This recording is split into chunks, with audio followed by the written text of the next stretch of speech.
All right, we're right at 5:30. I'm going to ask Chair Mitchell to call us to order for his last time to do that, and then we'll get going with our meeting.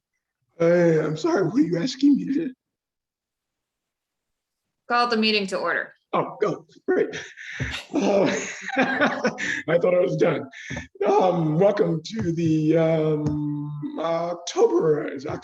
September regular meeting. And I think we are in order and ready to go. All right. So this is going to be just a little bit different because this is the annual meeting of the Charlottesville Planning Commission, happens every September. And this is the opportunity where the commissioners are going to have the opportunity to vote on a new slate of officers, and the meeting will change hands as soon as that occurs. So just to start out, I've got a few overview messages for those of you who may be on the phone and can't see the name. I'm Missy Creasy. I'm the Assistant Director of Neighborhood Development Services. And so I staff the commission and make sure that we keep things rolling with the commission. A couple of announcements this evening.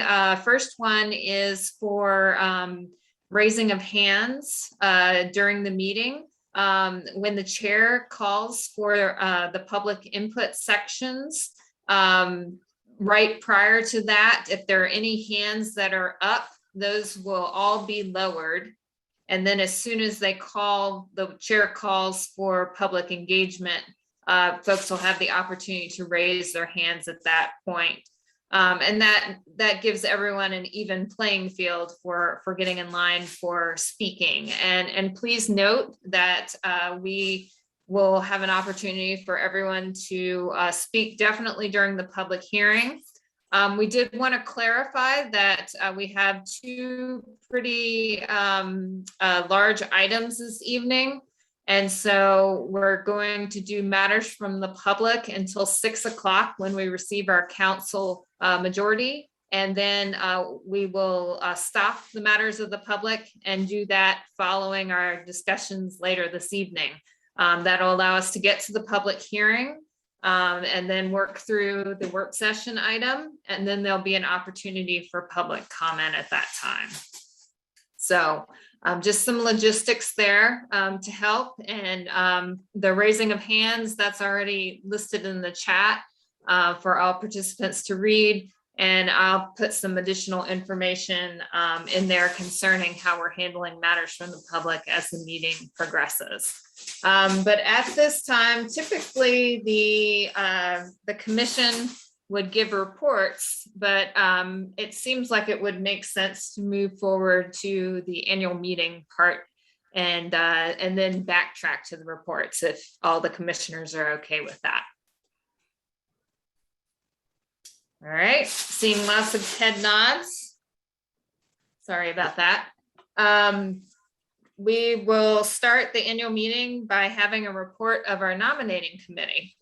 And the nominating committee is composed of two commissioners who have been on the commission more than one year. And this year, our chair nominated Ms. Dow and Mr. Lehindro to be the nominating committee. So they will be providing a report. Thank you. And Tania, would you, I'll defer to you if you'd like to give the report. Otherwise, I'm prepared to. If you have it already pulled up, I will let you move forward. Thank you. Oh, no, it's coming right off the top of my head. But first, I want to thank Chair Mitchell for 2 years of excellent service. He has been a steady hand on the tiller through some tough times, and we owe him a huge debt of gratitude. The nominating committee of Tania and I present the following slate for officers for the upcoming year. For Vice Chair, Liz Russell, and for Chair, Lyle Solo Yates. All right, well, thank you. Thank you for that presentation there, Mr. Lehindro and Ms. Dow. This is the opportunity to call for any additional nominations, if there are any at this time, from the commissioners, of course. All right, seeing none, I believe that we could go ahead and call for a vote.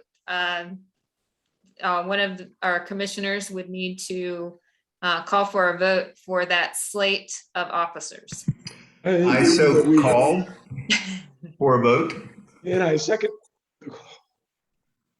All in favor, say aye. Aye. Raise your hand. All opposed. Likewise, none. Seeing none opposed, it carries unanimously. Thank you very much, Lyle and Liz, for your willingness to serve. And thank you, Chair Mitchell. Former Chair Mitchell. All Wow, right. take it away. All right, wonderful. So we are going to turn the time over to Chair Sola Yates, who will take us through the regular meeting and the rest of the meeting to come. And we will be supporting him throughout this endeavor this evening. Chair Yates, Sola Yates, the time is now yours. Thank you very much, and Chair Mitchell, for your 2 years of excellent service and for this honor in attempting to follow you. Remarkable opportunity. Thank you. Let's talk about presentations. Can we please start with Mr. Mitchell? I'm so used to always being unmuted that I need to unmute now. So and this has been a Parks and Rec month for me. I think I've had 5 different engagements, meetings with Parks and Rec.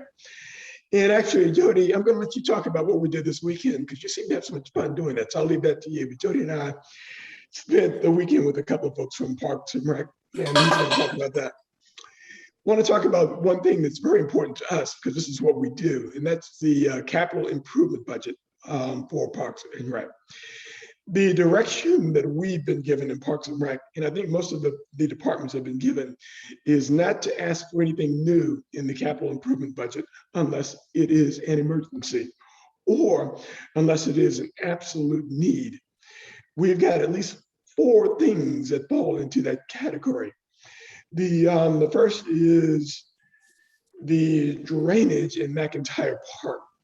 The drainage in McIntyre Park is actually creating a violation of the Department of Environmental Quality, their standards. And it's also causing water to run off into my favorite waterways. So that is going to be a top priority. And that's going to be about $350,000 that we're going to be asking council to approve. But this is a must do. We are in violation if we don't fix that.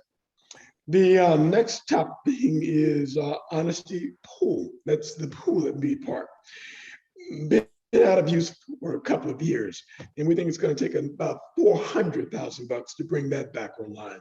So we're asking that when we look at this, I'm asking my colleagues on the commission to give that a priority. The next is Oakwood Cemetery. There's a lot of water erosion there and standing water there as well that we need to address. That's going to be about $52,000. And the last must do thing is a comprehensive master plan. We haven't had anything like that in a number of years. And our future is going to be rudderless for Parks and Rec unless we do that. And that's going to be about $150,000. The last thing that Jody is going to talk about a little bit is an interesting project that we've got a lot of VDOT funding for that's sitting there. It had already been spent and they're just waiting for us to put our money in as well. So quick word about the pools. Washington Park, as you know, is no longer open for the season. Crow is open. And Smith, we hope, will be open by the late fall. So good news, that's going to be coming back online. The city market has been very active, and that's great. The athletic programs, they have been busier this year than they were in 2019. Not 2020, but 2019. So busier this year than pre-COVID. So that's good news. In spite of that, we're low on staffing. We're missing a lot of key folks. A lot of key folks where the rubber meets the road, but a lot of key leadership positions as well. first line, mid-level, and senior management. And unfortunately, we recently announced that Mr. Brown, Todd Brown, is going to be leaving Parks and Rec, and he's going to Fredericksburg. So lots of good things going on, but we just need to get some people on board. And with that, I'll toss it back to you, Chair Yates. Thank you. Ms. Dell, can I have your report? Good evening, commissioners and the rest of the city. I have not been to a meeting, but I do have an update for the CDBG task force.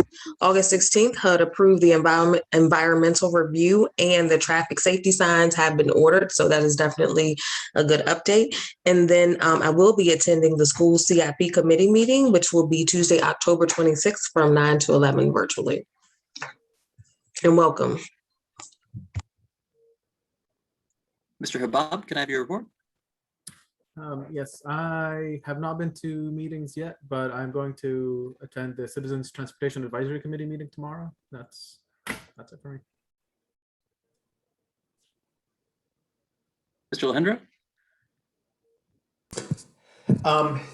I have attended the VAR meeting of August 17th. At that meeting, we had one item, a very important item, a new apartment building behind Preston Place that was deferred for more design consideration. And then we had two items receive certificates of appropriateness. For my other committee, that is the Tree Commission, and they're meeting right now.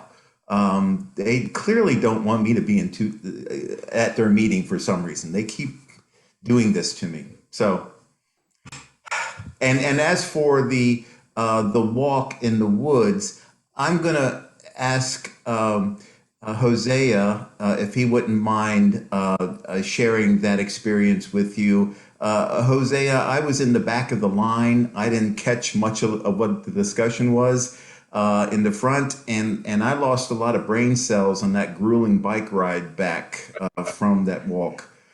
Right. Well, we the leader of the Parks and Rec board asked a couple of key counselors and a couple of key council candidates and a representative from VDOT and Jody and me to join them, and just to walk through what is now and what once completed will be the Meadow Creek Trail. And that trail begins in Greenbrier and runs all the way through just behind the Whole Foods and just behind the old Giant, and then back into Greenbrier again. Much of the work has been done. Much of the work has been funded by VDOT. I think they've got another $750,000 that they're going to add to what they're doing. And the only thing that we've got to add to that is another $650,000. And it's something that's very near and dear to the hearts and minds of the Parks and Rec team. I know that Vic and his team and Mr. Brown would love to have it done. And the gentleman who manages all of our trails, he's dying to get it done. The question is where we get the money to do it. And it may be that we can get it squeezed into this capital improvement budget, this cycle. But I suspect that Mr. Fears and Mr. Sanders are going to ask us to give something up in order to get it into the cycle. Thank you. Ms. Russell? I have no reports. Mr. Stolzenberg? Yeah, quick one for me today, I guess. It's been a pretty slow month. We did have a meeting of the Thomas Jefferson Planning District Commission. There we reviewed the draft home investment partnership report to HUD of how each of us have been spending our funds. And we've been spending it on essentially AHIP and Habitat for Humanity down payment assistance. And we reviewed the draft solid waste plan, which kind of sets a plan for how the region will manage its solid waste, which is recycling and trash. So as you guys may have heard, there's been some challenges in the recycling industry lately. Lot less recycling being taken and successfully recycled. So a little more emphasis on the reduce and reuse side of that for now. And that's essentially what we covered in our last CJPC meeting. We do have a meeting of the MPO Technical Committee next Tuesday. The Charlottesville Plans Together Steering Committee met on September 1st. 2.5 hours of content that would be very familiar to you. The feedback from the team was very similar and I thought helpful. The Housing Advisory Committee Policy Subcommittee met on September 10th to discuss how to move forward with housing since we still do not have a housing coordinator on staff, and discussed some ideas on how to do that, but made no decisions. Moving forward to the full agenda. University report. Thanks, Lyle, and congrats on being the chair now. Thank you, Mr. Palmer. Yeah, no problem. Yeah, there's a lot going on, obviously, at UVA. I was going to hit some highlights for us right now. In process, we continue with our grounds plan update, as well as that affordable housing initiative. I don't have any specifics to report on either of those, but they've been, hard at work, the consultant teams with that, and reaching out to the community and to the Albemarle planning establishment, the city government, things like that with the grounds plan. And then the affordable housing is kind of on its own track as well. So that's going along. The one thing that popped into my knowledge that I didn't know about, that the health system is doing a strategic plan, and it's they've got a website.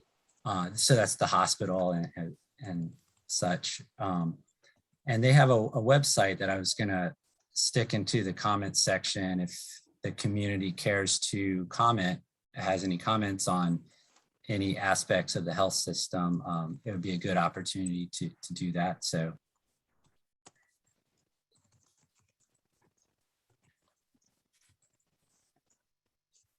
Sorry, Mr. Palmer, we lost your audio. Can you unmute? Have I been on mute this whole time, or did I? Only part of Okay, it. good. I must have clicked it accidentally instead of the comment box. Where did you lose me? When I was saying the strategic plan. Strategic plan. Yeah, I added a link to their website where they're collecting public comment. They have two areas that the community would probably be more interested in. One's community and public equity, and the other is patient experience. So I think those are two areas where people may want to comment. And then in terms of just general stuff around grounds, construction wise, Ivy Corridor, utility work is beginning over there. The the 3 buildings that are kind of in design continue to be on various levels of design. That's the Data Science Institute, the Hotel and Conference Center, as well as the Institute for Democracy. And then you might notice as you drive by, Alderman Library is starting to come out of the ground. They removed the new stacks, as they call them, and are adding an addition for the 21st century onto that building, and that's starting to take shape more and more. And then finally, there's a Board of Visitors meeting next week on September 23rd and 24th. There's a live stream of it, I think, for anybody who cares to listen to that. And also on the 24th, just a reminder that there's a Friday night football game at Scott Stadium.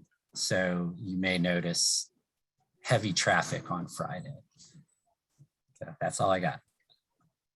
Thank you. NDS report. Do we have Mr. Kafuna?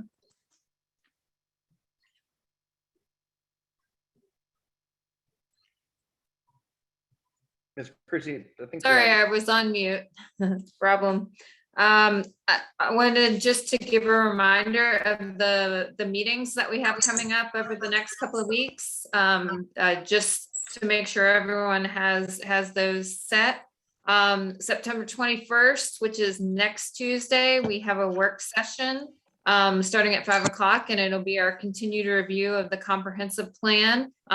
We'll kind of take off from where we land this evening and then talk further about some of the items that we had at the last meeting that we were discussing.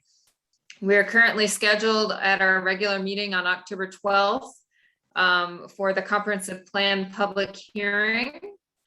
And we have a placeholder on commissioners' calendars at this point in time on October 21st, as we're trying to manage the agendas the best that we can in October, knowing that we've got some items that will have a lot of feedback, and making sure that we can accomplish those in a good time frame. But I wanted to take the rest of the time and turn it over to our new director, James Freese, to give us an introduction.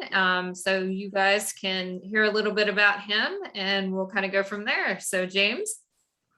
Well, good evening, everybody. I don't want to take too much of your time because I know you have a busy agenda ahead of you, but I'm very excited to be here. As Missy said, my name is James Freese, new director for NDS. Today is my second day, so still finding my feet and learning my way around the building. But what I'd really like to do is really find some time to meet with all of you in person. There's a lot of great work going on right now, and I'm hoping for an opportunity to get to talk with each of you about what we have going on, and I'm excited to get involved in it. So till we have an opportunity to talk, I'm looking forward to the conversation tonight. Thanks. Thank you, sir, and welcome. Thank you. Moving to matters to presented by the public not on the formal agenda. Thank you, Chair Sully Yates. And at this time, if you would like to address the Planning Commission on matters not on the formal agenda, please click your raise hand icon. Or if you're joining us by phone, press *9, and we'll call on you in the order of hands raised, and you'll have 3 minutes for comment.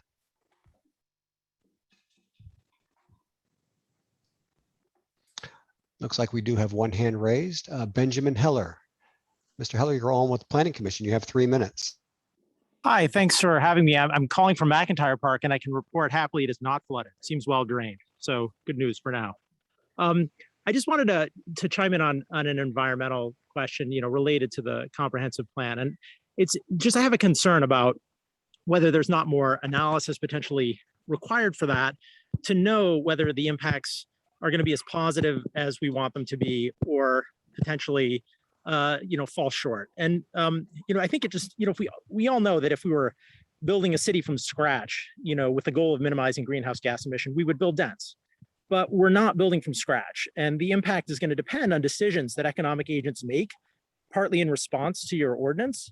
And I just fear that there hasn't been any modeling of that decision making, or really any indication that the ordinance is going to constructively shape those decisions. So for example, it matters if a new multiplex is on vacant land or requires a tear down, because there are hundreds of kilograms of embodied carbon per square meter in existing structures. So if you tear down, you start in the hole. And it matters who moves in. If you mostly get city workers who would otherwise be living in Fluvan and commuting, and their new homes are LEED Platinum, that's totally a big win. But if you get mostly New Yorkers who are living in efficient high rises and taking the subway to work, and who now come here and have 2 cars and commute out to Albemarle from a building that a developer has slapped up with, 12 SEER HVAC and gas furnaces, that's a huge loser. So I just wonder what analysis has been done to know which it's likely to be. I mean, when I look at the census origin destination tables, I don't see a ton of commuters from far outlying areas. But I would like to know, are they there for economic reasons or just preferences? And we do have 6,000 city dwellers who work in Albemarle. So, are the policies going to push in the right way? What are the disincentives you'll inflict on tear downs? What rules will you have to make sure the new buildings are highly efficient? Are you going to impose parking maximums to make sure those multiplexes can't be filled up with 2-car families? And are the affordable unit eligibility rules going to favor in-city workers? And when it comes time to impose these kinds of rules, are we going to hear again how the city that's now mighty enough to redo the whole built environment is suddenly just a little town council rendered sadly powerless by the Dillon rule? Because it feels like sometimes you guys want to be Superman and then sometimes it's back to Clark Kent when you're dealing with developers. So, I just wanted to flag that because it's important if you're going to go ahead and do this, that if it can go either way, that we make sure it goes the right way. Thank you very much. Moving to the next item on the agenda. I believe we're talking about the consent agenda. Do we have a motion on that? I move to approve the meeting minutes from March 30, 2021 as amended, and then includes the revision added by Mr. Solar Yates. That is sufficient motion. Do we have a second? I second that motion. All four, please raise your hand. I believe that's everyone. Passes unanimous. And I believe we have 4 minutes until our joint council session. I suggest that we take a 4-minute break. Relax.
And I believe we're back.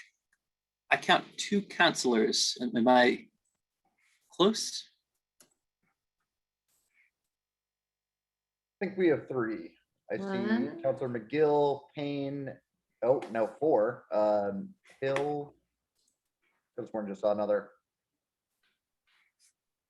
I believe we are in order then. I believe I say something like, I call to the Charlottesville Planning Commission to order. Council, are you in order? Council is in order. Thank you, Chair. Thank you. We'd like to discuss an application for a change of zoning at 240 Stribling for a planned unit development. Item number ZM20-00002, requesting rezoning as well as a waiver for to disturb critical slopes, as well as a new agreement that we'll hear more information about. Mr. Offley? Yes, thank you, Chair. Commissioners, tonight you're going to hold a public hearing for requested PUD at 240 Stribling Avenue and make a recommendation to City Council on the request and the related critical slope waiver. Southern Development, on behalf of the landowner, Belmont Station LLC, has submitted an application seeking a zoning map amendment to change the zoning district classification of 240 Stribling Avenue from the existing multi-zoned lot R2 residential 2 family along the Stribling portion and R1S residential small lot on the remainder of the lot to planned unit development subject to proffered development conditions. The proposed PUD development plan calls for a density not to exceed 15 dwelling units per acre, roughly 20 rows of townhomes, 3 multifamily buildings designated as condominiums, 2 single-family attached dwelling units, a use matrix that allows residential and related uses such as single-family attached townhouses, single-family detached, 2-family dwellings, and multifamily, family day home and residential treatment facility up to 8 residents, non-resident residential uses such as house of worship, ball fields, and swimming pools. The use matrix prohibits such uses as nursing homes, animal shelters, libraries, and gas stations. The use matrix allows parking garages, surface parking lots under and above 20 spaces, and temporary parking facility, all as ancillary uses. 15% of the dwelling units constructed on site shall be affordable dwelling units. 2 central greens or open spaces. Preservation of existing wooding areas between the development and Moores Creek. Total open space of 4.76 acres or roughly 41.9% of the total site. A shared use public path connecting the development to Moores Creek, built to city standard detail TR1. 4 new city standard roads, a public road connection to Morgan Court. 6 private roads built to city standards for rear loading of townhouses, on-street parking, structured parking for the 3 multifamily buildings to be provided within each building. Dwelling units within the development will have porches and balconies. 0 minimum setback for structures within the development and 5-foot setbacks for structures adjacent to the property outside the development. Minimum building height of maximum building height of 55 feet, except for lots 1 through 7. These lots would have a maximum height of 3 stories. Subtle variation in massing, wall openings, and color will be used on the dwelling units to reduce repetition. Widening of Stribling Avenue along the north side of the property adjacent to the entrance road. A preliminary landscape plan with screening on the edge of the properties and general location of street trees. Sheltered 5-foot sidewalks along both sides of all public roads and one side of all private roads. The project is being proposed in a 20-phase process. In addition to the physical characteristics of the development plan, the applicant has also proposed a proffer statement with the following condition. 15% of all dwelling units constructed on site will be affordable. affordable dwelling units per the proffer will mean a dwelling unit reserved for occupancy by a household that pays no more than 30% of its gross income for housing cost, including utilities, provided that the annual gross income of the household is 60% or less than the area median income for the city of Charlottesville.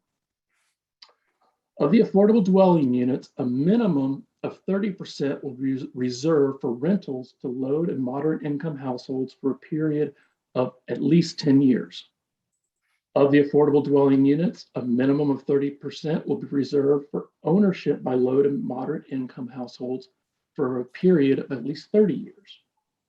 During construction, the for sale affordable dwelling unit shall be constructed incrementally such that at least 5 dwelling units shall be either completed or under construction pursuant to a city-issued building permit prior to the issuance of every 30th building permit for non-affordable for sale dwelling units. In addition to the requested rezoning of 240 Stribling Avenue to a PUD, the applicant is also requesting a waiver to the critical slope requirements. Per section 341120B and 34516C, this request must be heard simultaneously with the rezoning request by Planning Commission. 14.3% of the total site are designated as critical slopes per the city code. The applicant is requesting to disturb 41.7% of these slopes. The applicant is proposing to disturb these slopes to provide the public access trail to Moores Creek, public road connection to Morgan Court, building envelopes for 2 of the 3 multifamily buildings, 5 of the townhomes, and 1 of the private roads, plus the stormwater infrastructure. Staff, Planning Commission, and City Council has received numerous comments related to this project, and the applicant has held a number of community events. These comments can be found in the staff report and as attachment E within that report. One of the main concerns is the pedestrian infrastructure of Stribling Avenue. To provide more information on this and to give an update on the process, you will now hear from the Director of Economic Development, Mr. Chris Engel. After Mr. Engel updates After Mr. Engel's update, the applicant will provide a presentation on the proposed development, and staff is available to answer questions.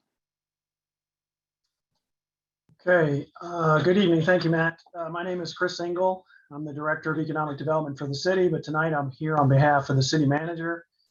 A couple of months ago, the city manager and I were approached by the applicant developer of the 240 Stribling PUD to determine if the city would be interested in considering any alternative funding approaches to address the pedestrian infrastructure needs that were just referenced on Stribling Avenue that's near this proposed PUD.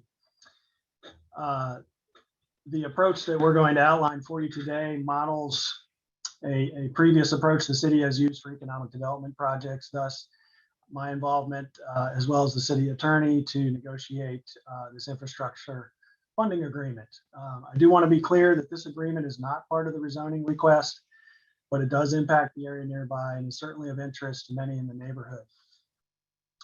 As proposed, it is a separate agreement entered into by the parties to help facilitate a solution to the needs in a more timely manner than the typical CIP process may allow.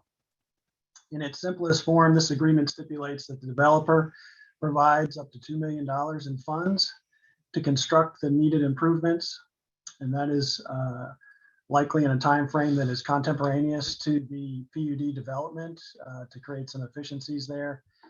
The city will then repay those funds to the developer over a period of years based solely on the incremental increase in real estate value generated by the PUD project.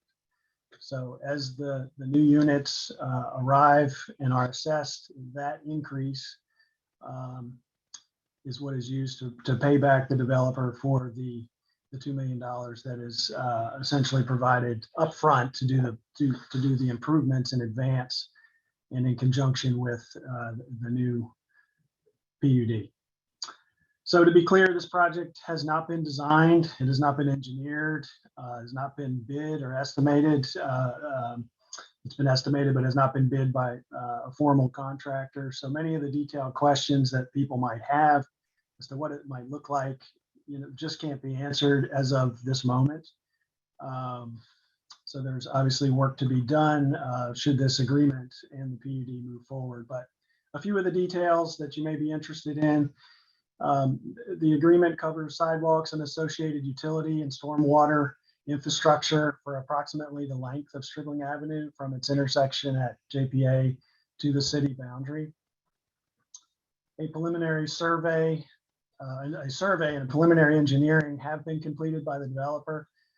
Those are current and recent activities that have been done in preparation for this.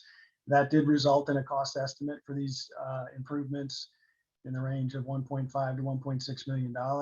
Again, this project has not been designed or engineered. These figures are likely to change up or down until that final design is in place. So just want everybody to be aware of that. The agreement provides for up to $2 million to be made available in conjunction with land disturbing activities related to the PUD. So it's designed to happen in accordance with the PUD development to allow the improvements to take place along with that work to minimize the impact to the whole area and to do it in an efficient manner. Any amounts over the 2 million would obviously need to be sourced separately by the city and are not covered by this agreement. The city is obligated to repay when and only when the increment is actually realized. If for some reason the increment did not accrue, our obligation would be fulfilled at the end of this agreement. So obviously there's an incentive for the developer to actually finish the development and have the increment accrue to get their full recuperation of the funds that they've advanced, essentially. Our estimates are varying, but depending upon how the build out happens, if the build out happens roughly over a 4-year period in equal amounts, 170 units, a full repayment of the $2 million could occur in 5 to 6 years. That's just an estimate, but it's just a point of reference for those wondering how long it might take the city to return these funds to the developer.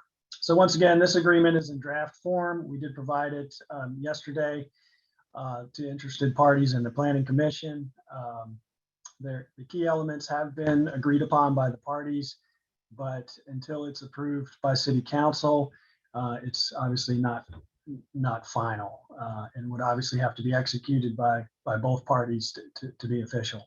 So should the rezoning proceed, this infrastructure funding agreement would also need to be approved by the city, and then the city would need to, as referenced earlier, design the project, perform right-of-way acquisition, and actually engage a contractor to make the improvements happen. But all that would happen pending your activities tonight and council's future hearings on this project. So that's the overview I wanted to provide. Hopefully it's helpful in understanding based on the concerns that the folks living in that neighborhood have had over the years about sidewalks and drainage and vehicular movements in there. So that in summary, this essentially allows a project that's been needed for some time to happen at a slightly quicker pace than what might be anticipated with a normal CIP in a manner that doesn't impact that CIP directly by using borrowed funds essentially up front and then returning those as the planned unit development yields additional tax increment to the city. So thank you, and we'll move on to the next part. Thank you. I think it would be helpful to have commissioner questions at this time. Any issues with that for staff? And I understand Mr. Duncan is also available for questions. Can we start with Mr. Mitchell? Yes, a couple of questions, and maybe this is for Ms. Robertson. The 30 years of purchased affordability, the units that are available to be purchased for 30 years at that are affordable. and this is the question I'll ask of the applicant as well. One, I'll ask the applicant when he is up to walk us through the logistics of that. But I'll ask Mr. Robertson to walk us through how do we enforce that? And what happens if a person buys the house as soon as it's built, it's affordable, and 5 years later they sell it? Are they forced to sell it at an affordable rate, or do they get market rate?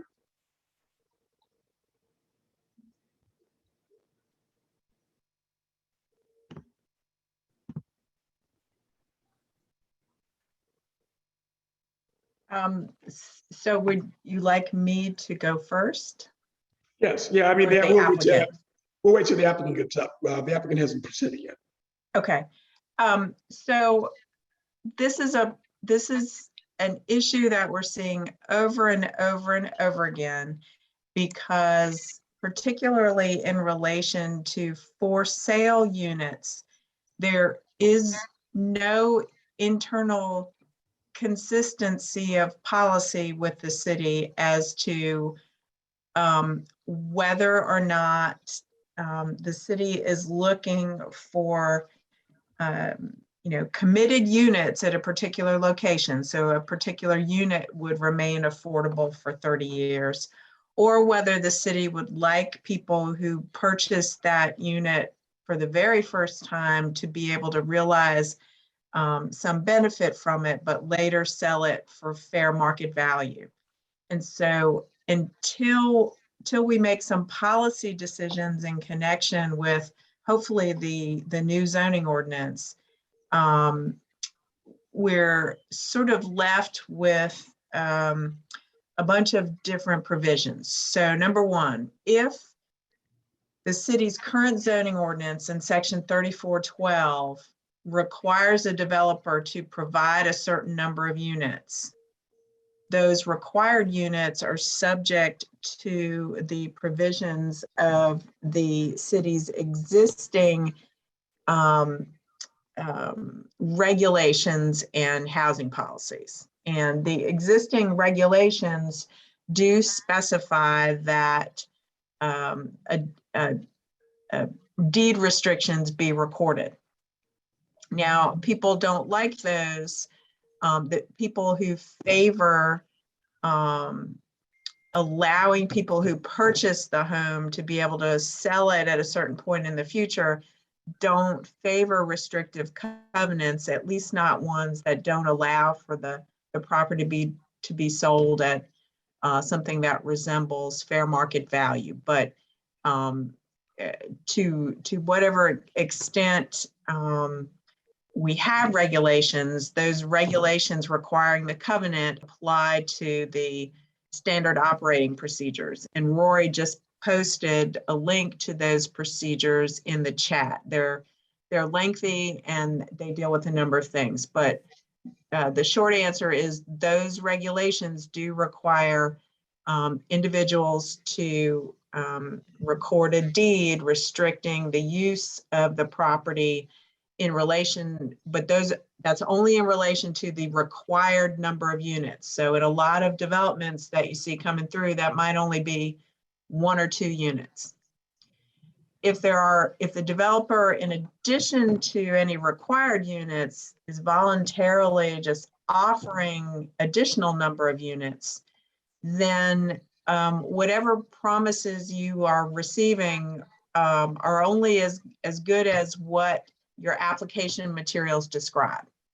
So if your application materials say, we'll give you a recorded covenant, then that sort of equates with the regulations. If the application materials say something else, then you get whatever the applicant is proffering or offering you.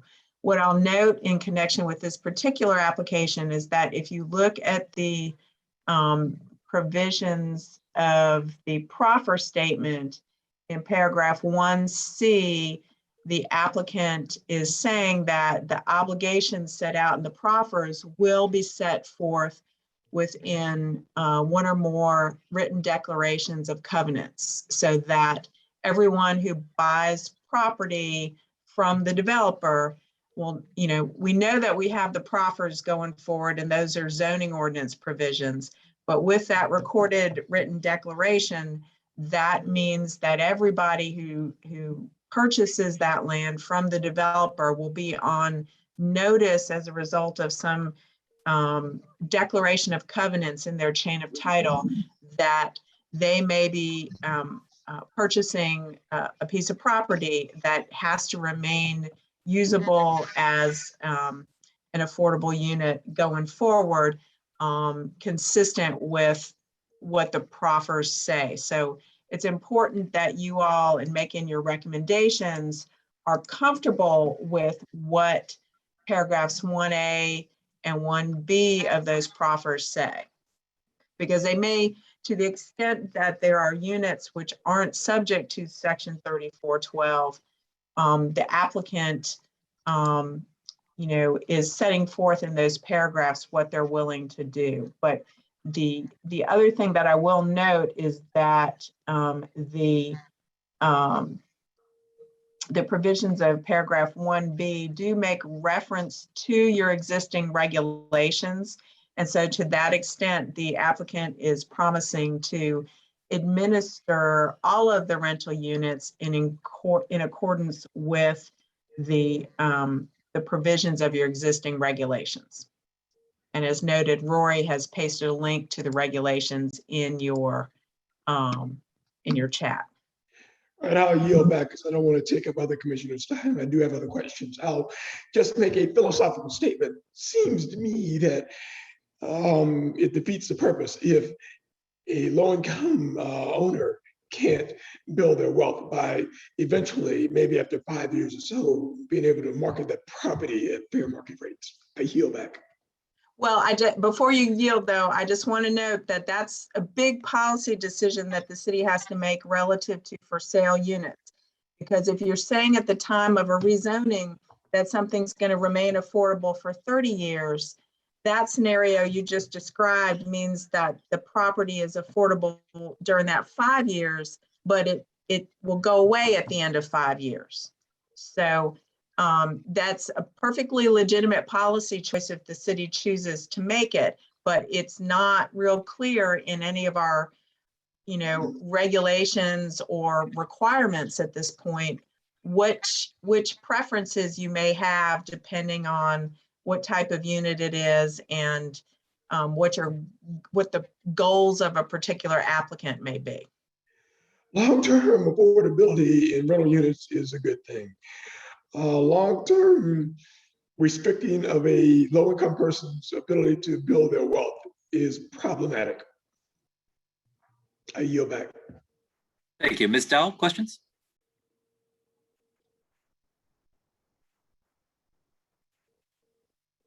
I don't think she heard you. Ms. Dow, do you have any questions for staff?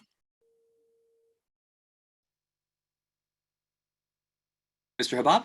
Sorry, I thought I was talking. I apologize. So I did have a question, but I think it's more so for the applicant, so I'll wait. One thing that I was concerned about is that staff recommended, as far as the housing types, they recommended the plan, but then also said that they didn't recommend it based on the street safety and some of the other improvements in affordability. So I just kind of wanted some clarification on why the mixed recommendation. Thank you. Commissioner, are you looking for some clarification from staff? Yes, please. So basically what you're seeing in that mixed recommendation is just based on our current comprehensive plan, you're not going to hit every point. And so there's points where this development it does meet the goals of the comprehensive plan, and there are points where it falls short. So that's why you're seeing those points just illustrated. I guess so. My follow-up question to that would be, per city staff recommendation, what points do you feel are more prevalent than others? Safety is always, going to be paramount, life safety issues. And I think that's, the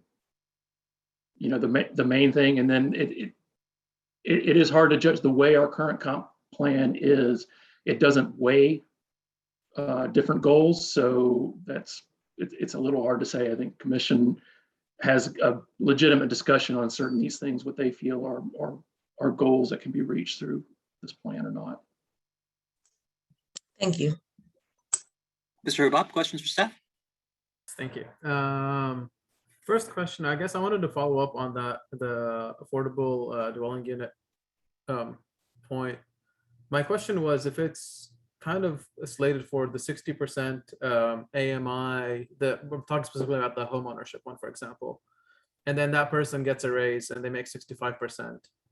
Does that mean they have to move out? How does that work? If it's part of the deed restriction, that it's slated for that 60% AMI. I guess my question is to Ms. Robertson. So within a rental unit, generally there's some leeway for a person to stay for some amount of time, and in some of the covenants or the regulations, you want to allow some opportunity for a property owner to move around. So on a rental unit, if they designate certain units in the development as the affordable units, if they want to allow a person to stay in a particular unit, even when their income exceeds what's allowed, you want to allow some leeway to amend that designation so that the required number of units can be maintained, but you might want to designate a different unit instead of making somebody move. So the rental are, I won't say that rental units are easy to administer, but the process is easier to set up and manage, because the rental affordable units are the ones that everyone's more used to dealing with because of the voucher systems and stuff. The for sale units are very difficult. It certainly is not going to be a workable arrangement to say that once somebody owns a house, they have to move out even though they're the owner if their income increases. I think generally your income would be established at the time of the sale to you as an affordable owner. So with the for sale units, your change in income over time doesn't really matter as much. It's what your income is at the time you become the owner. Thank you so much. That makes sense. My other question was for city staff, if they had, if the traffic engineer had a chance to go over the proposed agreement on Stribling Avenue, and if they had any comments or anything on that.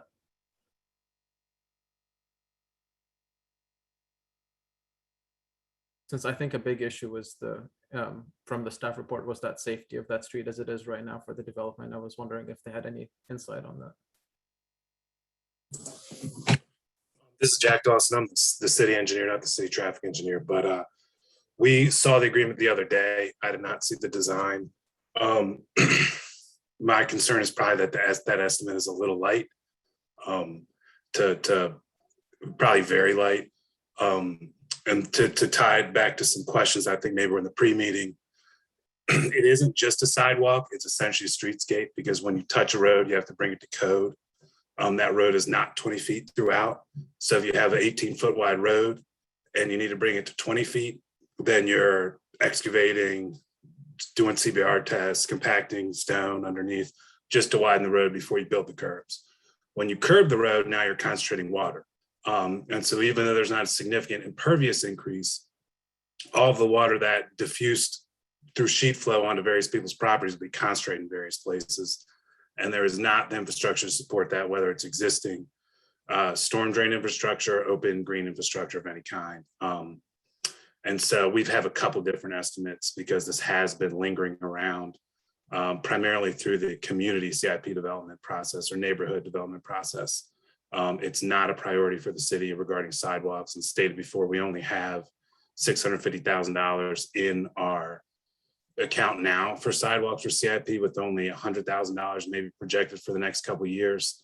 All of that money is tied up in a multimodal revenue share, which is a grant matching with VDOT that won't hit the books for another 3 years. So we literally cannot do any other sidewalks.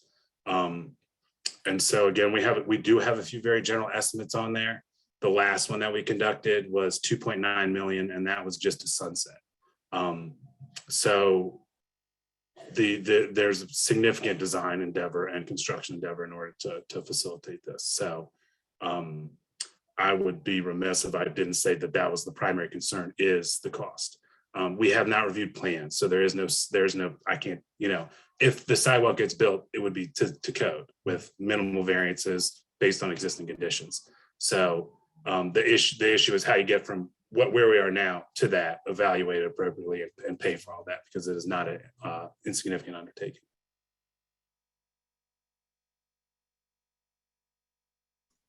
Mr. Duncan, did you want to add to that?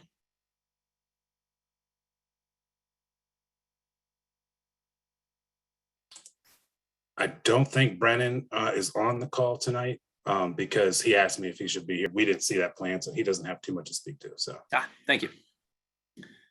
Mr. Bob, that covered you? Outstanding. And I believe we are on Mr. Alhendra. Thank you, Chair. I noticed that there are some very large, mature hardwood trees on the applicant's land along Stribling Avenue, and they are removed in the proposed plan. Is there something that the city staff and city engineers know about or are requiring that is causing those trees to be removed, or is this a decision made by the applicant's engineers?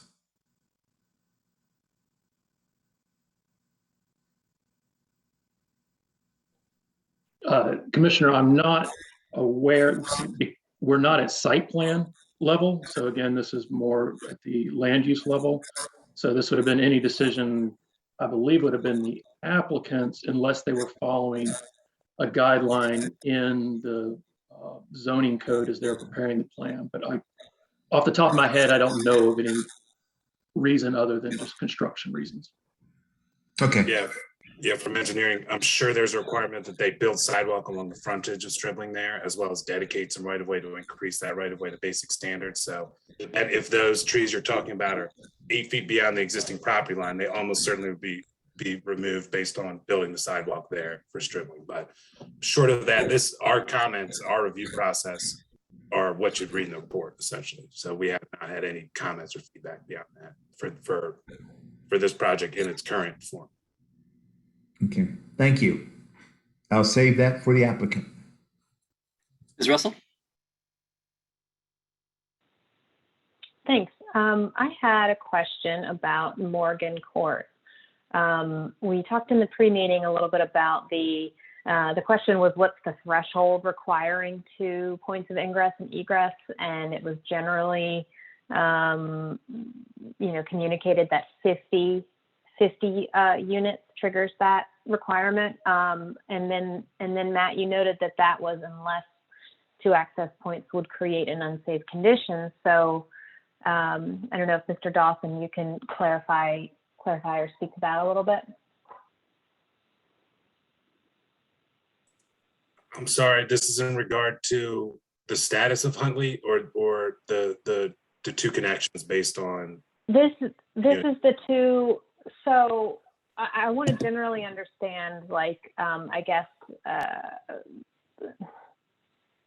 is it at 50 units that a development requires 2 points of ingress egress? Because we have, this proposed access along Morgan Court through Huntley, right? I assume presumably a by right development would also require 2 points of access. I can answer that, Jack. Oh, there's Brendan. All right. Yeah, sorry, my connection was going in and out. So yes, a few years ago, we actually redid this code section. It used to say 15 dwelling units, and we changed the code section to be kind of at the discretion of the traffic engineer and fire marshal. The project that kind of prompted that was a very, very narrow lot. I think it was only maybe 50 or 60 feet wide, but had very tall and was dense. So, per the code, they were required to do 2 points of egress, whereas it was actually more dangerous having 2 access points that close together. And so that was kind of why we changed the code. But to answer your main question, yes, if it's going to be over 50 dwelling units, then we would be looking for multiple access points, at least 2, if not more, if they can be achieved. Thanks. I have 2 other questions, and maybe they're going to be best posed to the applicant, but I'm curious if you have any thoughts of there being another option for achieving 2 points of access. I have some concerns about Morgan Street capacity, and I note that it has additional lots not built out. There's potential for more, I think 13 lots along that cul-de-sac, and it's just, generally doesn't seem like a very safe road, and not a public road either. So I'm curious, and this is a long question, and you can punt it if you like, if there's another option, or if you even know if Morgan Street was constructed with an intent to be a connector. Well, it was constructed with the intent to be a public street. It was not constructed necessarily to be a connector road. But I know I had sent something. We had some questions from the public early on this. Because even if you add in the units that have not been developed on Morgan Court at this point in time, take 240 Stribling out of the equation, the average traffic on that roadway fully developed is only like 150 or 200 vehicles per day. And with this development, it would still push up only to like somewhere between 400 and 600. I forget the exact number. Which is still well below or well within a acceptable capacity for a neighborhood street. It's not until you get up close to 1,000 vehicles per day that normal kind of livability standards start to be noise, traffic, that kind of stuff is it's around that 1,000 threshold. So even with this development, it would still fall below that. There may be opportunity to do 2 access points coming out to Stribling. That may be an option for the developer to consider, but I still think that in this particular instance, connecting to Morgan Court is appropriate for the volume standpoint and just connectability. Otherwise you do force all the vehicles out onto Stribling, as opposed to letting, kind of origin destination dictate where they're trying to get to. It essentially makes a big cul-de-sac subdivision rather than an interconnected street network that a city should have. Okay, so just to clarify, the capacity, you're making that assessment on capacity, and is that also taking into account the existing conditions, meaning like lack of sidewalks, the fact that there's mailboxes that don't have a sidewalk to stand to get the mail, and that's an okay situation?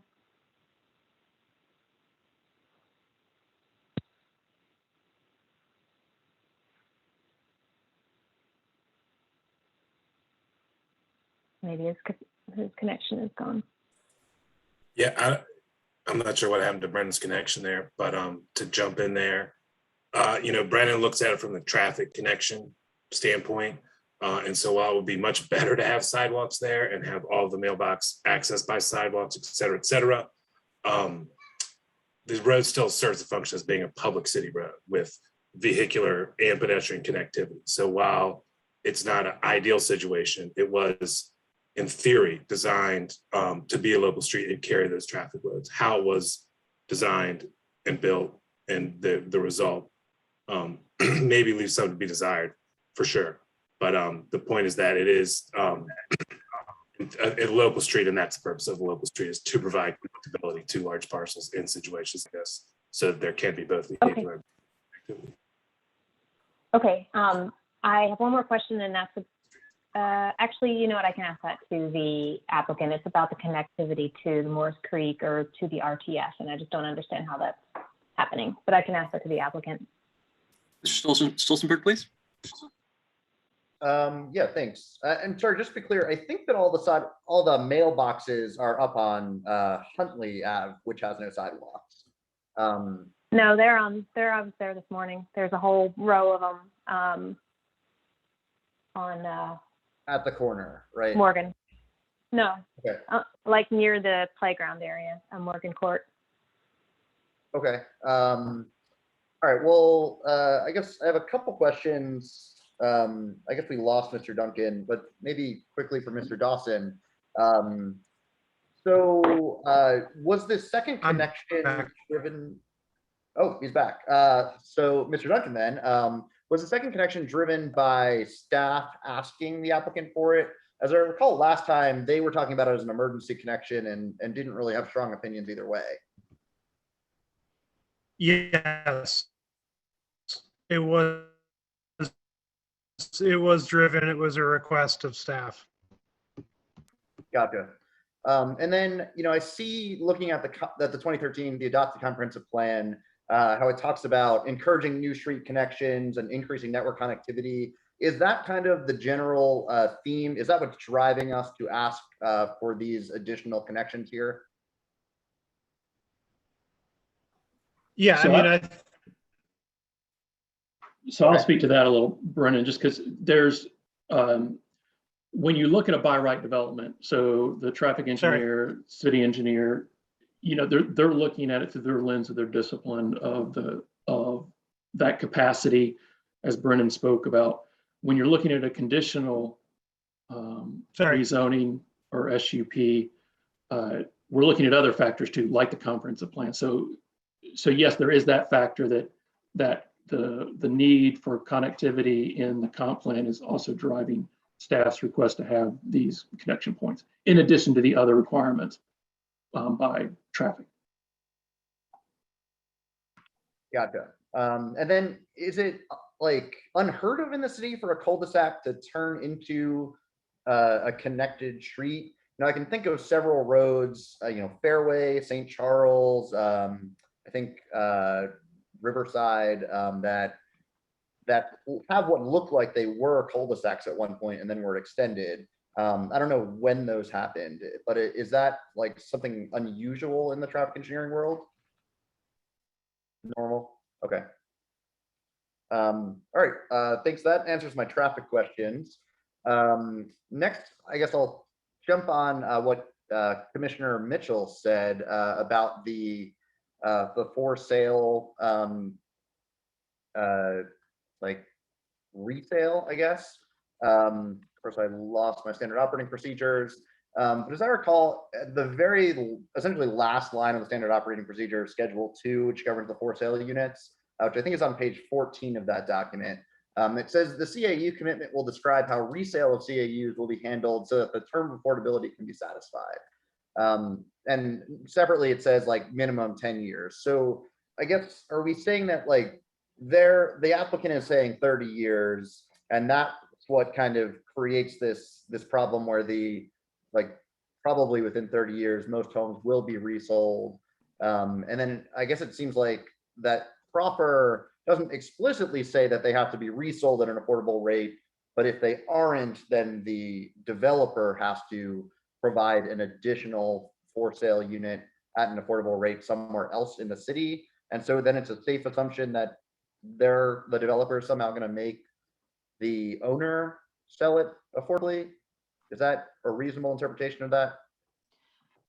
So I think, I don't know that it's that specific. So the way that I read those regulations, what it says is the first sale always has to be affordable in accordance with the provisions of those regulations, which says 80% or less and certain things. The way I read that additional provision, what it requires is that a developer will establish at the time the development is approved a document that actually describes what's going to happen for all subsequent sales of that property.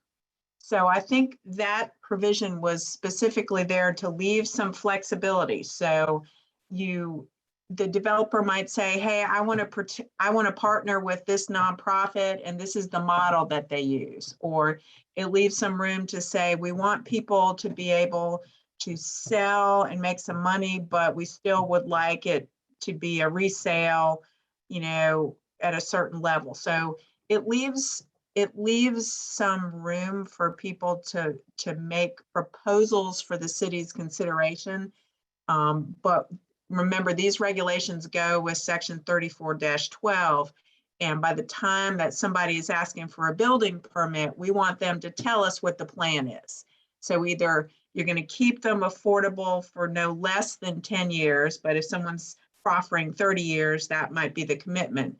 You're going to keep that specific unit affordable throughout that designated affordability period, or at the very least, you're going to tell us what's going to happen after the first sale. So we have not been requiring people to identify how those resales will happen when the number of units required are for sale units.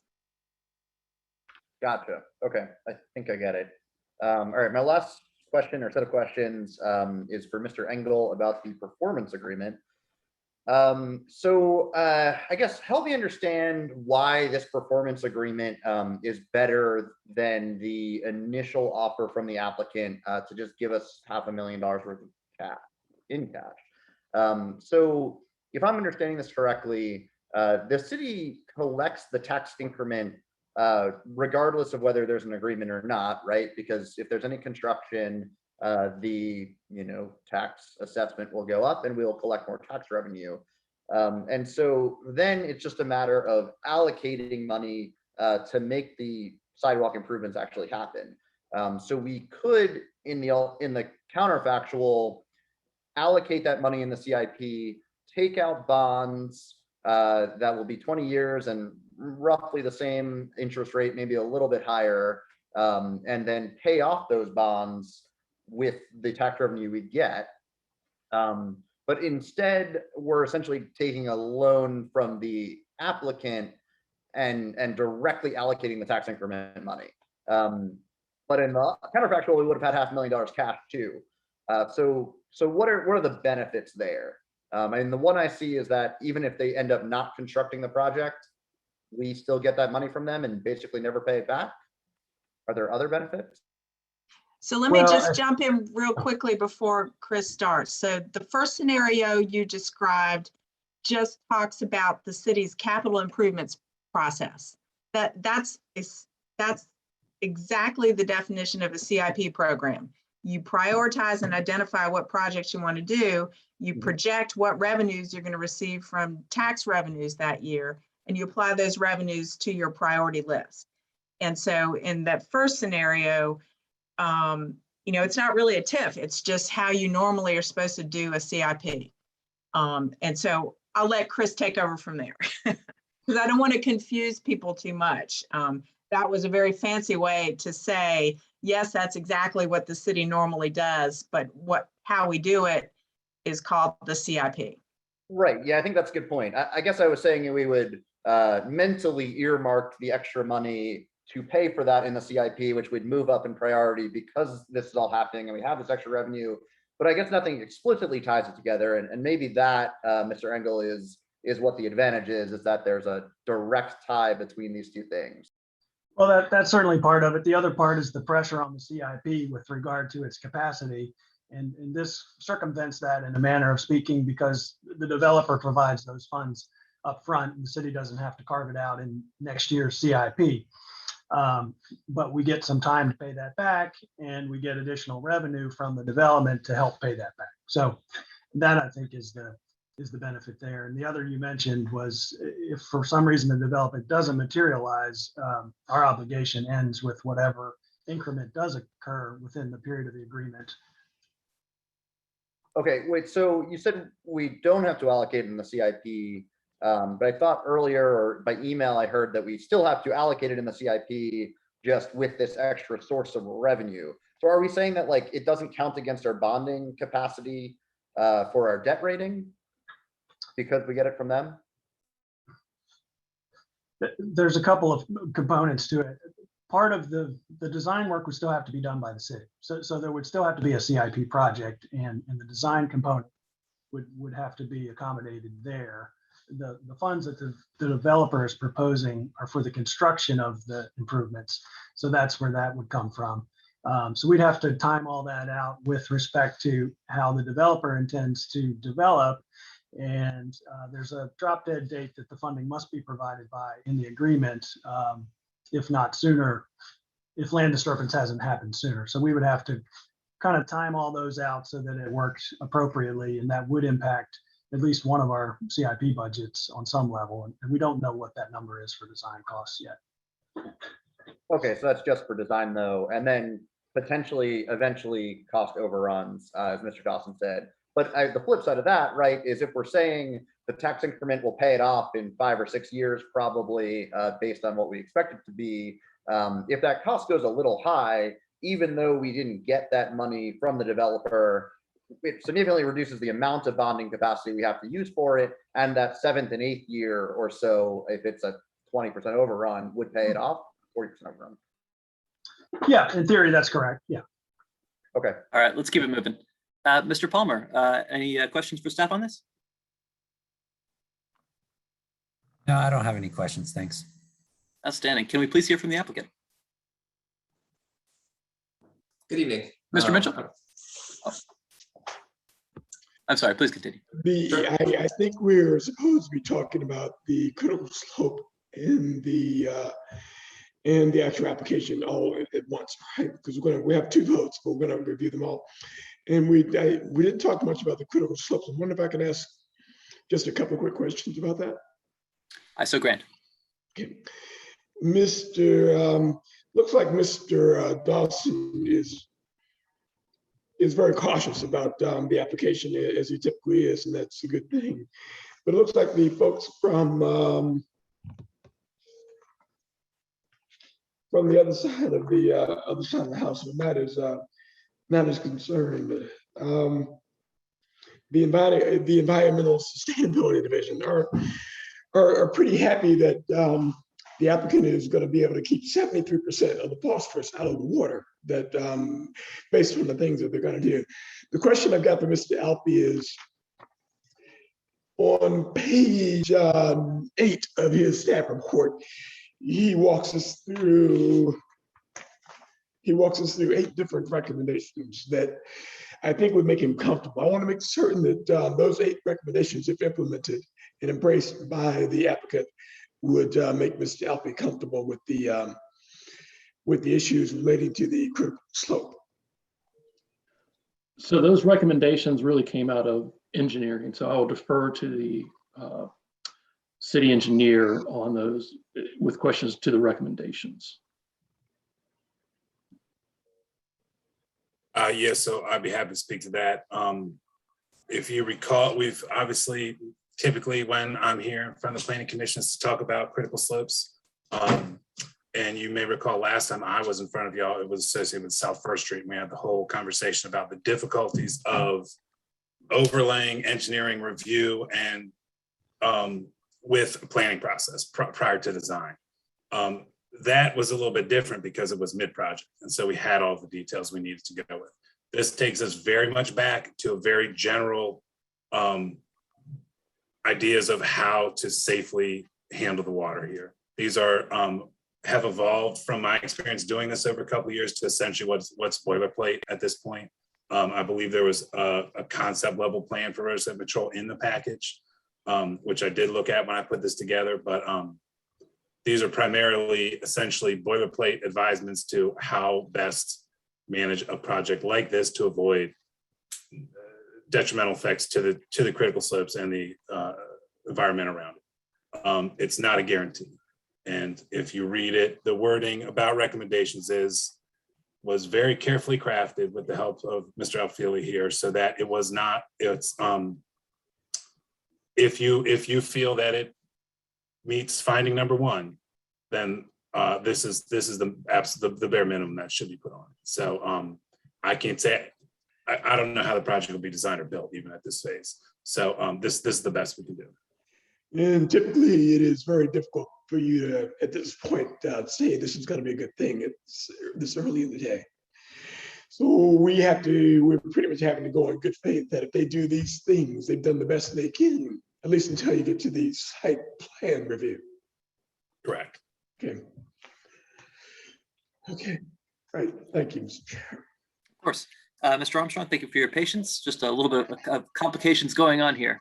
Please give your presentation.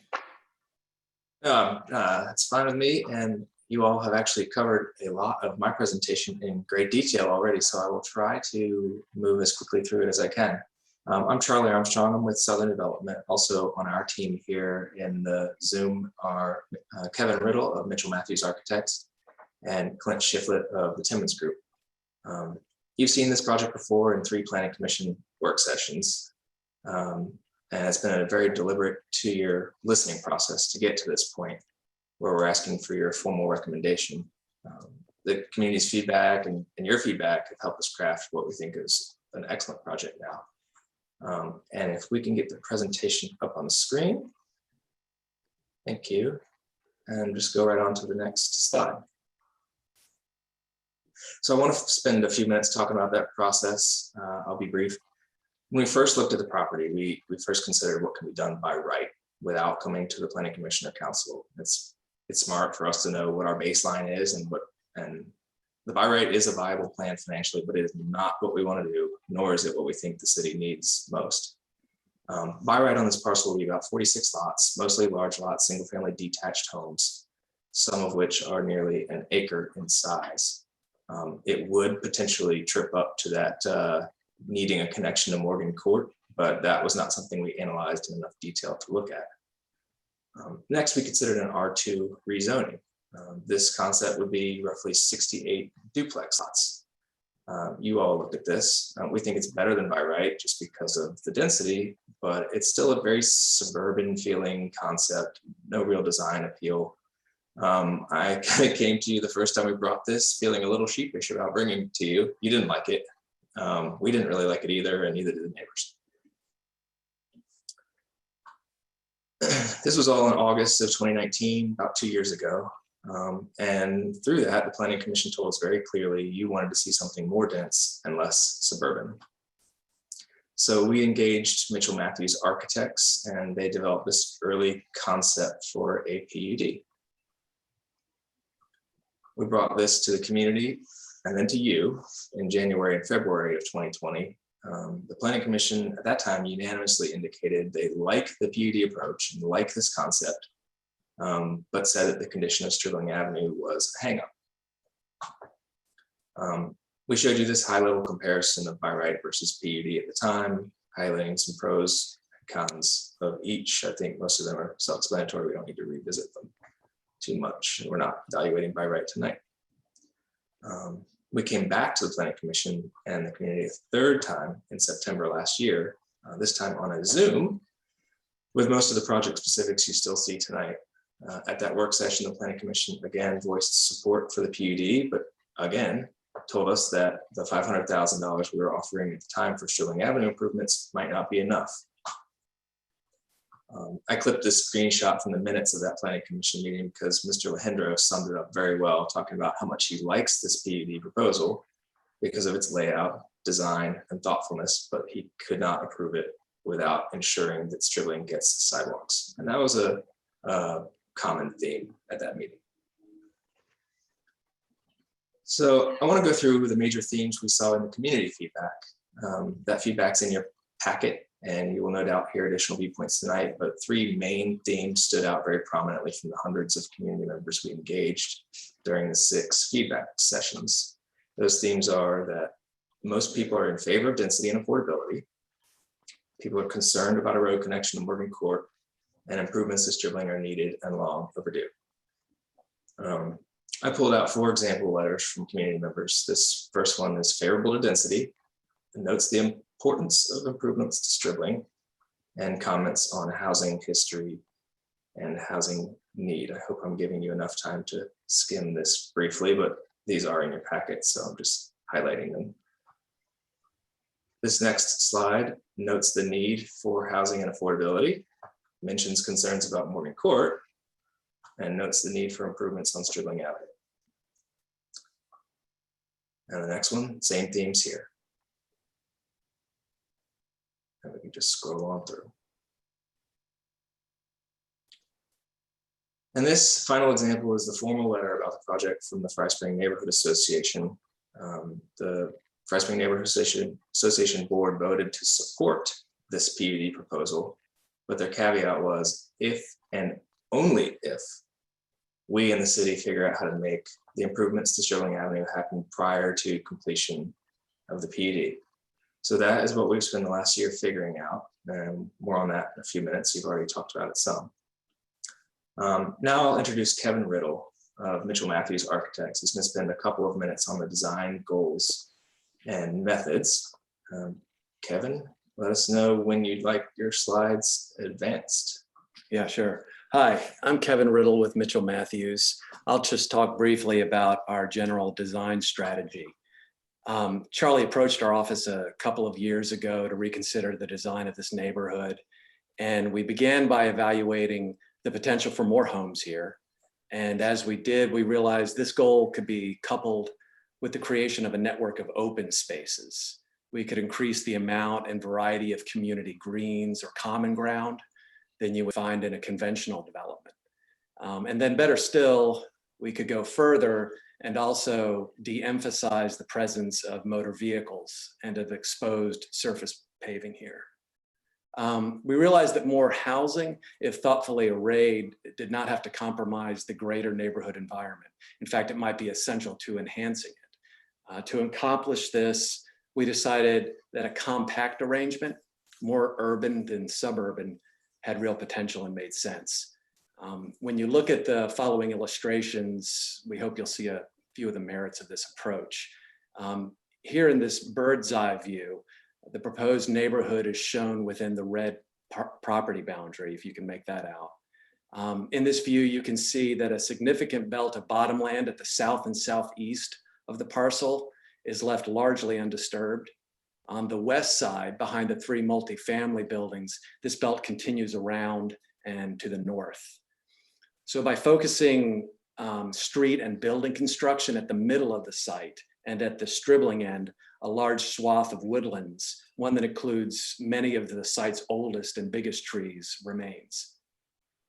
Compare the proposed development to the Eagles Landing apartments to the south. Those are visible in the bottom left of the image. At Eagles Landing, large swaths of surface paving and parked cars separate buildings and tenants. In the proposed neighborhood at 240 Stribling, the majority of cars will be parked under the buildings, out of sight when not in use. And so that leaves more room outside that can be set aside for yards, porches, paths, greens. At the top of this image, you can see the close proximity of the proposal to Fontaine Research Park, where a lot of people go to work every day. And it's only a modest walk or bike ride away from the proposed neighborhood. If we advance to the next slide, you start to see the interior environments this PUD could encourage. This view is taken from what's called Road B on the civil plans. It's adjacent to a large rectangular green. It's looking down the site through a cascading band of narrower green spaces that separate townhomes. Here you can see that our strategy, while compact and concentrated, is not overly rigid or continuous. It's not arbitrary. We have intentionally designed openings in the built fabric to frame views and make visual connections. In this case, looking from the middle of the site all the way down to the bottom land. And more than this, the interconnected greens also provide potentially a recreational corridor. The very dimensions of these open spaces invites a variety of activities at a range of scales. The larger green might be just right to throw a football or set up badminton nets. Another smaller space is better for a small family gathering to barbecue and catch up around a picnic table. The green spaces insinuate themselves in what would otherwise be a repetitious rank and file of townhomes. They contribute to a rich environment of outdoor space and common ground. In the next slide, you're looking between townhomes toward one of the multifamily buildings, and you're standing in what we call a muse arrangement. Another way to describe this, it's kind of like a garden apartment, although in this case, townhouses comprise most of the dwellings around the garden. Here, the scale is a little different than in the last illustration. It's tighter knit, more intimate within the muse space, filled with more paths, plants, and porches. Here you see the potential for a nice pedestrian environment as an alternative to a street running down the middle. We show this image and the previous slide in support of an argument that city staff's concerns about the smaller private roads are perhaps a little misplaced. Without these roads or lanes that access the backs of the townhomes, the project would require many, many individual driveways and curb cuts at the larger public streets. In many cases connected to garages that face on the larger streets. As an alternative here, our proposal has very few driveways where the public walks, bikes, and drives. Very few cars parked in front yards. And in the place of cars and driveways, we have greater opportunities to create generous yard, garden, and pathways unobstructed by traffic. Without the private roads, in other words, what you see in this illustration would not be possible. So it's our position that the private roads cause negligible downside and instead allow multiple advantages that would make this community distinctive, cohesive, and comfortable. And with that, I'll yield it back to Charlie. Thanks, Kevin. So Kevin gave me a nice segue into some of staff's concerns, which you all touched on earlier.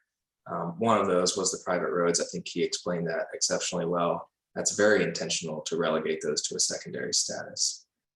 They do meet city requirements, but they are not a focus. The two of the other concerns are things that we resolve with final engineering. We just aren't at the level of detail yet to be precisely placing water meter and sewer lateral connections. So how those relate to street trees will be worked out at final site plan. There are requirements in the code for that. And that comes back to you, a later date for review to make sure we did what we're supposed to do.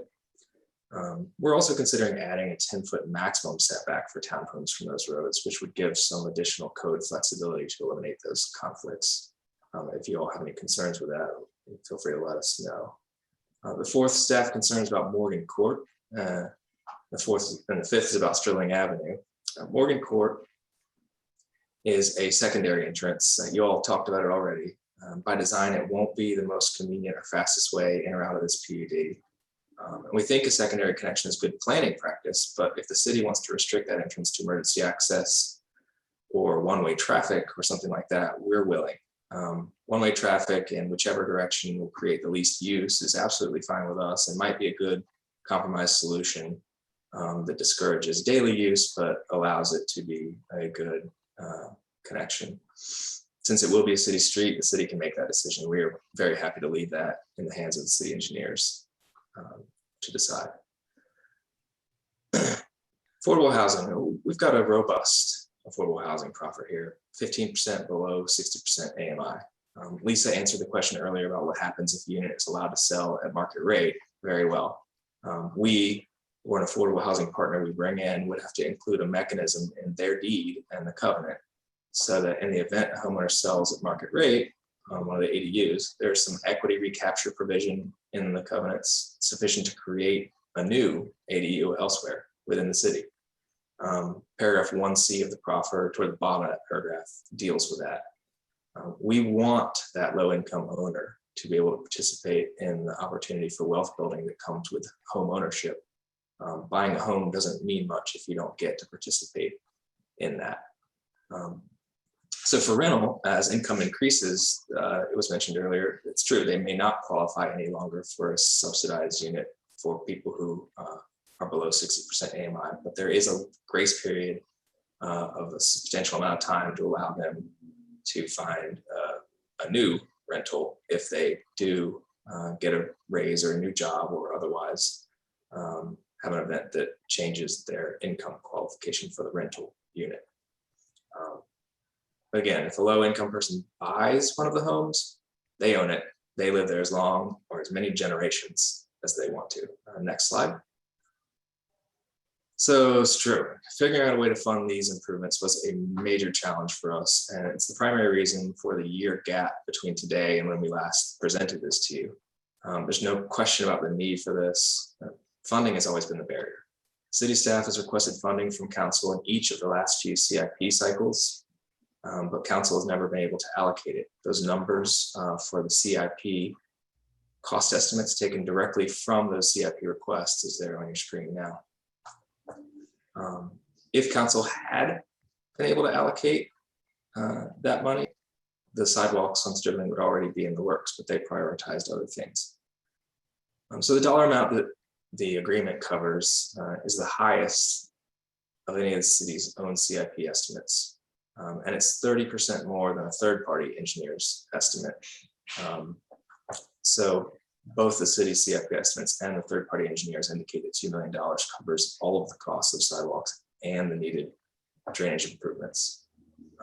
I can't speak to cost overruns. I hope that doesn't happen, but we're working with the estimates that have been produced by the city and other engineers as well. So council will vote on this at the same time as they vote on the PUD. It's, to me, they run hand in glove. They can't be separated. One does not work without the other, even if it's not part of the official zoning. And then the Sterling improvements can occur contemporaneous with the PUD construction. We have in our agreement some language where we will help facilitate the contractor and make sure that happens. This is as important to us as it is to everybody else. So we've tried to craft it to make sure that the language in that agreement does all that. It does require some action by the city. But if the money's there, I got to think the action will follow more easily. So in short, we're providing enough funding upfront out of our pocket to fund this important CIP project. And then we are creating the real estate tax revenue stream that repays it. Doing that sooner gets the sidewalk done sooner. Waiting for CIP and then doing this project, it's the same thing, just we have to wait longer for sidewalks. Having these funds out there for an undetermined amount of time does have some significant costs to our project budget because we have to carry that on our books, and we borrow money for a living. I don't know if you know what developers really do, but we really borrow money for a living. So the money for this would be money that we source and we pay interest on. And I guarantee you our interest rates are not nearly as attractive as the city's bond rates. But we're really excited that we can make it happen. It's been something that we've been waiting to figure out before we come back and ask for a vote. And I think we have. So thanks for your time. As always, I welcome questions, and so do Clint with Timmons Group and Kevin with Mitchell Matthews if we have any. And I'm sure some will come up. Thanks again. Questions from council for staff?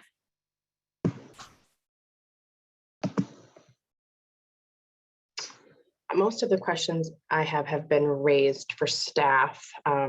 And I still have lingering questions around this agreement, but I don't know that this is the right time to get into that. So I appreciate the opportunity though. The only question that I had, and I don't remember whether you touched on this before, but when the sidewalks get built at the developer's expense, and it is to be, in essence, reimbursed by tax breaks of various sorts over the next 5 years, how, when you've got when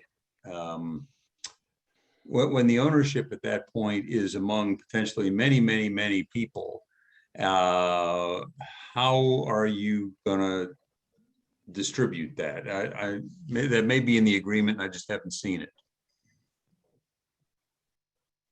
Yeah, Councilor Snook, I can speak to that. That's essentially, it's one parcel now, so it's really easy to determine that. And we've determined the base value based upon the value of the current parcel.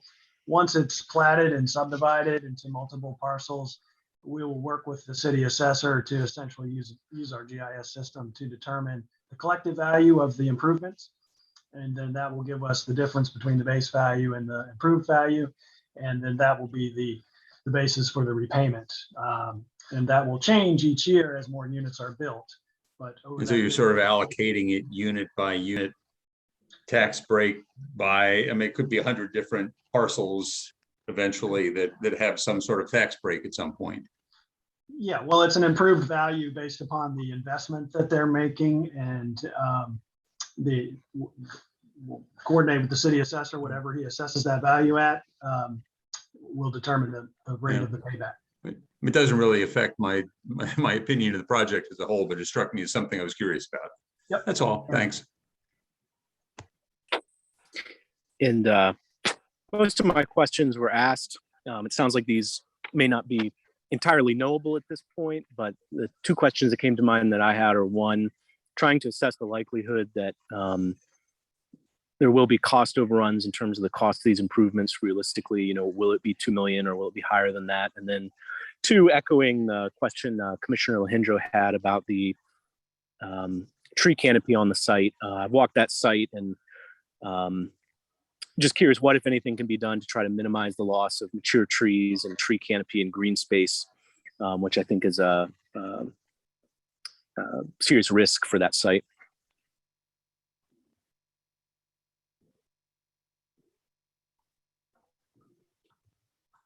Councilor Payne, is that an applicant question or you want that from staff? I mean, I guess it's really both, and I know there may not be, firm answers at this point, but. This is Jack Dawson. I can certainly speak to the first question. There have not been any estimates made on that improvement. The CIP requests are just that, CIP requests. I'm sure everybody here is very familiar how our CIP process works, maybe, and maybe not an exemplary example of functional local government, but and so what we had was 2 million was to get it started. You have to design this thing. The estimate to have this design is somewhere in the $250,000 because this is not an insignificant effort. And so I would say there's almost if it exceeded $2 million, it would not be an overrun because there is no estimate put together at this point in time. And I would not categorize drawing a sidewalk over an accurate survey an estimate either. So it is very important that you understand that there is not a solid estimate of this. The most solid estimate that my staff did came in at $2.9 million, and that got to sunset. There is significant property takes involved. I did on a call see a snippet of the proposed plan, which showed 20 feet curb to curb.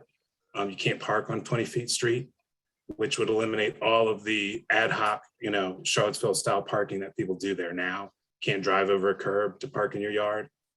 So while the community, I'm sure, wants a sidewalk, they probably don't want that design. And it gets more expensive when you get away from just throwing lines on a plan to how's this going to work? Where's the stormwater going to go? So there is no estimate as far as I'm concerned.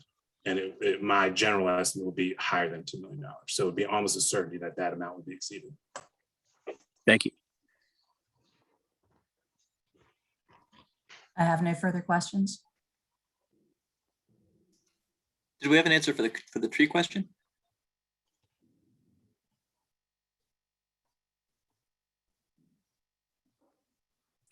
I can just say that, again, trees are kind of a shared responsibility among the reviewers and city staff, but if it's in the LOD, it's not going to be saved.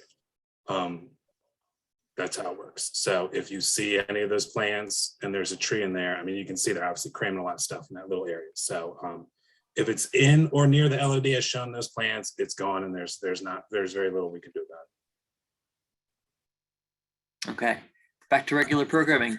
Commissioners. Wait a minute, Mr. Dawson, what in the what? LLV? What are you saying? I'm sorry, that was engineering jargon. LOD, the limits of disturbance. So the limits of disturbance, which Limit is of disturbance. yeah, which is at the start of almost all construction projects, they state that you can't go outside of it. That's generally where the perimeter controls are. But if you look at the plan, there's a little line around that development area. And if you walk that site and you're looking at the plan and you're inside of the development area, those trees are gone. Inside the development, all I'm looking at is the property line and the trees, tree survey at this point. So I'm not seeing any LOD territory designated. Page 291 of the packet, I think. Actually, the very last page of the vertical slopes waiver part should have it. 291, Roy? Yep. Okay, thank you. And I actually, just as a follow-up, I just had a question. Can the developer speak to some of the estimating that's going on just to understand this infrastructure need? I expect that will come up, yes. The numbers that I had in my presentation were from the CIP that was produced and presented to council in the last two CIP cycles. That's what staff was requesting be funded.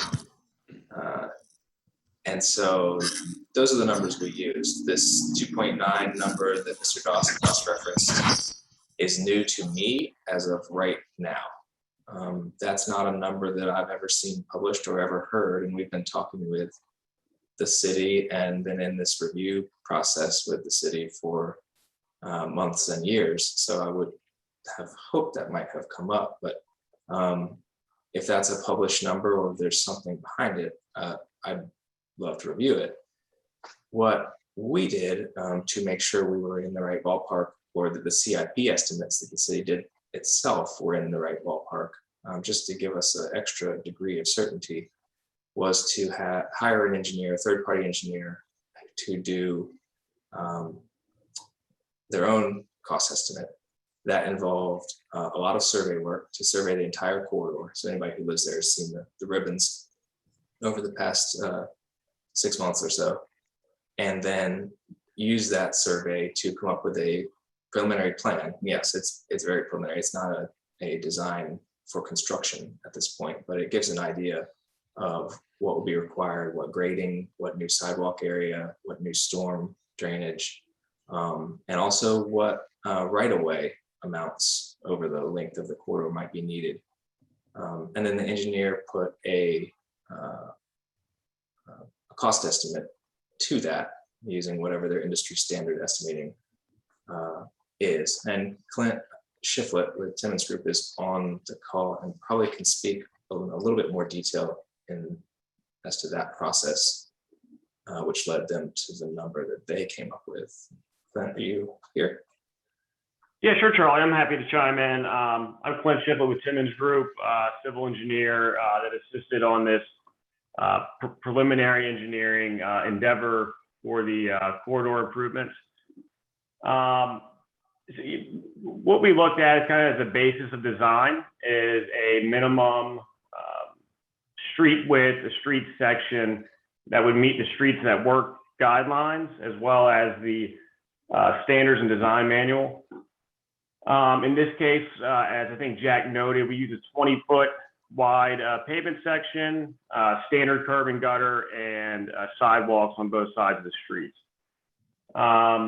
To further inform some of the costs, we incorporated estimated stormwater management costs, drainage improvements, demolition, pretty much a pretty good deep dive. I would probably classify the plan as like a 50% engineering plan to pull together those figures. All right, Mr. Mitchell, please, questions for the applicant? Yeah. The presentation you guys did was pretty quiet as it relates to the critical slopes. I'd like to talk a little bit about your thoughts as it relates to your mitigation strategy as it relates to that. I suspect you guys are angling towards nutrient credits. Is that accurate? I'll let Clint speak to that as well. Okay, that's the first question. So you can get to that.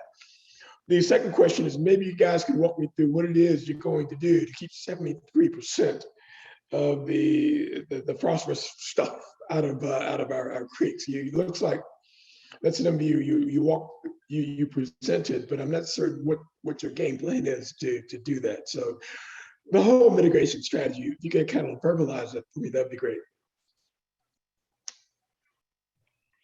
Yeah, I'm happy to chime in again on that. I think generally speaking, and I think Kevin touched on it earlier in the presentation, the general concept is to keep the bulk of the development away from the slopes, kind of squished up toward Stribling Avenue, as to minimize the impact and preserve as many of the slopes along Morris Creek as possible. So I think that's step one to help minimize the impact. To further mitigate the impact, we've included some preliminary design elements that include bioretention or rain garden facilities that would capture and treat water before it leaves the site back towards Morris Creek.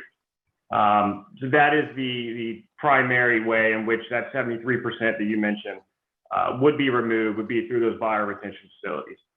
Of course, moving forward, final site plan, all of those sort of details would be honed in and further demonstrated that Jack Dawson would eventually need to review and vet. And to elaborate that on a little bit more, to give you some kind of concrete numbers that may be easy to relate to, preserving that riparian buffer was a big deal to us, and so about the closest that any of this disturbance comes to the Morris Creek bank is about 150 feet. The one exception is where storm sewer has to get down the hill. You can't just dump a whole bunch of stormwater at the top of the hill. So that stormwater, after it's been treated, goes through the riparian buffer. The majority of the buildings are at least 250 feet away from Morris Creek to provide an even larger buffer, with the closest building being 175 feet or so. So that hopefully gives you an idea of some of those mitigation strategies. You guys do a pretty good job of this, but I would ask you and all of the other developers whose applications we have to review, not to treat the critical slopes as an afterthought. Please keep those in the front of your minds. I've seen a lot of really good opportunities get derailed, almost derailed, because it was a bit of an afterthought. Mr. Herbab, questions for the applicant? I have a couple of questions. My first one was on the rental affordable units. Are those expected to be kind of sprinkled throughout the development, or are they all in the apartment buildings? How do those work? Yeah, it's most likely that the rental units would be in the apartment buildings. We have not decided that for sure, but they would be sprinkled throughout and not concentrated in one corner of a building, for example. And you have 30% rental, 30% ownership, and the rest are like you still have to decide what you want to do with them, one or the other, maybe. That's right. Hopefully more ownership. It's kind of a political pendulum sometimes for which is more demanded. It may depend on who you ask, but that's one of the reasons we left some flexibility there. Ms. Dowell? Oh, I'm sorry, was that it? Yeah, that's good enough. Thank you. Ms. Dowell? So I guess one of my concerns or questions is how are we going to mitigate the safety concern of the project? Are you asking specifically about Morgan Court?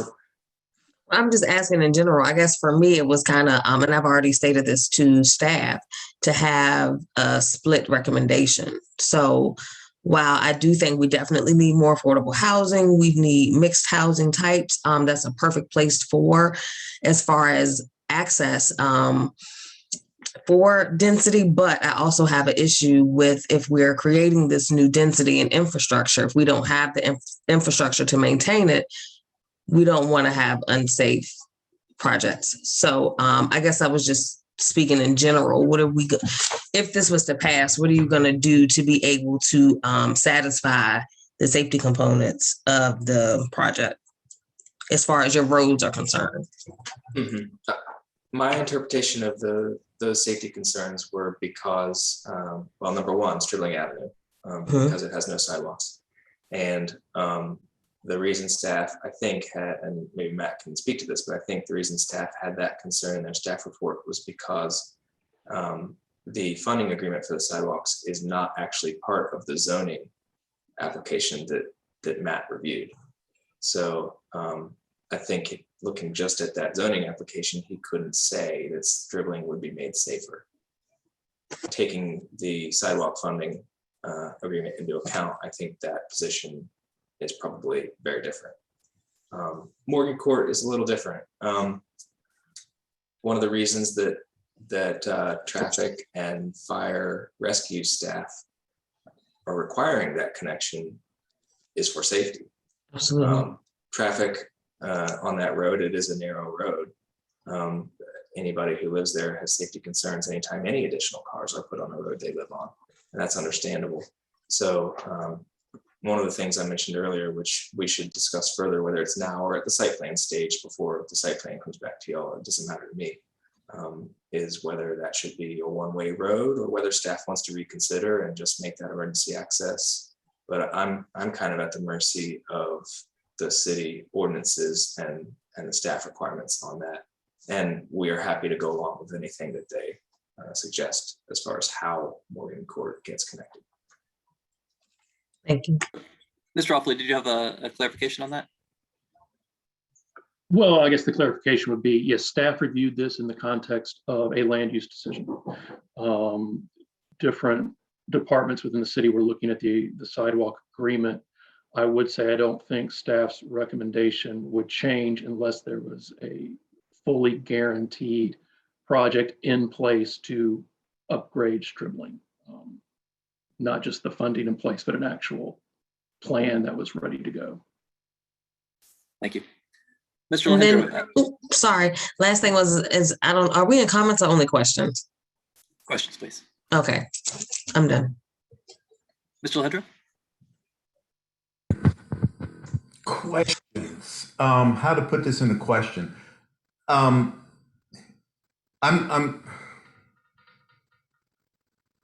looking at on page 64 the tree survey, and I'm going to push back on what I've heard so far. There are 11 mature, beautiful trees along Stribling Avenue. 48-inch ash, which probably not long for this world anyway. 28-inch beech, 28-inch maple, 24-inch oak, 18-inch oak. And what is being proposed now is that all these be torn out and to put in saplings. And I want to push back. I'm starting my 8th year attending these meetings, and I'm sick and tired of having beautiful large trees be torn down because of bureaucratic standards that get applied cookie cutterish without regard to the quality of the site and the uniqueness of these sites. And here we are with a PUD that by definition is supposed to allow creativity in saving some of these aspects of the natural site. Why can't we get creative and figure a way to keep these trees and maybe run the sidewalk behind them, put in different materials for the sidewalk that it doesn't require the trees to be ripped out, relocate the utilities, do something to protect these trees, keep that aspect of Stribling, and move ahead with this project.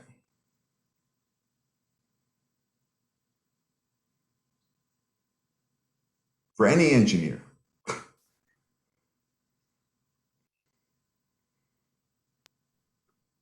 Hearing no other voices, I'll try. Thank you, Charlie.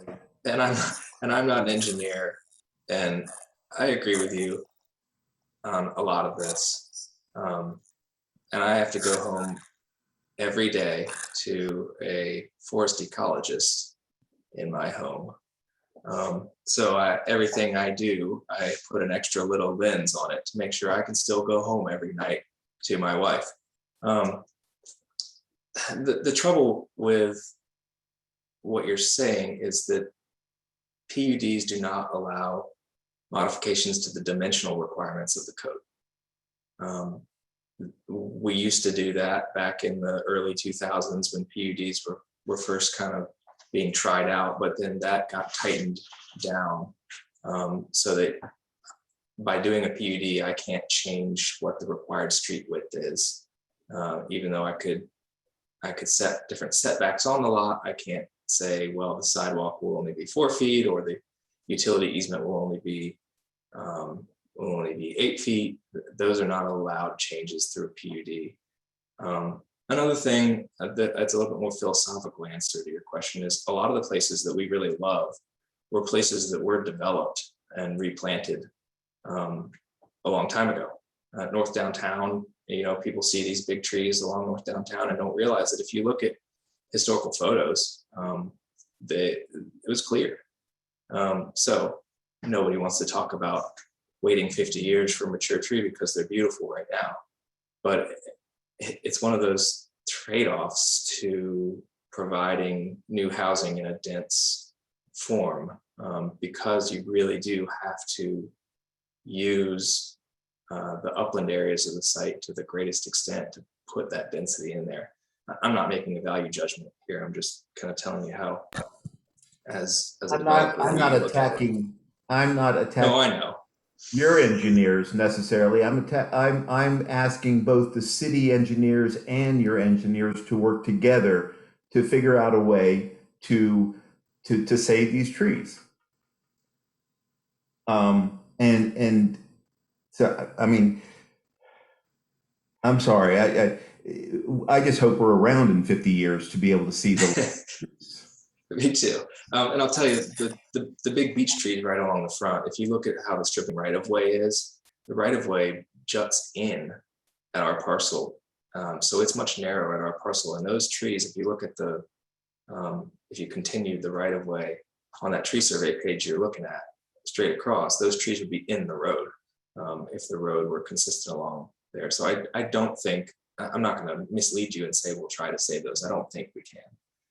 But the bigger trees, there's some 30-inch oak and 34-inch maples we'll definitely take an extra look at before any final site plans to do everything we can to preserve. They add value to the neighborhood, they add value to the development. If we can keep them, we will. And I would ask staff to work with the engineers for the project to do their best to save some of these trees.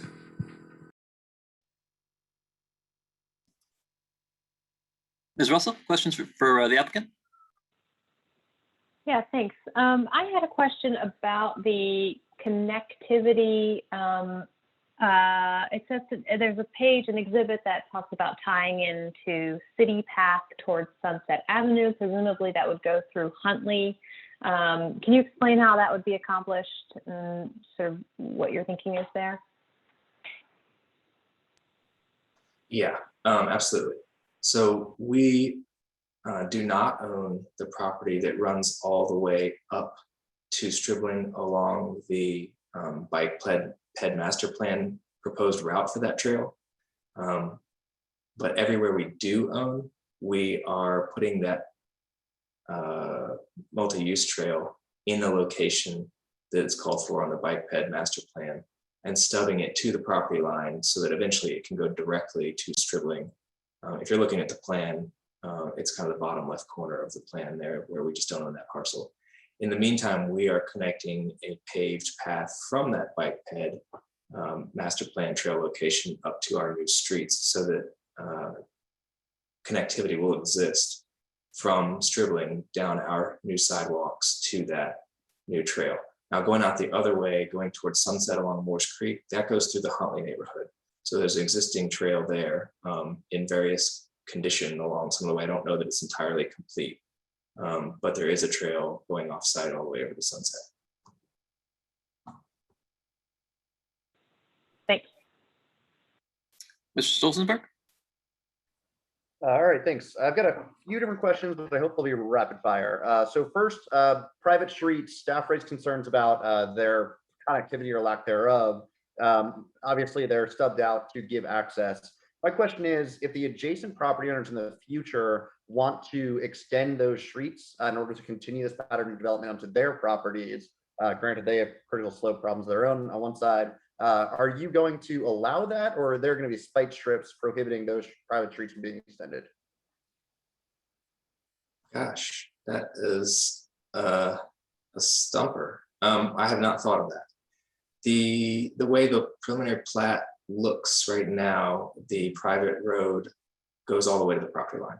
So though it would be private, there are physical opportunities to connect it. We'd have to give some thought to making sure that that there's a reasonable way to deal with the ownership, since they're private. If those could be converted to public at that time, that maybe is the best way to do that.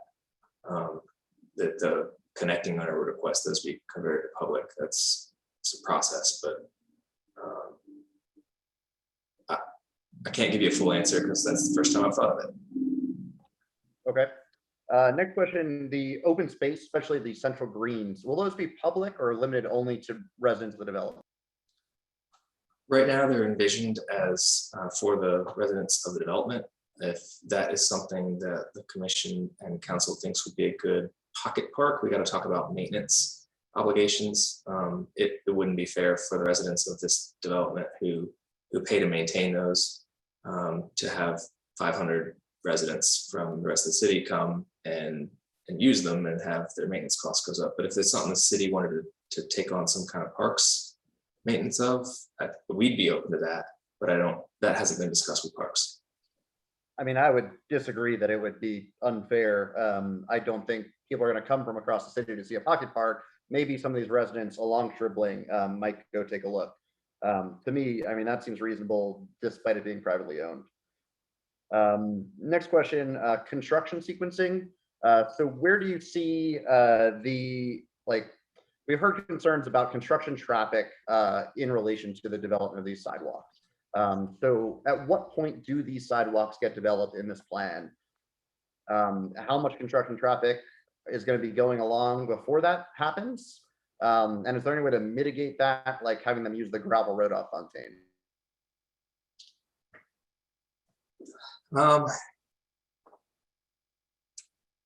My hope is that the sidewalks could be done first while we are building infrastructure in the PUD. So while there are bulldozers on site grading for roads and installing utilities, which doesn't involve a lot of truck traffic, it's when the home building starts that the truck traffic really picks up.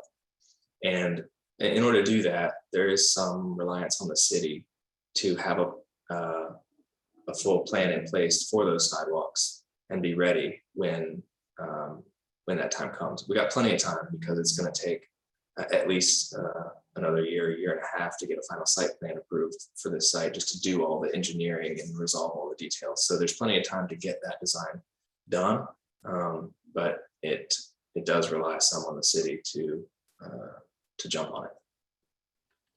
Okay, for affordable for sale units, are you planning on collaborating with Habitat? And then you said earlier that there would be some equity recapture, but then also said that it didn't exclude people from gaining that equity from home ownership. So how do you square those two things? Right. So we haven't picked an affordable housing partner. There's two models that are kind of predominant here for home ownership. One is the land trust model. And this is probably not really for you, but for other people who are listening who may not be familiar with it. The land trust model, as I understand it, takes the land out of the equation. The land trust owns the land. The home buyer owns the home. And then they have a shared equity in the property whenever that buyer resells it. So I'm making this up, but I think it's around 50-50. So let's say they buy a home for $200,000, and then a few years down the road, they sell it for $300,000. and the home buyer gets 50,000 of the equity and the land trust gets 50,000 of the equity to reinvest in another unit, so the affordability is not lost overall, but it may not be that specific unit. Habitat's model, and I hope I don't butcher this, is a little different, but they do the same sort of thing with a forgivable second mortgage. So they have one mortgage on the property for whatever the home buyer can afford based on their income, and then a second mortgage for the remainder. And that second mortgage is forgiven gradually over 30 years. So if a person were to own the home for full 30 years, then all of that equity becomes the homeowners. But if they sell it in 5 years, which they can do, they can sell it at market rate in 5 years, then I think Habitat would probably get a large portion of the equity back out of that house. The home buyer would get some, not nothing. They'd certainly get whatever value appreciated, but they wouldn't get the forgivable mortgage forgiven. So that also assures that affordability is maintained. If not in that unit, it can be reinvested to another unit. Does that answer the question?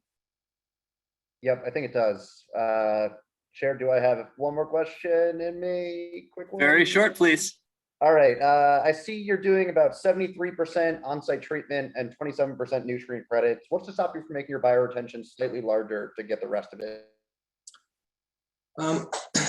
Potentially some sacrifice of otherwise usable open space. It may compromise some of the recreation area to turn it into biofilter. And those numbers are not fully engineered. We hope we can do better than that, but we've kind of set that as a minimum because we don't want to come back to you and say, oops, we told you this and now we're not doing that. If we do over that, we don't have to come back to you and hold our head in our hands. So there are opportunities to do better. And we will do the best we can to not have to buy any nutrient credits. But you go too large on the bio-retention and you're creeping into your recreation areas or preserved tree areas. And that's a bad trade-off sometimes. Okay. Mr. Palmer, questions for the applicant?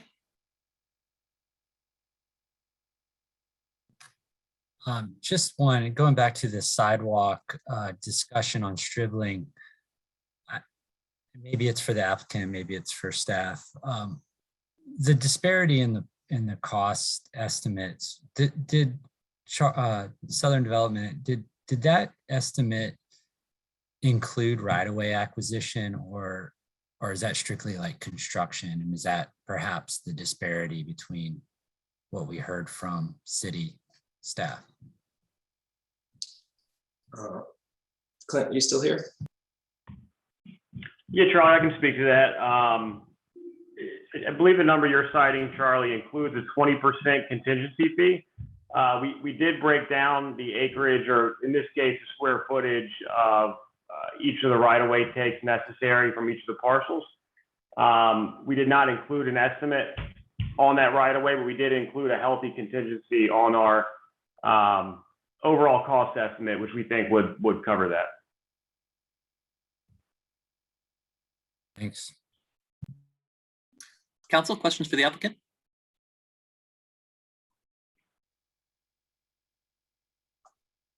I have no questions, thanks. I've asked the questions that I had. Likewise. All the questions I had have been asked. Thank you. I believe we're ready for public comment. Thank you, Chair. And at this time, if you'd like to address the commission on matters pertaining to 240 Stribling Avenue, please click your raise hand icon, or if you're joining us by phone, press *9. We'll call on you in the order of hands raised, and you will have 3 minutes for comment. The first speaker is Marga Bushera, and you are on with Planning Commission. You have 3 minutes. Yes, I'm Marga Bushara. Another question for me is, once I am surviving going down Stribling and hitting JPA, and then wanting to cross JPA on the pedestrian crosswalk, how many cars are not stopping there? It is simply an impossible situation, and many near misses were witnessed by many pedestrians. There is never any police, nor is there police even checking on speeding, on stribbling. It is a zoo there. And this cannot get better with a development of that size and magnitude that 240 stribbling is supposed to be. Another thing is, thank you very much, Mr. Alejandro, for your concern of the tree. I am for the trees. I'm walking that property on a daily basis. There are beaches on the side as you stand in front of 240 stribbling, one beach, especially on the left side, which is very close to the neighbor's fence there.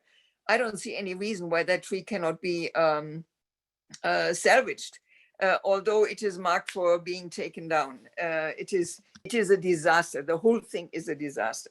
Thanks for letting me vent and share. Appreciate it. Thank you.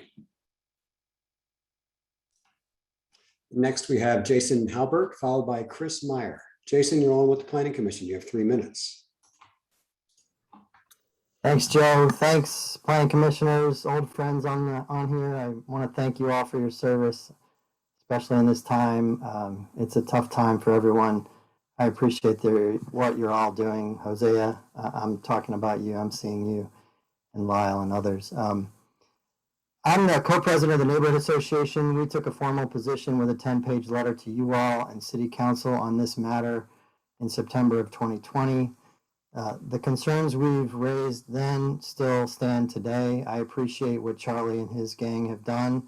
I think they're trying. I think you all are trying. I think there is a potential to find a solution here, but there's a big but. And Ms. Dow hit it on the head. It's about safety on that street and at the JP intersection. I know a lot of you have walked it. I've walked it with some of you. It is a serious problem. And we have tried for 6+ years to get City Council to recognize this amidst all the other concerns and all the other priorities. And I share those priorities with you. But it's fallen on deaf ears. I mean, I think people are hearing us, but there's just only so much money to go around. I want to see these things happen. I want to see affordable housing. I've worked on it for decades, both personally and in my professional career. And I want to see a good project developed, but it's just not there if you're going to go forward with this right now. I think this needs more time. We got the infrastructure agreement, which has not been vetted by anybody. And your staff have told you that. Mr. Dawson and others have told you it's not been vetted. We got it last night. So I think the number one thing I want you to take away from my comments is that you should delay this vote at least 4 or 6 months to have further discussions. I am willing to invite all of you, including the developer, to the Oktoberfest annual meeting for the Fry Springs Neighborhood Association and have more discussion on this. I think it needs more discussion. There are a lot of issues here encapsulated in this project, and the city needs to do its best to address them. And I saw our comments, some of our comments posted by Charlie in his presentation, and I want to be clear, that has not satisfied us. So we are not satisfied by what's been offered here. I won't go into more detail, but I will so privately with a few and the developer. But I appreciate what you're trying to do here. I think everyone is in the right in terms of everyone's doing this in good faith. But I think we need more time, and I would really strongly urge you to delay your vote. Thank you. And thank you. Next. Next, we have Chris Meyer, followed by Tom Cowgill. Chris, you're on with the Planning Commission. You have 3 minutes. Thank you. I'm speaking as a homeowner in Fry Springs in my personal capacity, but who also happens to be on the Neighborhood Association board. I will note the Neighborhood Association board has not taken a position on this most recent version, so I'm a little perplexed on the use of "we" by the previous speaker's pronoun, use of the pronoun. I do want to be clear that I'm in favor of the 240 Stribling development being improved for the below reasons. Our community as a whole and neighborhood needs more housing in general and a mix of housing. This development with this mix of housing types for different income levels is needed not only for middle income home buyers, this elusive missing middle, but also for those starter and rental homes for low income families. As the executive director of a growing nonprofit whose workforce serves this community, middle income and workforce housing where our current and future staff can live without having to commute 20 to 30 minutes one way is not only important for the organization's continued growth, but for my employees' quality of life, the fight against climate change because of less commuting and transportation emissions associated with that, and building intergenerational wealth. I also consider city finances and look at a piece of property that at the moment generates only $10,000 a year in property taxes, and with the potential of this development to generate $445,000 a year. More funding that can be used to fund our schools, make infrastructure improvements, improve our public transportation systems, and fund other needs our community has. I do recognize there will be micro-level negative impacts to those living on Stribling because of traffic increases. However, the developer's offer of, again, the bridge loan of $2 million and the increase in property tax revenue should provide the funding necessary to make the pedestrian road improvements to Stribling and mitigate the additional traffic. Am I happy about more vehicle trips on the southern end of JPA where I live? No, not really. But the minor increase of traffic volume doesn't, in my opinion, outweigh the larger benefit to our community that this development would provide. I'm also very clear-eyed that this development in itself is not going to solve the lack of housing, and especially workforce or affordable housing for our community. However, while it is not sufficient in itself, it is definitely necessary in order to make an impact, as no one project is going to solve it. My fear is the developer will be denied and build by-right homes that will only be a third of that units, and the Stribling Street improvements will not be done. Too many future residents of the proposed housing units lose in that scenario, and one of the last large pieces of land available for residential development in our community will be underutilized. Thank you for taking these considerations, taking my observations into consideration. Thank you. Next, please. Next, we have Tom Cowgill, followed by Casey Giueli. Tom, you're on with the Planning Commission. You have 3 minutes. Live on Stribling Avenue. I've been a renter here for 3 years and a homeowner now for 14 years. I welcome affordable housing on a scale that will fit the neighborhood. I believe a smaller development, as currently provided for in the zoning plan, could be feasible, especially with a small park or green space along the Stribling Avenue road frontage. It would show respect for the character of the neighborhood, as well as preserve some of the aged beech trees.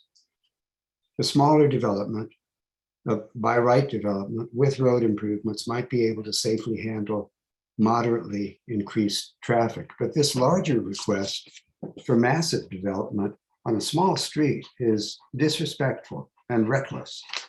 Safety is my concern. Stribling Avenue would effectively be the only access to a development that would double the current number of dwellings on the street. Sadly, a traffic study was done. Sad because it was done in March 2020, 2 days after the lockdown began, on a day when people had been sent home from schools and work, told to stay indoors, and were afraid to go to the grocery store. The traffic survey company laid down pneumatic road tubes on Stribling Avenue. Regardless of the motives of doing such a study at such a time, it would clearly be dishonest to make use of the results of that study. As you know, Stribling Avenue is over a half a mile long with only a few feet of intermittent sidewalk. It's narrow, often too narrow for 2 cars to pass each other. It has curves and blind summits. In normal years, both city and county school buses make their daily rounds. Many residents walk or ride bikes to UVA. And in the absence of any nearby parks, people use the street for recreation.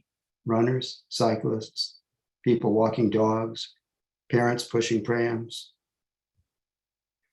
I encourage you to visit, walk the street, imagine logging trucks, cement and gravel trucks, then construction vehicles, and then twice the current traffic flow. It will be clear to you that this request for a larger development is not a safe proposition. And I think we all agree that housing is not affordable if it is not safe. Thank you. And thank you. The next person up. Next, we have Casey Giueli, followed by Kevin Flynn. Casey, you're on with the Planning Commission. You have 3 minutes. And you will have to unmute. My apologies. Hi, I just want to make a couple of comments. One being that while I certainly applaud the affordable housing initiative within this project, I'm concerned greatly about the number of rental units over a 10-year period before they return to market value. I think that in the long run, that will do little to impact the affordable housing issues within our community. Two, like many others, I have concerns related to Stribling. And we haven't spoken today at all about the intersection of Stribling and JPA. And we know that it's very, very difficult right now for cars coming off of Stribling to make a left-hand turn. And I know that this will become even more congested and more dangerous both to cars and to pedestrians. So whatever happens, I believe that we have to see Stribling fully funded. I appreciate the city's engineer saying that he felt that the cost would be over the $2 million point, because when we think about all those vehicles moving heavy loads of cement and trees up and down that street is in poor condition to begin with. And I'm concerned that over time, that street will even further degrade before we even make any improvements. Thank you. And thank you. And next? Next, we have Kevin Flynn, followed by Genevieve Keller. Kevin, you're on with the Planning Commission. You have 3 minutes. Hi, I just wanted to raise some concerns that I'm sure you've heard before and we'll hear again. My first and biggest concern for this project is the safety on Stribling Avenue. As you know, the road is narrow, does not have any sidewalk facilities except for in front of 2 parcels. And due to the location near UVA and the bus stops, it seems to have a much higher number of pedestrians and cyclists than other roads in the city, despite not having adequate facilities for them. So any project that would further the number of people using it really needs to address these concerns of the existing condition before adding to it. Additionally, there are road safety hazards for motorists. The road is an uneven width, so people are constantly swerving back and forth. There are several blind curves and vertical curves due to the geometry of the road that need to be addressed before, again, we're about to double the amount of traffic on it every day. And then furthermore, in addition to the capacity issues on Stribling itself, once it connects into the roadway network with the rest of the city, there's big concerns at the intersection with Jefferson Park Avenue. On a daily basis, it can be very difficult to make a left turn out of there. Sometimes it's even hard to make a right turn. Adding more to address this would be a huge help. And even though I've heard a lot of proposals to do things along Stribling, I've heard nothing to address this intersection, which is necessary to bring the proposed development into the city network as a whole. And related to that, the proposed development is a really nice dense street grid, but I'm not necessarily sure that it makes sense to have that sort of density at what is functionally a dead end street. Even with an additional exit onto Morgan Court, all the traffic will basically end up on Stribling. No one's going to, if you look at a map, no one's going to snake through Huntley to get back up to JPA. That just doesn't make any sense. So having this dense development on functionally a dead end just doesn't necessarily make sense with the existing infrastructure. And if it's going to be approved, the infrastructure needs to be upgraded to support it before any of that can happen. Thank you. Thank you. And I believe Ms. Keller?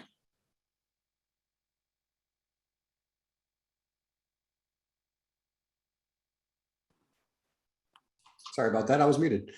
Ms. Keller, followed by Leanna Midkiff. Genevieve, you have 3 minutes. Oh, thank you. Congratulations tonight to Lyle and Liz, and many thanks to Hosea. Super job of chairing. You've brought a new level of cool to chairing from your stand-up desk. I'm going to miss that. I strongly support Jody's suggestion that you find ways to require the protection of specimen trees, especially street trees. PUDs are for innovative plans of development, and it is more than time that PUDs are also for innovative plans for protection and preservation. If you want the public to support new development and density in particular, you must consider quality of life issues, and it should not just be replacement trees, but tree preservation and perhaps endowments to replace them when they've outlived their natural lives in future decades. So please find innovative ways to reinterpret or amend the PUD to accomplish this important initiative. And finally, I have a question. I know you don't have to answer it, but I would like to put it out on the table.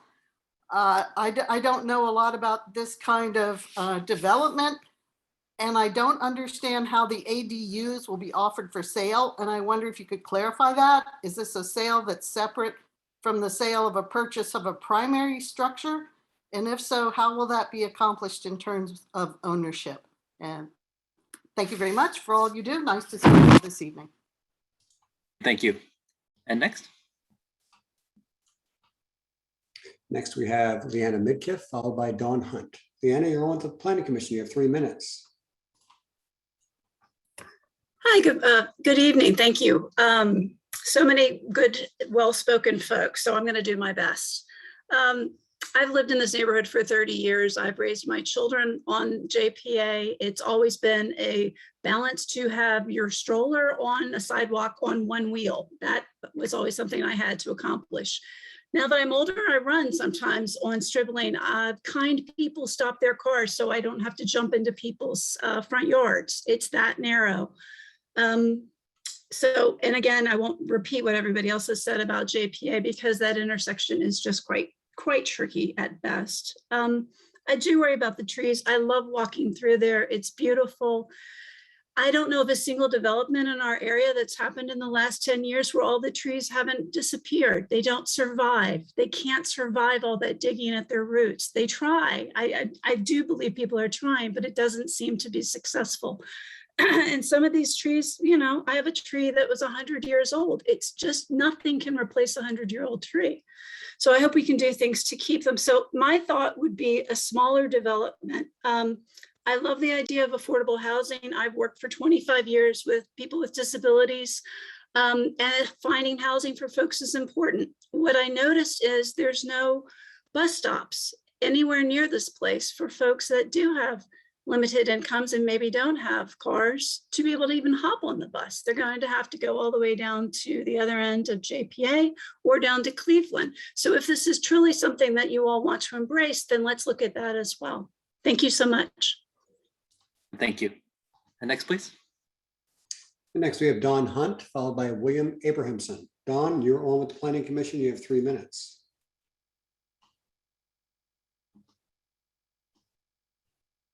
And Dawn, you'll have to unmute.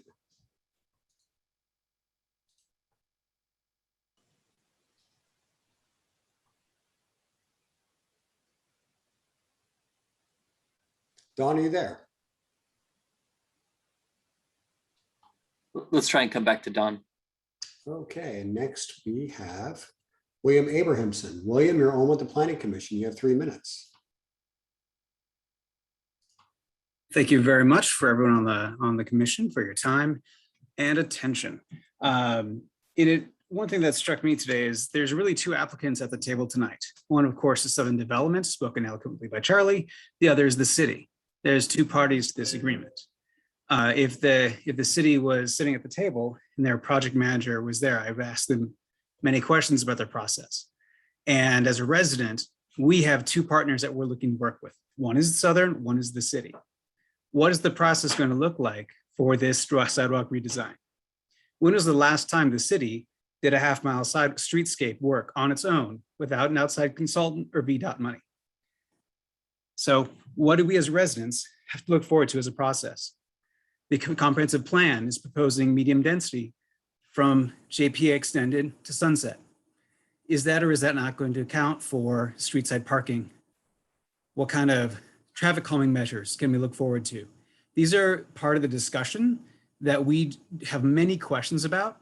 So I'd encourage you all to look not at just the application in front of you right now, but to be optimistic and forward looking of what does this process look like for our community? Can we take some more time to review it and get the city's feedback of what this would look like? The second thing I'd like to raise is flexibility on the design team. The renderings they showed wonderful attention to the views and the heights of the buildings.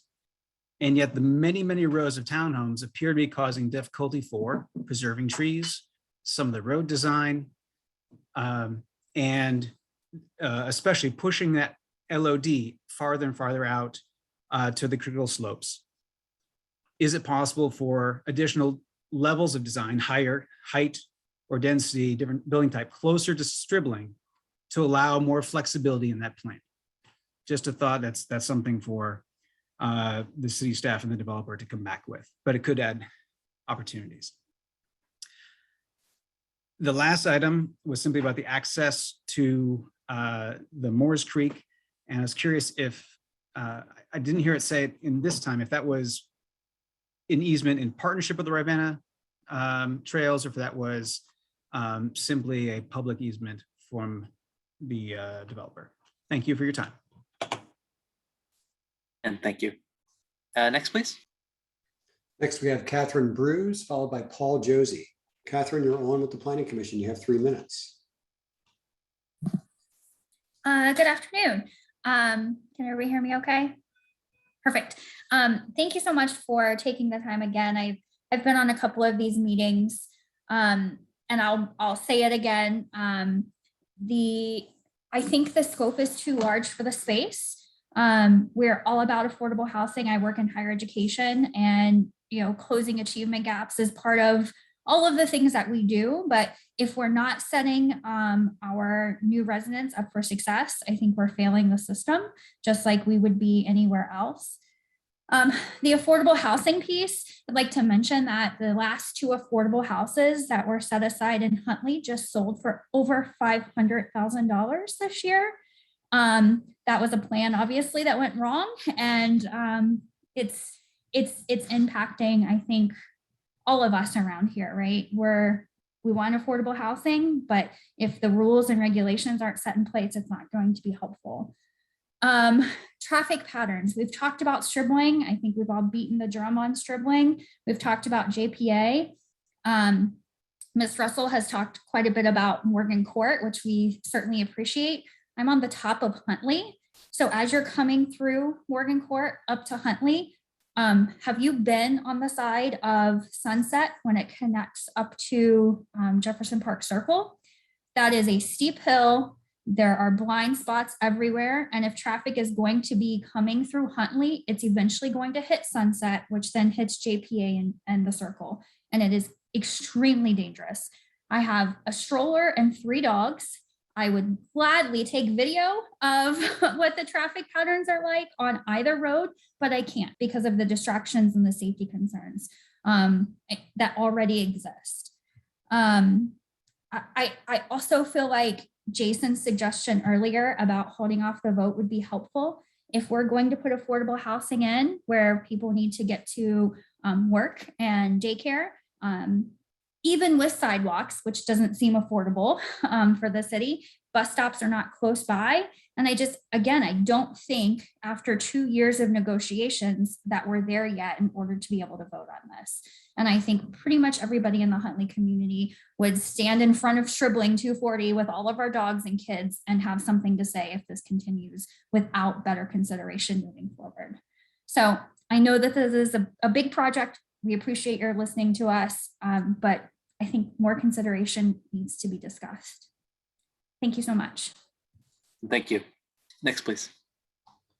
Next, we have Paul Josie, followed by Sharon Stone. Paul, you're on with the commission. You have 3 minutes. All right, thank you very much. My name is Paul Josie. I purchased a home and lived on Stribling for 13 years. And I know the street very well. And this is one of the last sites to be developed. This is the last major site to be developed. It's a 100-foot drop. It's a very steep site. There's a reason why it hasn't been developed by right. There's a reason why they're trying to get as much density as they can on the site. Where they proposed trail connections are really truly just, bottom of swale, sort of over a utility easement. It's not really a level trail. It's a very steep site.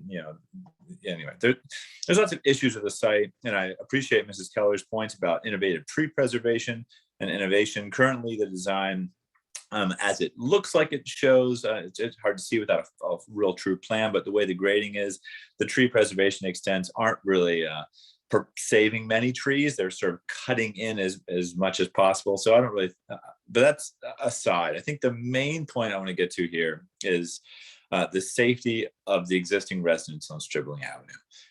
Stribling Avenue, if you know, it's over 80% renter occupied. This is a low and low middle income street of residents who live here. It's that we're putting safety at risk with the numbers here, with a sidewalk, when the sidewalk's going to come, if it's going to come, who's going to allocate that money. There's a lot of concerns. When we left, having my kids near Stribling on the street itself, it's terrifying. There are cars going fast all the time. And having watched Huntley develop over 15 years of development, there were endless construction traffic. People who do not live there driving fast all the time when they're arriving, and when at lunchtime, in the evenings, when they're leaving. I mean, it is an unsafe street. And as everyone's said this, this is supposed to be a community street, but the people who are impacted the most are the low income people who are living on the street currently. So my recommendation is, to hold off until there's a clear sidewalk plan and a schedule and a budget for that sidewalk, because there's no budget presented right now that seems clear of what the real cost of this would be to get this development. Thank you. And thank you. Next, please. And next we have Sharon Stone, followed by Neil Goldsboro. Sharon, you're on with the Planning Commission. You have 3 minutes. Hello. I live at the very, very end of Stribling, actually in the county on Nob Hill Circle. I won't mention anything about Stribling and JPA that hasn't already been mentioned, but I haven't heard anything yet about Stribling Extended, which is the gravel road that comes in from near the Fontaine Research Park and comes up to the end of Stribling. Anybody who lives at the end of Stribling knows that people who live at that end take it as a shortcut. And I don't know, a couple of years ago, VDOT paved it not very well without any drainage, and it has turned into sort of an island with a bunch of holes, and parts of the roads are collapsing. And it's more like a golf cart trek. And I haven't heard anything about a plan to address that, because everybody who lives at that end, and probably people in this development, will use that road. So I'd like to know more about what the plan is for that. That's all I've got. Thank you. Thank you. Next, please. And next we have Neil Goldsboro. Neil, you're on with the Planning Commission. You have 3 minutes.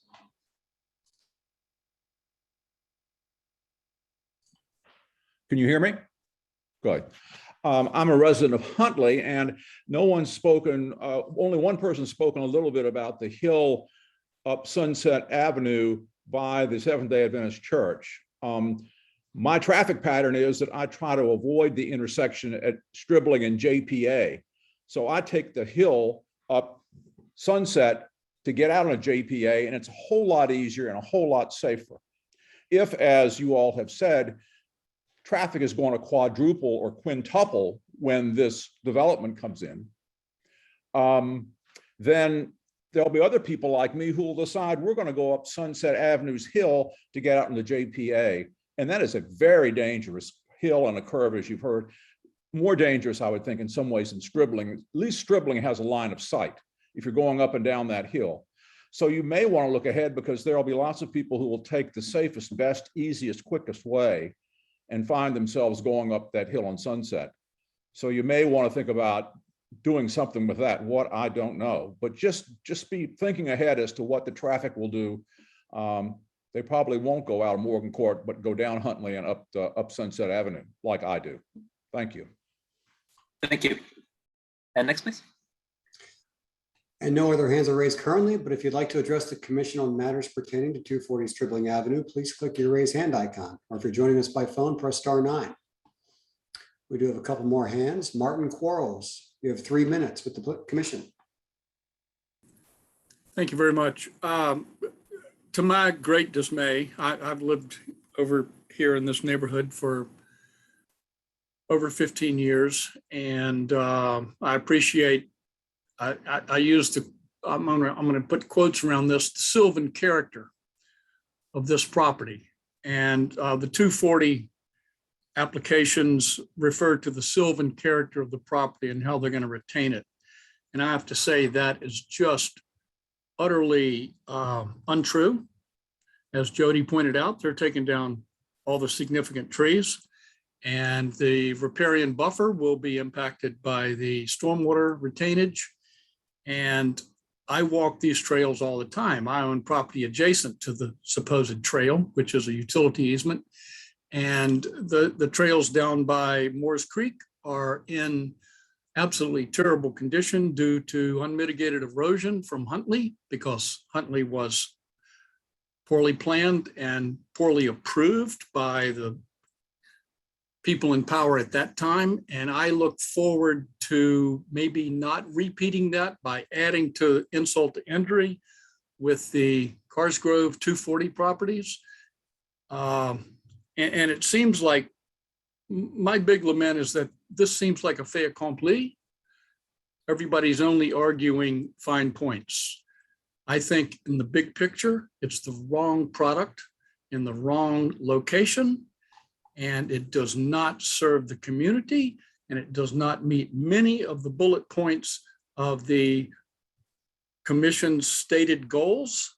And I suggest you carefully read the letter I sent this morning, though I had difficulty doing that, and because I spent hours on it, and just see that this is not the right product in the right location, and it will not enhance the quality of life for the people who live in this neighborhood.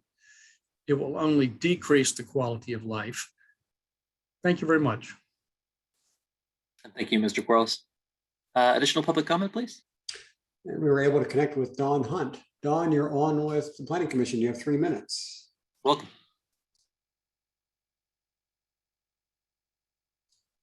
And Dawn, you will have to unmute. Okay, I think, can you hear me now? Yes, okay. Perfect. Great. Sorry, I'm not a techie. Didn't know what I was doing with that. I live at 301 Stribling. I've been here for over 20 years with my husband and walk all the time in the neighborhood. I have a basic question, I guess, that my understanding of the comprehensive plan, the current and the proposed new one, that have a density for this neighborhood, which is totally different and much lower than the density, the proposed density for the 240 property. So that's really confusing to me. The other issue is well, there's many issues. The safety issue on the road is of high concern, and the cost, the differences in that, what we've heard from different people about what that's going to cost. And I would think my husband was in construction, and they said usually you need to figure it tight and then double it. And so I think that we need to look at probably the higher levels, the higher amounts for those, the proposed sidewalk improvements, et cetera, on Stribling. Also, I want to reference something that the Fry Spring Neighborhood Association sent with their memo last September, I think it was 2020.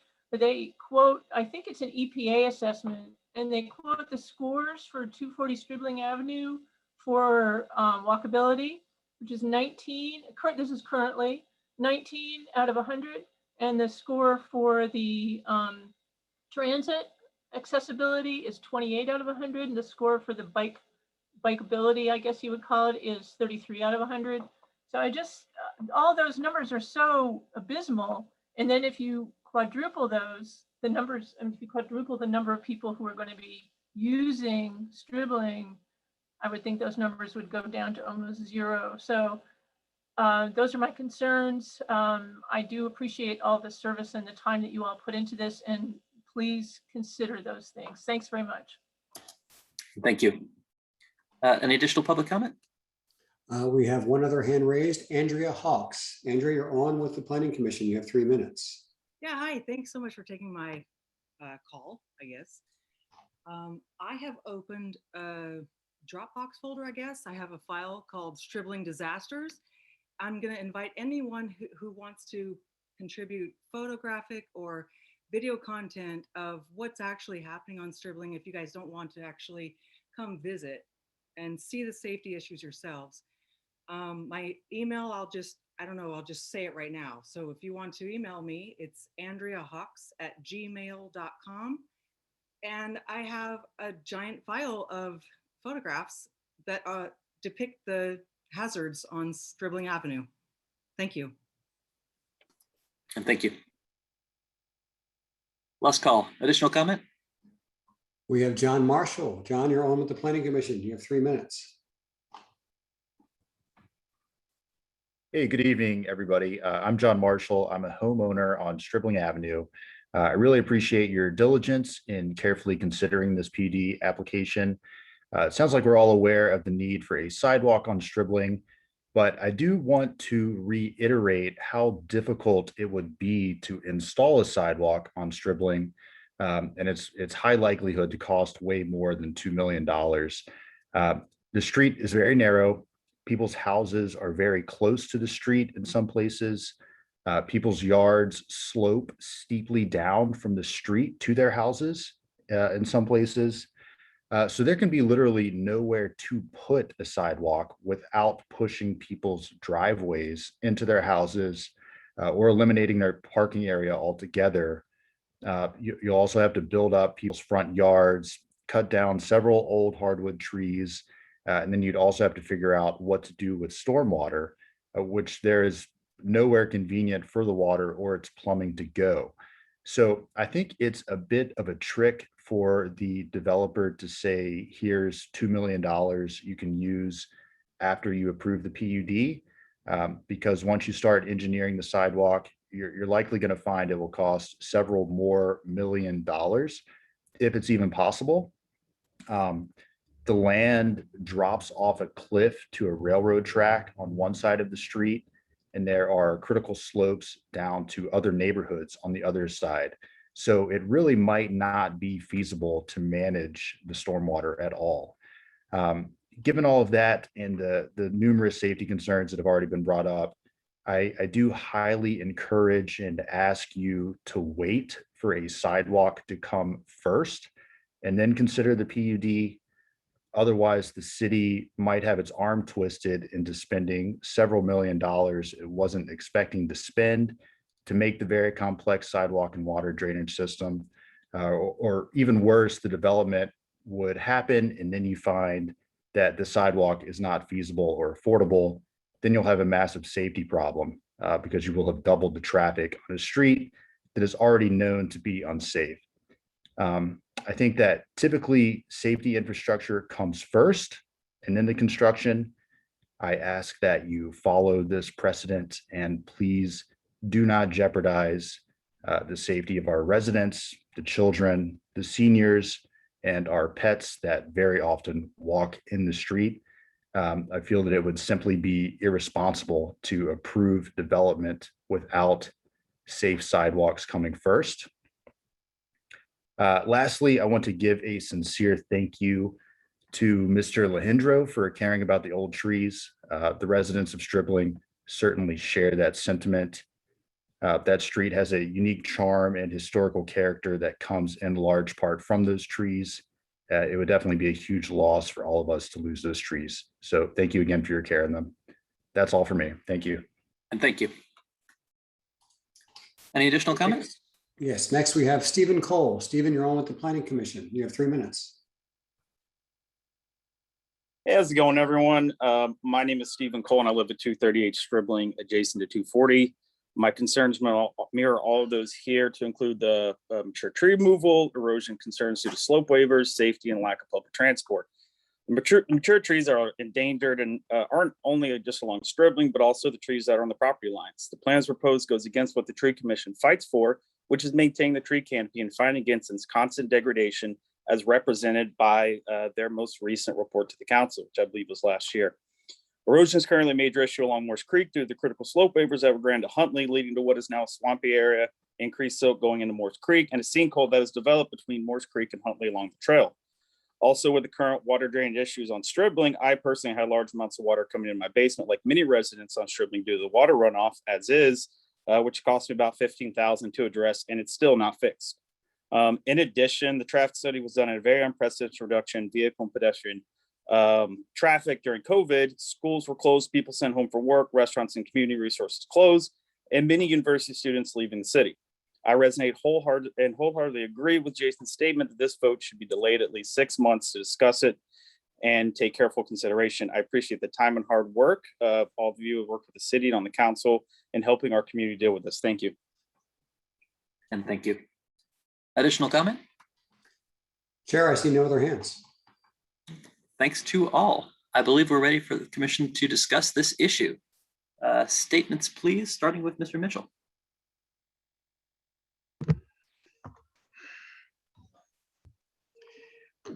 There is much about this that I like. I like the fact that we will get a significant amount of affordable housing. And I like the fact that we would get the infrastructure that we will not get if this is done by right. And that we won't get for years if we wait until we can get it into our capital improvement plan. And the scaling, the size, the density of the development doesn't bother me at all either.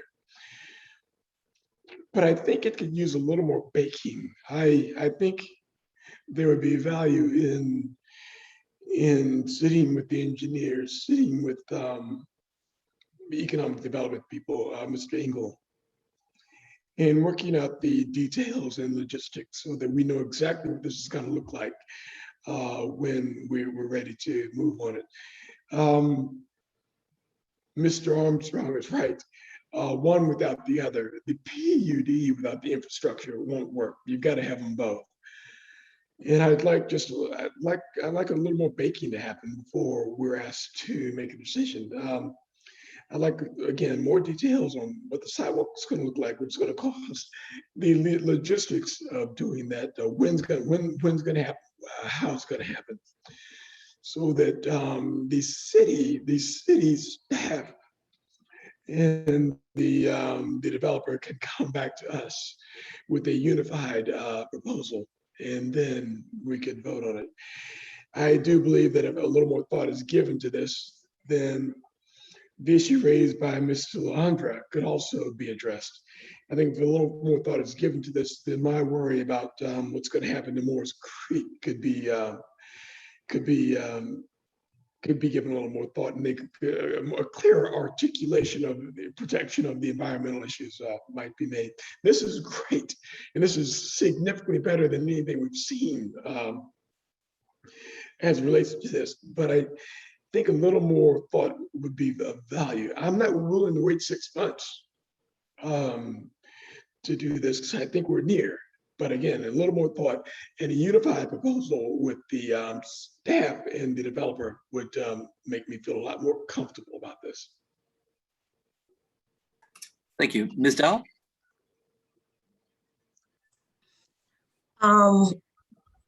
So for me, I have the same sentiments as Jose and some of the city residents that have spoken.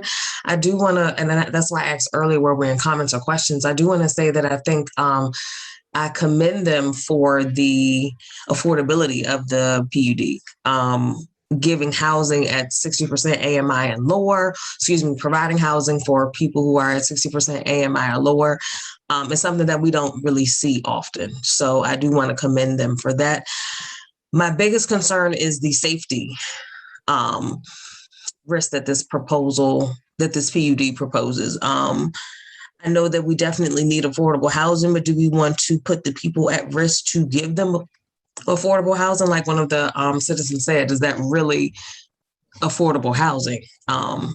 So I am torn. I do think that they could, they've done a pretty good job, but I do think they can do better and find a way to come up with some type of proposal to get those sidewalks completed and to have a plan for that. And then I could see this moving forward.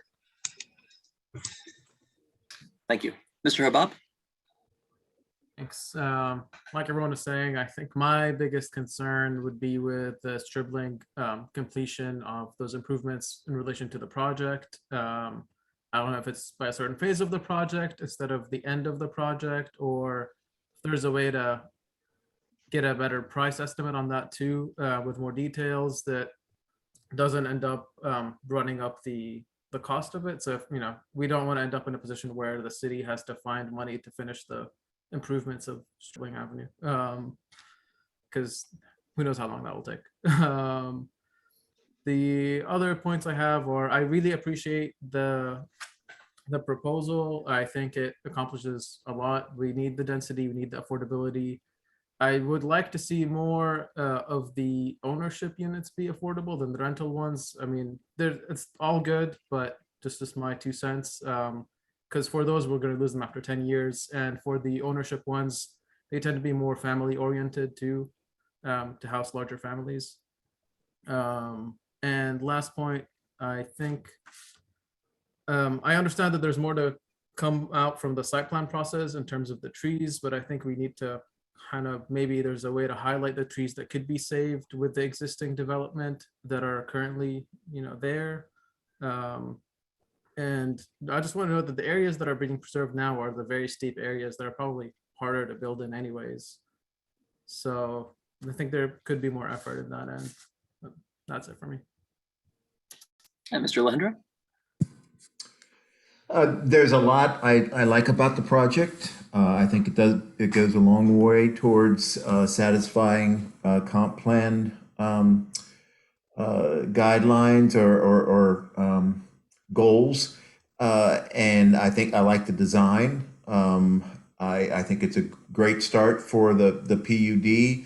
But I'm with Hosea in that I wish that they would take it a little farther and be a little bit more creative in figuring out how to use the POD to the advantage of the site and saving more of these trees well, just that. I'm not asking for them to spend another 2 years doing this. I'd like to see them put their heads together, get creative, ask them to work with the city staff work with them, and figure out how to do this in a way that everybody wins. Thank you. And Ms. Russell? Sorry, I had to find my mute. So I think it was called out. It was called out appropriately that the existing and future land use map both call for low density residential in this area, and it's clear that the lack of infrastructure, that the infrastructure is lacking, in this area to support this level of density safely. I'm not convinced we do get the affordability, and that's not due to necessarily the developers, sort of because we need to fix the system in order to ensure and track and be accountable for and know what we're asking for and know that that's being provided. And I know we're working on that and it's an ongoing issue, but I'm still not comfortable with it. And I think the sidewalk numbers need some more study so that we can get better aligned with what city staff and the developers, engineers, sharpen pencils on those numbers before moving forward. And I also do think that the traffic should be considered on Morgan Court, whether that's one way or emergency access only. I don't know, but I do have some serious concerns about that road.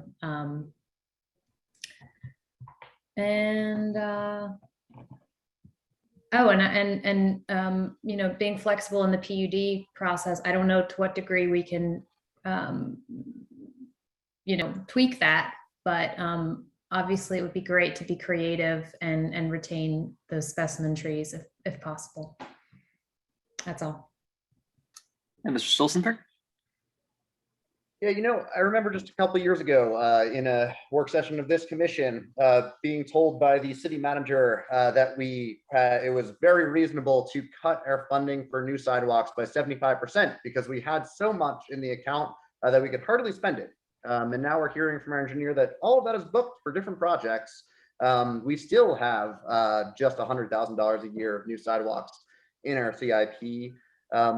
To me, there is no way in hell that this street, which has a bad safety issue now, I've known it for years. My ex-roommate's wife used to live in it, girlfriend at the time. We need these sidewalks. The neighborhood needs it. The city needs this affordable housing and all of the housing. And to me, it seems like there's no way in hell if this thing is going to get funded in the next decade, probably 2 decades, probably 3 decades without this project. So it's good to see that there is finally kind of coming together to get this agreement to make a real commitment to build this, this badly needed infrastructure. I mean, the revenue from this project clearly is sufficient to fund it on top of many other city needs. I mean, it's endlessly frustrating to me, the degree of dysfunction within the city, where the Economic Development Department is negotiating this agreement and isn't even telling NDS about it until literally 2 days ago on a reply all email with half the city in it, literally like the neighborhood, not even staff. And I mean, I guess that does justify this performance agreement style of thing where we just commit to doing it and kind of lock ourselves in. To me, it would otherwise make a ton more sense to just take the cash and then use the tax increment money to then go build it, which would be the same process, except that we get free money out of it. And I mean, either way, if there are cost overruns, we're getting $450,000 extra from the city or from this project per year. And that's at a pretty conservative, I think, $275,000 per unit, which if these townhouses are going for $275,000, you know, that is relatively affordable at something like 80% AMI, if those are what the market rate units cost. I don't expect it to be that. I expect it to be higher. That means even more tax revenue for the city. We can fund all these things, but the trade-off is we need to allow it. We need to legalize it being built.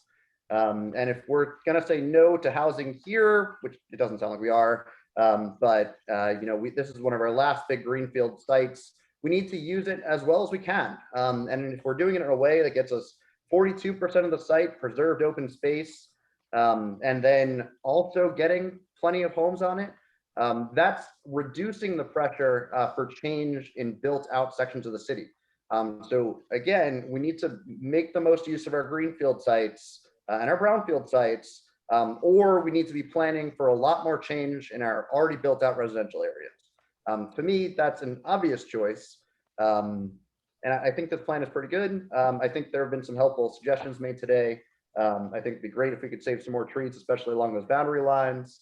Looking forward to seeing it come back. I hope it doesn't take 6 months. I just don't see what else is going to happen in that time, but rather just a month or two. Mr. Palmer, do you have some thoughts on this? Not too many. I think you guys have all covered all angles of this project, but just want to, just for the record, say, you know, UVA doesn't have a position on this, so you know, I appreciate the questions answered and all that, but nothing really to add to the debate. So thanks. Thank you. Council, thoughts? I have a couple thoughts. The first is that I really want to know with greater certainty than is available this evening what the effect of a $2 million contribution would be, and how much more is the city to be expected to have to contribute once we actually get down to it. One of the things that always frustrates me is to be pondering things that ought to, in theory, be knowable. And in theory, we ought to have at least some ability to have the people who know about cost estimating and projects and so on get together and come up with some understanding, even if it's just how we're going to disagree. But I think that we need to get that figured out more precisely. If we are to say that, you know, Charlie Armstrong and company are going to start building sidewalks in a year and a half, and we are supposed to have $900,000 more that we're going to add into the pot in order to make that happen, I don't know where that $900,000 would come from. Right now, every penny we're going to have in capital funds, until we figure out something else, every penny is going to end up getting allocated to school reconfiguration. So we better have a very solid idea of how we're going to do this. And I don't think we've got that yet. But I mean, similar to what Rory said, I like the idea for a whole lot of reasons. I want to make it work. I just don't want us to be in a situation where the city looks up a year from now and all of a sudden they're telling us, we can't start this project until you commit to another X number of dollars, and we don't have that figured out. So that's issue number one. Issue number two is that I have not thought, certainly as deeply as the residents have, about the problem of the intersection of Stribling and JPA. That's a big issue, and that's probably going to require more city effort, and whether it's going to require, streetscape fund, or whatever source we may be looking at. It's something that we need to be willing to commit ourselves to solving and not 20 years from now, but within the scope of the next few years. And I just don't know what that looks like yet. So those are my two big concerns. I understand. I also share those concerns. And I think that if this was somehow placed in our lap by the commission, I wouldn't be prepared to vote on it without a lot more answers relative to this this agreement, because I agree, like these cannot be decoupled. They are kind of one and the same. There's just no way to support this project without having a firm grasp of how we're going to provide these infrastructure improvements to the neighborhood. And having walked this with neighbors, I also share the concern around that intersection, but I do see that that's something that falls in the city's scope, and recognize there's limits to what we could be asking from third parties in some of these things. But I think it has to be a priority, because as it is right now, as we've heard from people tonight, which I didn't appreciate until hearing from them firsthand, that they're finding alternative ways to get to them, and those aren't the best ways either to be getting around. That certainly wasn't the intention with the way that these streets were designed, but right now it's just not working for that community. But overarching, for me, it's really about this agreement and making sure that we are both the applicant team and the city team are on the same page, because I really wasn't feeling that tonight. Guess I would add, I would echo what others have said, and seeing a lot to like and a lot of positives in the presentation tonight in the project. This is one of our few remaining large undeveloped sites, and to have a good project there that has affordable housing, that's a well-designed, solid project, is very important, and would hate to see it just be a by right subpar project of McMansions or something that doesn't have a lot of thought and community input. And I think it's certainly been moving in a direction where there has been a serious effort to engage the community and a lot of positive changes made. And again, there's a lot to see that I think is positive. I would like more specificity in terms of the performance agreement, in terms of a clear picture of how much money those sidewalk improvements would realistically cost, sort of a sense of the timeline of when it would happen, and what, if any, additional support would be needed from the city in order to make it happen. As others have said, I think realistically, those sidewalk improvements are not going to happen without this project anytime soon. That's just the reality, looking at our budget priorities. For the sidewalk improvements to solely come from the city budget is not something that would happen in a short time frame, I don't think, realistically. And so getting them done, I think, is an important part of this project. And final thoughts would be, as others said, I'm definitely curious if there are opportunities to use the PUD process to try to preserve some of the mature trees and tree canopy. And I've walked that site, and particularly at the end of it, the critical slopes seem very important as well. And to just get some more clarity and specificity there, and not overlook that piece of it, which I think will be very important. That said, I think those are all things that can be resolved. I hope that we are able to work through those things and get to a solution here, because I see a lot to like, and it seems like something that we can get done. And I don't know if it even necessarily needs to take 6 months, but would hate to see the work that's been done, fall apart, and I don't think it has to.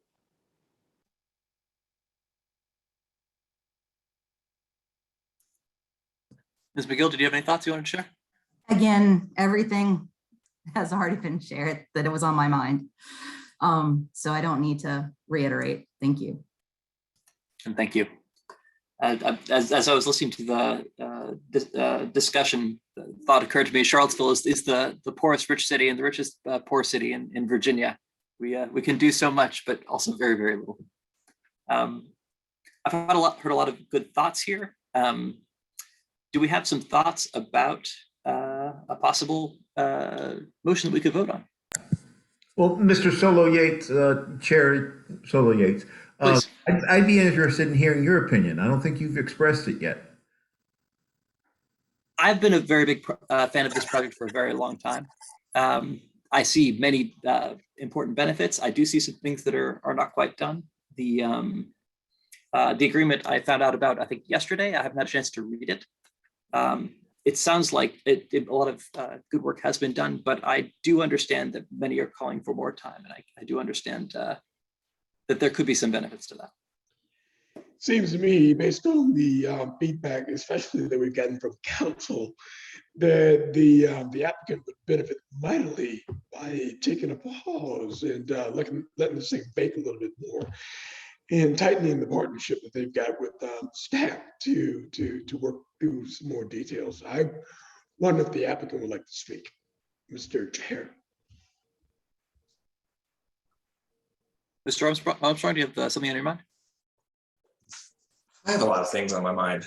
I appreciate all the feedback from all those who spoke at the public hearing and from all of you along the way. The biggest thing on my mind is how long are we going to wait? We've been at this for over 2 years.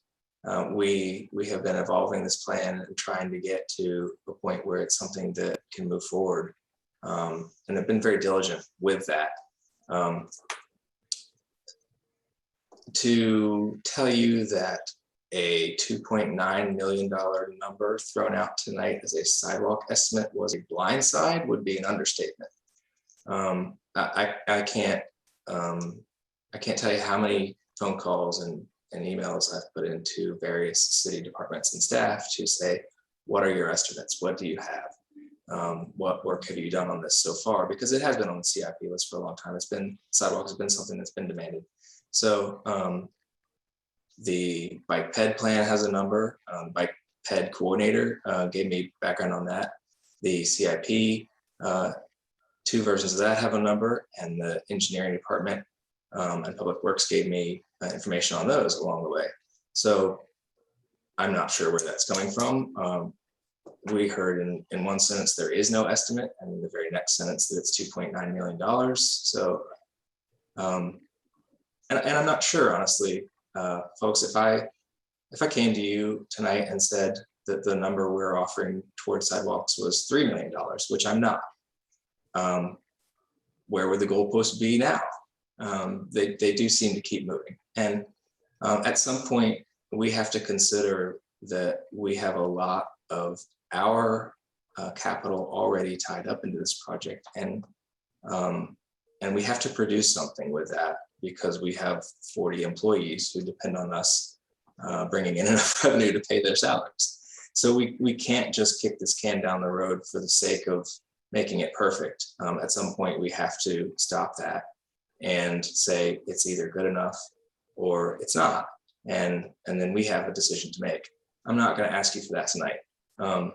I will ask you if you'd be willing to defer with a condition. Because I hope that this can be accommodated. I hear it from every single one of you in your comments tonight, is ask staff to very directly and very quickly work with us in the most collaborative way we can to fix this neighborhood problem with our project helping. I have not, I'll just be honest with you, I have not felt like the city is as interested in solving the sidewalk problem as we are, with perhaps the exception of the Economic Development Department and the City Attorney's Office with the backing of the city manager. Those 2 departments have been very, very collaborative towards solving a known problem. I haven't felt it from anywhere else in the city, and I want to. We desperately want to help. We desperately want to do this. If we're talking pushing this off for a month to iron out these details, I'm in. If we're talking 6 months, I don't think that we can hang in there that long, and we'll have to change course. So I'll leave that to you, but with that understanding of what I'm asking for, I'll request a deferral with those thoughts in mind. Thank you. So I've got two questions for staff. One, is a vote required to accept that deferral?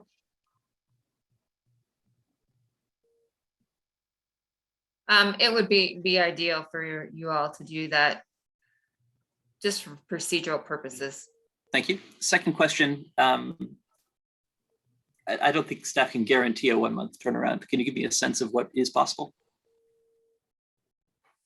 I don't know that I can at the moment. The folks who have been involved in parts of this are going to have to gather more troops together and have some further discussions. So it looks like Ms. Robertson may have some thoughts to add to that, but yeah, I think everyone needs to be able to get to the table. That makes sense. Ms. Robertson? Yeah, I think that part of the problem is that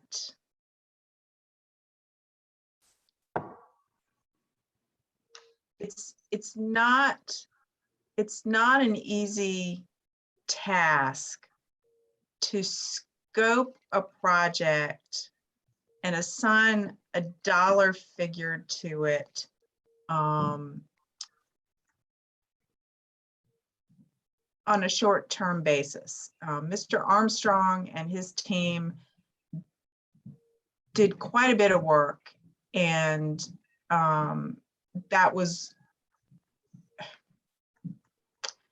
I think what needs to happen is leadership needs to put their heads together and talk about what's realistic in terms of whether or not from inside City Hall, a number can be developed that builds upon the work that Mr. Armstrong's team has done or clarifies it. And I think that after tonight, sort of leadership within City Hall has to put their heads together. But I also think that this is part and parcel of another function that really needs to be updated, and that is the process by which we develop the city's capital improvements program. It can't be just a wish list with sort of aspirational numbers or guesses, because this is a prime example of when if we had a quote shovel-ready project that was on our CIP with estimates that we were confident in, we could have known whether having $500,000 cash in hand would have been enough to move it up on the priority list. And so, you know, there's a lot of work to be done, but in terms of what can be done in the next 30 days, I don't really think anyone that's on this at this meeting tonight on the city side of things can verify whether or not 30 days is enough. But what I can say is Mr. Engel and I will offer our assistance to Mr. Freeze and the Public Works Director and to Mr. Sanders, and we'll see if there's a way to work with Mr. Armstrong as well as the city engineer to get more information to everyone. I can speak to that real quick. I can tell you that 30 days is not enough. Again, this is a streetscape. This is not a sidewalk. Our CAP process needs a lot of work and should not be relied upon for developing cost estimates. And just to correct, when I said that there was not an estimate, I meant there was not a real estimate presented, because we have 2 CIP asks, which we use to build those funds because we never get enough money. Not gonna get into the CIP process, but that's not reflective of an estimate. The estimate I did reference, that was 2.9 million. was put together by someone in my office like 6 weeks ago to following up on the $500,000 offer. So had I been asked about that, I would have provided it. But there's also a staffing issue here. We have 2 review engineers working at the city and myself, and we review all these projects. And both the developer and the engineer referenced how they weren't going to consider how trees and utilities interface at this point, that the city would help resolve that during review process. That's not the role of how engineer of record process works. That's not how collaborative we're supposed to be. We're happy to help facilitate anything, but there needs to be cooperation. We can't be given a survey and a picture of a sidewalk and say, can you finalize this in 30 days? That's not how this works. It takes years to do this. You need to negotiate right-of-way acquisition, which is its own process.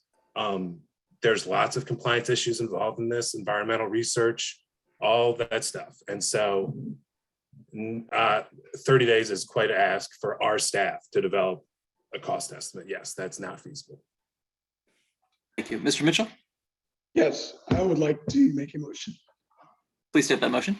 I would move that we accept Mr. Armstrong's request for deferral of the PUD application and the critical slope application. Do I hear a second? I'd like to second the motion. Ms. Creasy, could you please call the roll? Sure. I have a question real quick, sorry. Before we, I guess, vote, don't we need to maybe speak to the applicant again? Because he said if it was going to take a X amount of time, then he didn't want to necessarily defer. Reasonable. Mr. Armstrong, you've heard what I've heard. What are your thoughts? Another thought has come to mind, and it's not the neighborhood's ideal solution, and not ours either, but I think that sidewalk on one side of the road is a much more doable thing here. And I don't know that the city has any estimates on that, but certainly the right-of-way needed is less, and impact to residents on whichever side is less, and the cost is less. It doesn't solve all the problems, but it puts a sidewalk in place that gets that safety concern resolved. I guess my question to you, without barging too much into your discussion between the motion and the vote, is if that's something that could be worked out, which might be sooner, would that be enough that it got people on the commission and hopefully future council vote comfortable with the safety aspect? In the meantime, we could also work on some of the other things that were mentioned as well. And maybe that's too much to ask you to think about right now, but it's a thought that came to me. Thank you, Mr. Armstrong. Mr. Mitchell, then Mr. Stolzenberg. Yeah, what he said, I think it's too much to ask, at least me, to vote on right now. I'd rather have the deferral so that they can make this. And if I may just kind of remind everybody that what we're considering here is the very high level land use. And, you know, there's nothing in this performance agreement that prohibits downscoping it to one side of the street. It even says one or more sides. That is something that would be worked out during that design process that would have to happen as part of a CIP item. There's nothing that would prohibit more discussion of preservation of trees, especially boundary line trees that fit in within the overall PUD arrangement as part of the site plan review, which will come back to us. There's nothing to prohibit more details of erosion and sediment control as part of that ESC plan. In fact, you know, we've heard from our engineers in the past that the PUD step is far too early in the engineering process to have any serious look at what that means. Of course, our code requires that we review the waiver at this point. But again, we both have an ESC plan that will be added later and approved by a city engineer in accordance with standards. And we have broad authority to recommend significant leeway for the engineer to add additional requirements as we did with South First Street. Basically say, we'll approve this waiver, but you have to do what the engineer says is necessary. So, I mean, I think that we've talked a lot about a lot of minor tweaks that will make this thing better, but I think we all basically agree that the general concept of the PUD makes sense, and that disturbing the slopes in order to preserve 40+% open space and get lots of housing and get affordable housing makes sense. So does it make sense to kick this whole can down the road until this is totally fully baked, or to let the process kick off and have it fully baked through the years-long site plan review that we know will be ahead? I absolutely agree that this should not take 6 months to do, but I do think that there's much work to be done on the infrastructure agreement with the city and with the developer. Many details to be worked out, many logistics to be worked out, much timing to be worked out. So I would like to give Mr. Armstrong and Mr. Sanders and team an opportunity to confer. So my motion is still on the table. Any further discussion on this motion? And I would just say that going to one sidewalk, that's some of the creativity I think that needs to be applied to this. And that I would hope that city staff can muster the creativity to do that and to be open to that. Enough said. Question. Does this motion mean that it's a 6-month before we look at this again? No, absolutely not. I do not want this thing to linger 6 months. I want this to be moved as quickly as practically possible.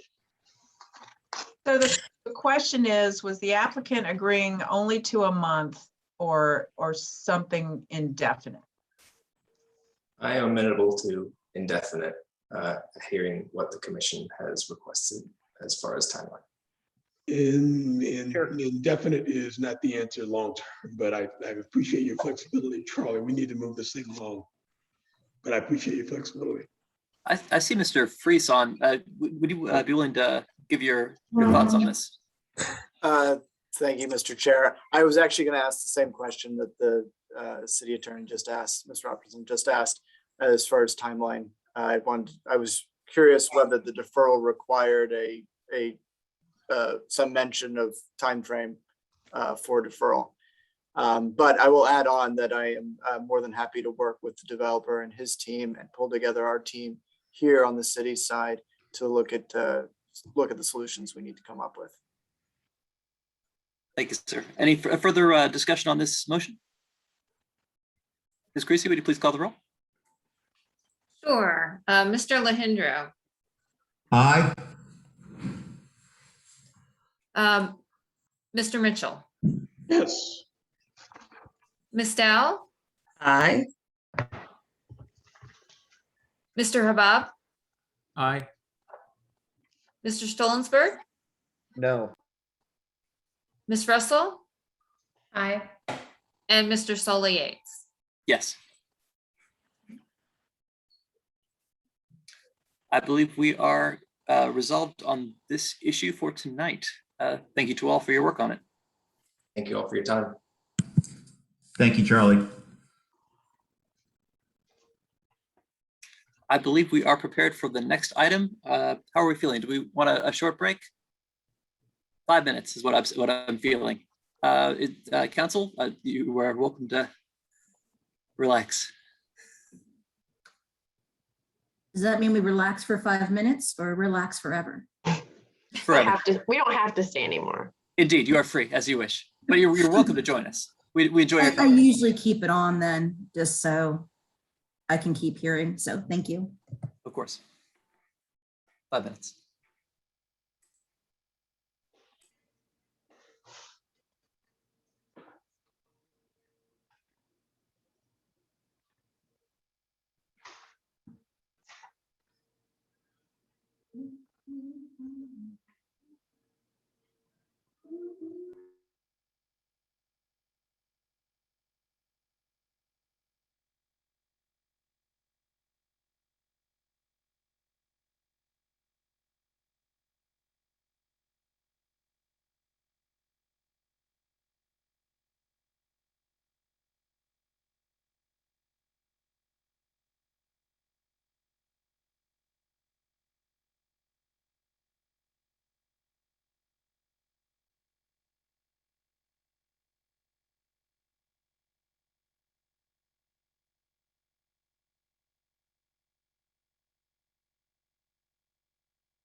And I believe we are back in order. We are discussing the Charlottesville Plans Together chapters. Do we have staff to start? Sure. Well, we're going to be turning the time over to RHI. We have Jenny and Ron this evening, and so I'll turn it over to Jenny, and we'll go from there. Dave, and hello everyone. Tonight, actually, Joe, if you wouldn't mind bringing up the slides, thank you.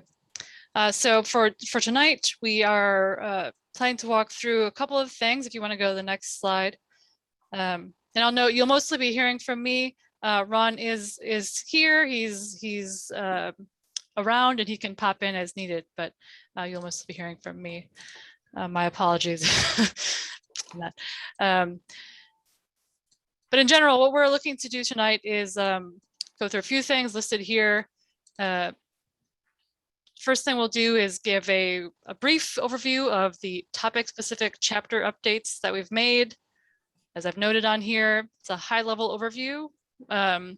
So obviously we've got revised chapters you may have viewed or will review in the folders at the links on the slides. There's a track changes version, there's a non-track changes version in Word, there's a PDF version, pretty much every kind of version you might want. We welcome that real detailed feedback if you'd like to give it. After we go through the revisions to the topic specific chapters, I will give an overview of the implementation chapter. And I won't go through more of that right now, but we'll be happy to get your thoughts on that. And then obviously we'd like to hear from you. I do want to note before we move on a couple of things. It's important to note that though the future land use map is a really important part of the land use, urban form, and historic and cultural preservation chapter, we don't intend to discuss it in detail tonight in terms of revisions that we're considering based on the last time we met. We will be having that as a main topic at next week's work session on the 21st at 5 p.m. So tonight, again, we'll walk through what we have here on the slides, and we'll be happy to get your thoughts on that. Chairman Sil Yates, does that sound okay with you, this plan for tonight? Seems reasonable to me. Thank you. Great, thank you. All right, so if you want to go to the next slide, again, the first thing I'll start with is the revisions to the draft chapters that we've made since May. So one thing I just wanted to give an overview here, again, just to remind us all what's actually in this plan in terms of the topic specific chapters. So you can see the list here. I won't go through all of them. As far as our process for how we considered updates to these chapters, we received comments, as you all know, between May and June. We had a lot of feedback, and a lot of that was focused on the future land use map, which some of that is directly, a lot of that's directly relevant to the chapters, but we also received a lot of comments directly related to the chapters. And so we sort of took all of that under consideration. And we have, there are some comments that were not incorporated, but we tried to find ways to address a lot of the comments that we received. We've coordinated with staff on this, and we're continuing to coordinate with staff from all departments as we go along. One final note on this slide is, as you might recall from the May version of the chapters, we had each strategy had an implementation section, little bulleted section of potential timeline, potential implementation partners, and each goal had measures of progress. We've taken those pieces and, as we'd always intended to do, move them into the implementation chapter. So they live in the matrix in that chapter to be sort of tracked and used in implementation. But we wanted to begin that review of those pieces in May to feed this process now. So Joe, if you go to the next slide, again, to walk through some of the high-level revisions to each of the chapters. I talked with you a bit last time we met about changes to the land use, urban form, and historic and cultural preservation chapter. but I'll walk through them here. These are slightly revised bullets here. One thing I'll note that we try to do is to further strengthen connections between the land use map itself and the goals and strategies in the chapter. And we do expect that as we continue to work with you all on the future land use map, that we will, further tie any changes on the land use map into the chapter. So we do expect revisions as we go along. We've also worked in this chapter to emphasize the prioritization of infill and retention and reuse of existing structures above demolition. One thing we clarified in this update was, demolition is not a measure of progress in terms of wanting more demolition. That was something that we did not do a good enough job in clarifying in the measure of progress in the last chapter. So we've tried to make that more clear here. Our priority is to retain structures where we can. We've also added additional details to this chapter. I believe it's goal 4 is related to the zoning ordinance rewrite. And so we've added, some greater detail there in terms of how that should get started, sort of frameworking out the development of the land use, the zoning ordinance rewrite, but also additional detail about considerations in the zoning ordinance related to, design principles, related to context and transitions. We've heard a lot about that in terms of the land use map. So we want to make sure that was really clear. The things that we want to make sure that the talking points we use when we talk about the land use map are reflected in the actual chapter. We've also identified some potential future small area plan locations, which I guess is actually in the next set of bullets. But we've also identified some refinements to the process for small area plan development. That a lot of that was included in the previous version of the chapter, but we've added some detail here. In addition to those clarifications, we added a few things. One is urban development area designation for the city, which right now the city has several different urban development area or UDA.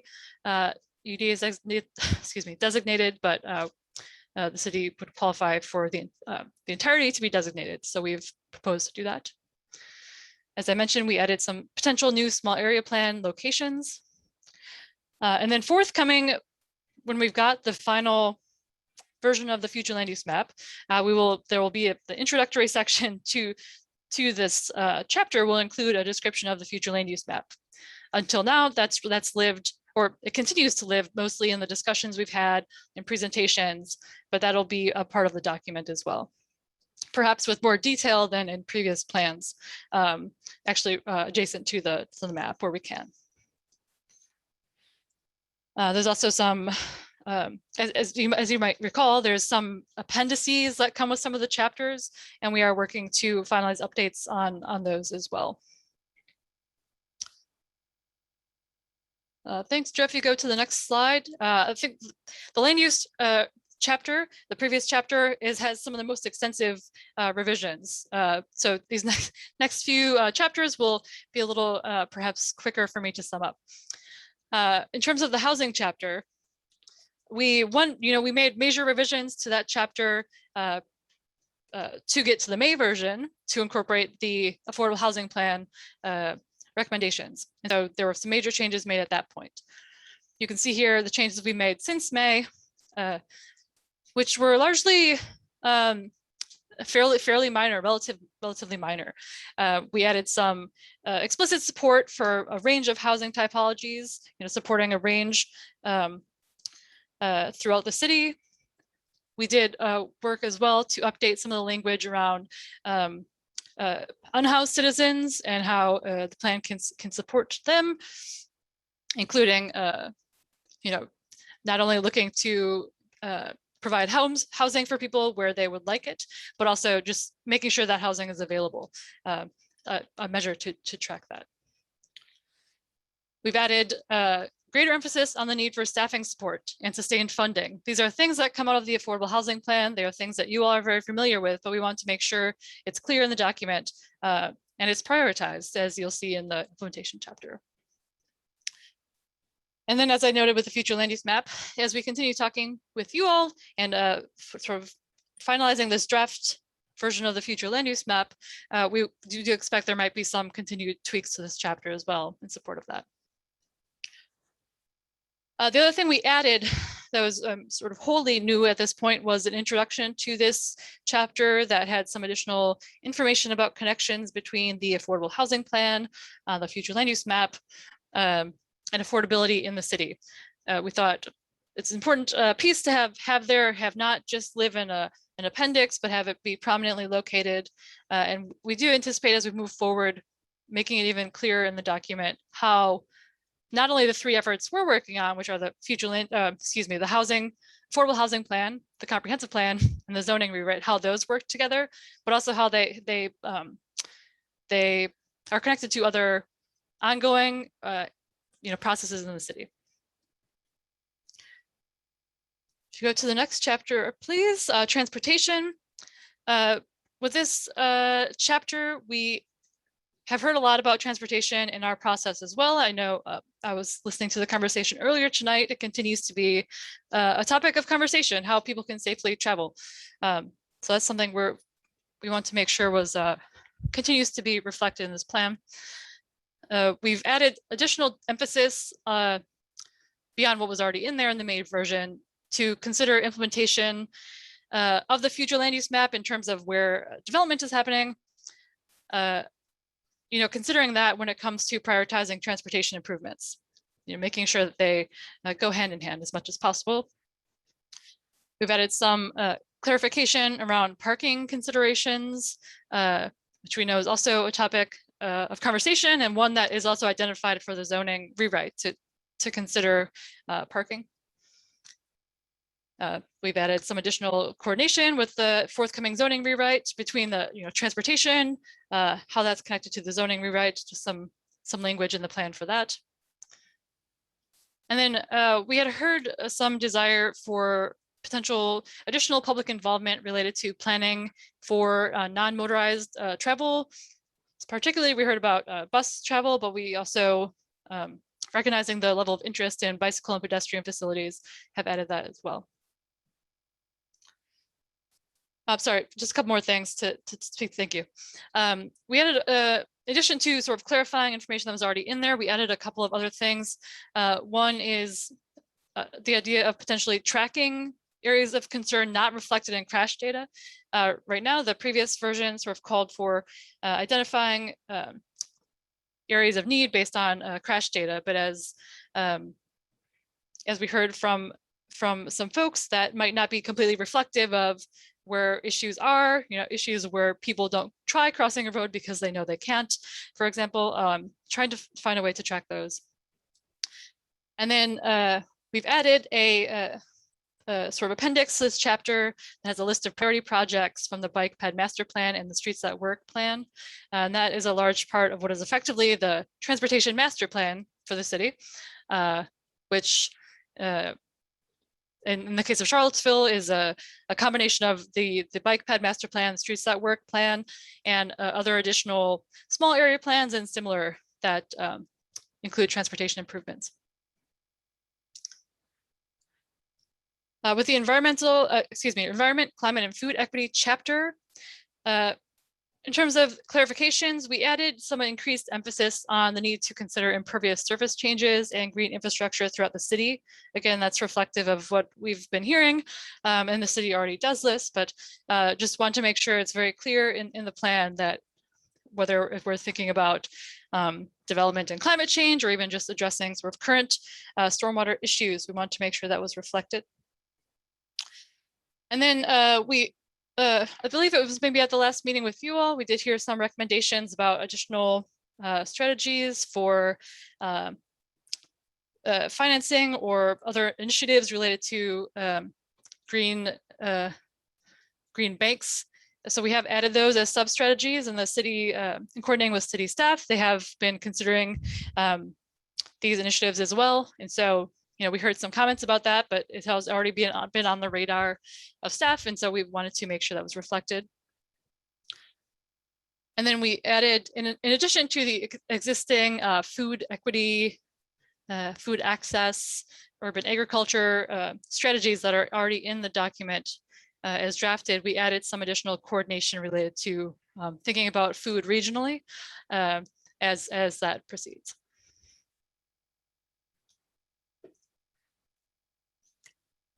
So a couple of things in the economic prosperity and opportunity chapter. We added, well, as we discussed last time we met, in the future land use map, when we show the both general residential, medium intensity residential, and high intensity residential, we have included in that from the beginning some description that there are some areas within those land use categories that would be appropriate for commercial uses at sort of a neighborhood scale, neighborhood supportive scale. And so we wanted to reflect that in this economic prosperity opportunity chapter, that when, for example, when the city is working with folks to identify sites that might be appropriate for commercial uses, that those residential areas may, in certain instances, be appropriate for that. And then we have added some focus on diversifying and broadening the current economic base, partner with workforce development strategies. And that's, again, these are things that the city has a focus on in many ways, but wanted to make sure it was clear in the plan. Community facilities and services. This includes utility infrastructure, parks, and recreation. It includes schools. So some of the clarifications we made to this chapter include, in terms of natural gas infrastructure, we've removed a component of that goal that called for expansion of gas infrastructure. And we've added a strategy related to reducing overall natural gas consumption. That was something we had received actually a petition related to that. We've also added some considerations related to the future park and recreation master plan process, which I believe Hosea may have mentioned earlier tonight. And then some additions to this chapter, we added a sub-strategy to consider the amount of population within walking distance when siting new public facilities, just as a consideration to further support the sort of walkable community goals that we've been talking about. We've added a consideration for having a sort of larger community conversation about stormwater management in the context of, again, climate change and potential increase in development. And we have added some considerations related to urban agriculture for public parks and open spaces. Finally, with the community engagement and collaboration chapter, this is a new chapter, again, based from the 2013 plan, but we had not a lot of extensive changes based on the May version. We did add some sub strategies, which again are supportive of the overall strategies related to community training and education around planning issues. That was already a strategy in the document, but we added some additional detail and ideas based on feedback. Again, we added some sub-strategies related to fostering ongoing communication with residents and other stakeholders. Again, just sort of emphasizing that, as well as a sub-strategy considered for considering potentially reinstating the sort of community survey, regular community survey, to gauge community sentiment on a variety of topics. We've added a couple of things. One is potentially calling for regular updates to the community about regional coordination on planning issues. And obviously that happens often through these meetings, planning commission meetings or other similar meetings, but perhaps having a more formalized report, a short document that could summarize it, for example. Because we've heard not only with housing, but also transportation, a lot of these are regional issues. Charlottesville is 10 miles. So it's important, I think, that that communication is there. And then some comments about navigational updates for the city website. So those are all the topic specific chapters. Again, I didn't go through every single change we made, but the track changes version are available. But the bigger change here is the implementation chapter, and in terms of change from May. And so before I jump into this, I'll note as a reminder, we've got our meeting next week, our work session. So I will sort of look to you for guidance on whether you would like an overview tonight and then give some discussion and questions, and we can continue next week, or how you would like to proceed with that. But to start, I will go through some details about the implementation chapter. Thanks, Joe. So this is a overview of the pieces of the implementation chapter. We have identified, I believe it's 6 draft priority areas and I believe 28 related strategies, priority strategies. In the full document as drafted, there are about 300 strategies. So our goal with this was based on the need to really prioritize those strategies and give some emphasis to some of the things we've been hearing about most. We wanted to create these priority areas and priority strategies. We identified these based on the public feedback we've been getting in all of the phases of engagement. We just wrapped up our 3rd one, as you know, as well as we've based it on conversations with you all and others in the community. So again, this chapter starts with sort of this overview of these draft priority areas and related priority strategies. The other piece of this is that there is the implementation table, or I should say in the main chapter, as we shared it with you all. In the main chapter, there is a table within the document, the main document, that has the implementation measures of progress, timeline, and the lead in supporting sort of departments and partners for those priority strategies. It does not have in the main body of the chapter that implementation information for all strategies, again, 300. So we've got that in a separate implementation matrix that we've pulled out, but it includes the same information as we've given for the priority strategies. We also included in this chapter and sort of in accordance with the state requirements around transportation planning, we've included a list and map of priority transportation projects in coordination with staff. And as mentioned, we've got I've already mentioned the appendix with the implementation table for each topic specific chapter. And again, that's linked at the beginning of the chapter, separately from the main body of the chapter. So what I will walk through briefly, well, I'll walk through it, is the priority areas that we've identified. We do have slides for each of the priority areas and their associated strategies, the priority strategies, but I will perhaps walk through the priority areas first and then get your feedback on how you'd like to proceed there. So if you go to the next slide, please. Thank you. So these are the 6 priority areas that we've identified in the current draft. Again, draft. We're happy to get your feedback on this. And I'll walk through them here just one by one. So the first one we've identified is that this plan should support the development of more housing throughout the city, with a focus on creation of more housing that is affordable to more people, especially those with the greatest need. As we've identified in the chapter, the housing chapter, and as we've been talking about, as you talked about earlier tonight, affordability generally means people are paying no more than 30% of their income on housing. And so what we're looking to do in this whole process is to identify ways to support housing that is affordable to people who make different amounts of money, who have different amounts of income.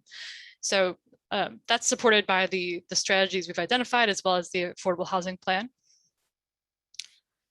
The second priority area we identified is making sure that all people have access to opportunities and the tools they need to thrive and succeed. And in this case, this is quite I think, a varied priority in terms of the types of strategies that are included. We've included strategies that are related to housing, strategies that are related to economic opportunity, and then strategies related to food equity.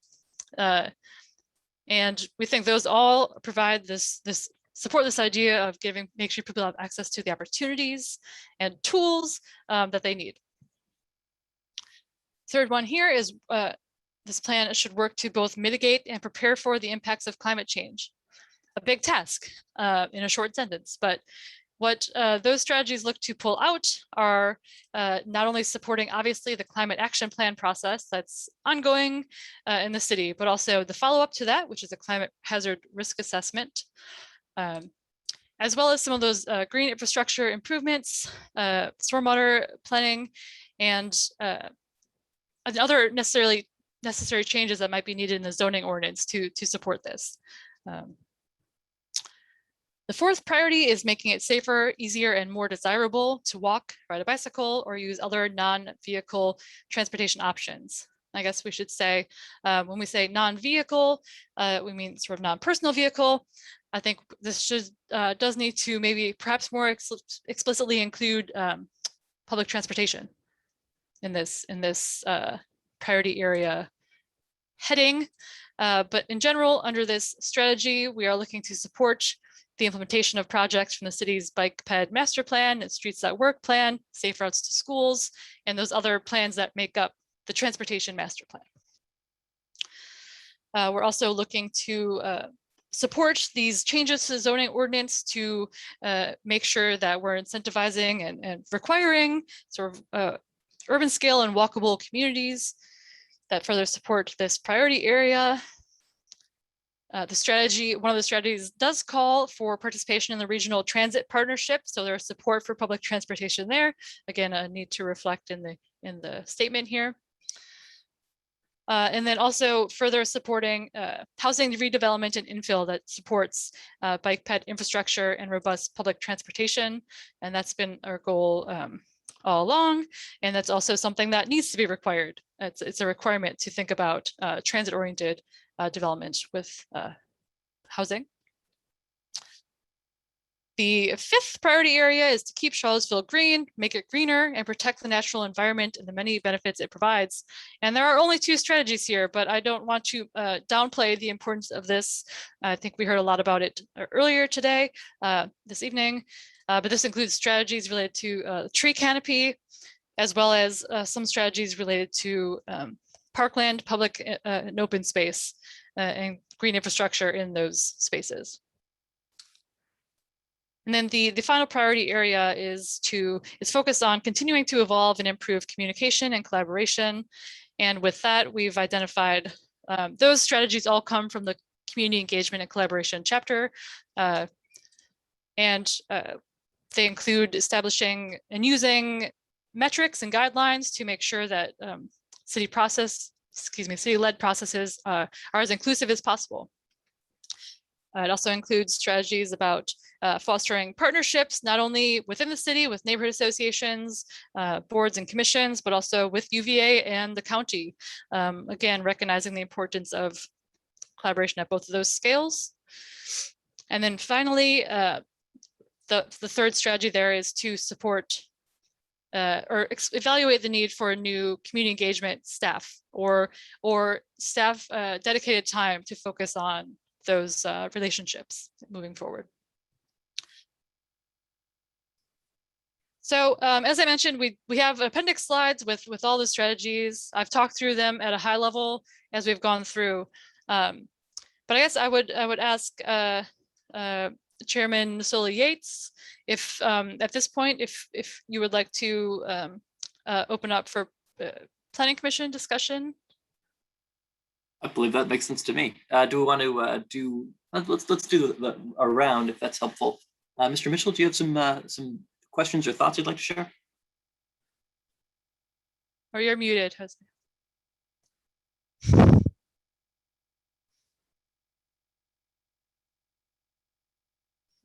I keep forgetting I have to unmute my mic these days, so just keep it open. So this is good. Nothing significant, and I may be struggling with nomenclature issues because what I did is I actually read through the actual document, the written document, as opposed to the PowerPoint. And there was one section that I just wanted to ask you guys to be a little more intentional about. And this is in the implementation chapter under the environmental section. And it's a strategy 24. And this relates to the thing that I'm always talking about regarding canopy equity. The fact that there's a paucity of canopy in low-income areas. And I would just ask that maybe when we get to strategy 24, again in the written section, that we're a little more intentional about canopy equity in these sensitive areas. Sure. We speak to that, and again, my nomenclature may be off because I use the actual document. We speak to that in the environmental chapter, and I think we do a pretty good job of that because we reference strategy 4.6. You actually do reference underserved areas in the again the environmental chapter, but I think it would be of value to be more intentional in the implementation chapter as well. And again, I'm referencing strategy 24. Okay. Thank you. And Ms. Dow? Bye-bye. Sorry. Thank God for telephones. I'm trying to check upstairs. She's definitely should have been asleep by now. Yes, all the city's fault. But anyway, no, I would just like to say thank you for the updates. And one thing that may be a little far-fetched, but me personally, I think for all of the hard work that has went into this plan and all the details, I would like it to be mentioned in the implementation chapter, actually how you guys came on board, because it actually started with the process of the Planning Commission first kind of doing this, and then it evolved into hiring you guys to pick up and try to fill in the pieces where we left off. But I don't want that part to not be captured too. This has been a long process, and I think each step of the process, because I feel like we have tried to get it right, should be reflected in that. Thank you. Mr. Abad? No, I don't have anything. I think looks great. Thanks for the changes. Thank you. Mr. Lahindra? I think Hosea had his hand up for a second. Oh, I'm sorry. I'm just looking at other things. Mr. Mitchell, you're muted. I just wondered if Mr.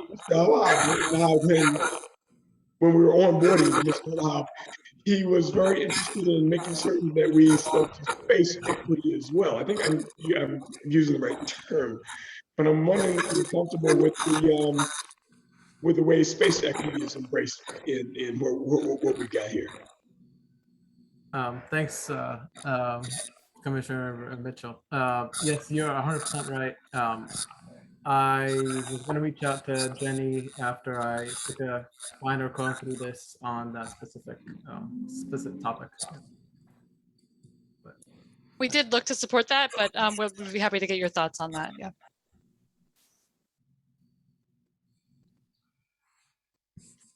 Mr. Lahindra? So I spent a great deal of time studying the land use chapter, and in particular, the historic preservation components or impacts of the goals and objectives and strategies. And there is clearly an intent, a stated intent to look for additional housing and development, including the historic areas. And that is certainly possible in ADC historic districts to be able to add units, housing units, and additional density. But within, I would like to see where it's stated to do that, that as long as the historic status is protected for those buildings, our ADC districts are generally follow the National Register historic districts that are have been identified and designated here in the city.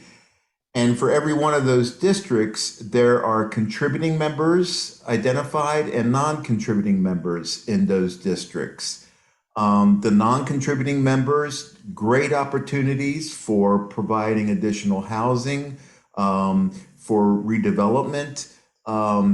But for the contributing members, I want to make sure that their contributing status is protected. If enough of those contributing members are compromised, that will jeopardize the designation of the historic district. It can be delisted and taken away. And I think the city has, by virtue of identifying these historic districts, has indicated that that's important to the city and to city residents. And that is important because that represents the uniqueness of Charlottesville. And so where that happens in the land use map, I would like to make sure that it's clear that the historic designations for places that are being considered for additional housing, that historic designation is protected, preserved. Thanks. I'm happy to work with staff, coordinate on how we can do that. And I'll be happy to point out the particulars of where I saw that also. That'd be great.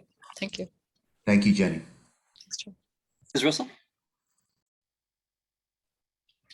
Thanks. I just had two comments on the or sort of reactions to the implementation matrix. And it was sort of like maybe a little bit in the well, one is under the this tracking the metric of the $10 million annual spending towards affordable housing programs, and the measure of progress / indicator is stated as, how are we measuring that towards that goal? And it's in the dollars of city funding committed to affordable housing per year, our goal being to increase or maintain.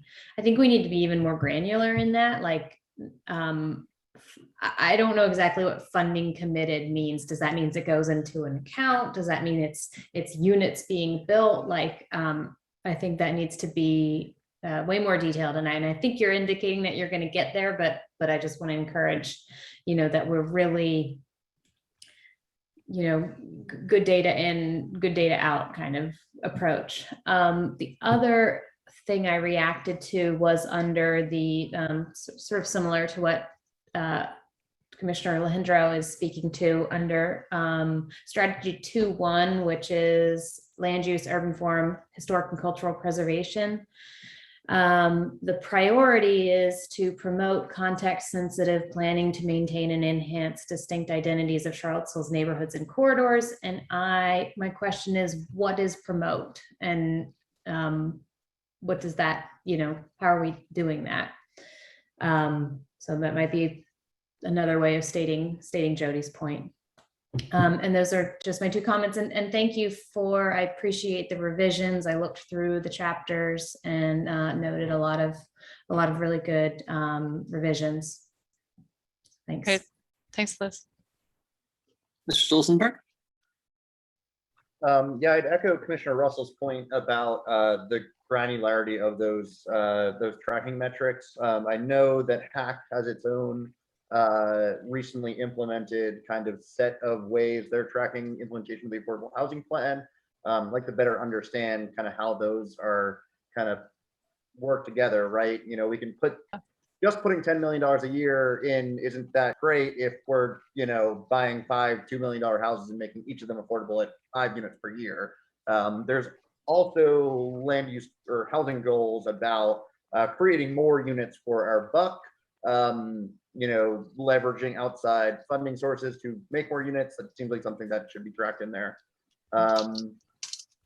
Similarly, there's a housing goal about percent of first and second year students living on campus, maybe grounds. But I think maybe a better goal there is for students living within kind of traditionally student areas, including off grounds, given that if they live off grounds, we get tax revenue from them, just like we would from somewhere else. The problem is when they spill out of those areas that they've been in for 100 years and start moving into our traditionally non-student neighborhoods.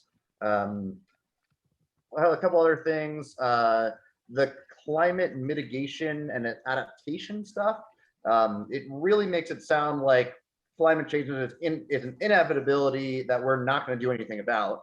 At this point, it is an inevitability, but we also need to do something about it or it's going to be even worse. And I think part of the problem maybe is that the way it's framed in the environmental chapter, that's like the overarching goal. And then the strategies, there isn't actually one for, get our carbon footprint down to 0 by 2040, as we have committed to. So that doesn't get reflected in the priority area because it only includes goals or strategies in there rather than goals. I mean, it's kind of implied by implement the climate action plan, I guess. I see what you're saying. Lastly, or well, maybe not lastly, there's one that's like safe, easier, more desirable to walk, ride a bicycle, or use other non-vehicle transportation options. It's a little pedantic. A bicycle is a vehicle, and we want to encourage other, small vehicles that are not single occupancy cars. I don't know. I don't have any good ideas offhand about how to better phrase that. With the transportation map stuff that we pulled from the older plans, I wonder if it's worth updating those at this point, given that several of those projects are either underway or funded by Smart Scale and stuff, like East High, like Cherry and Ridge, like Grady and Preston, various stages of about to happen / already kind of in the works, also Fontaine extended. Also, it says BPSP in parentheses there and a bunch of those, and I don't know what that means. And it's not in the glossary. Those are my things. Thanks. BPSP. Sorry. I just want to make sure I understand. BPSP, it's like in all the cost estimates. Or well, not all of them. I think that's the bike ped plan. Oh. But yes, thank you. That's a good note. We'll make sure that's clear. Well, that makes sense. But I think the implementation chapter is good overall. Actually, I think we're really getting there on the text. I think we're in pretty good shape. So thank you. Thanks, Rory. Mr. Palmer?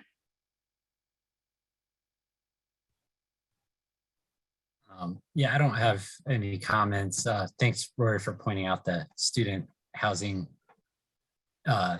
statement there. I mean, that would be one that would be hard, I think, for the city to have a whole lot of control over what percentage that would be.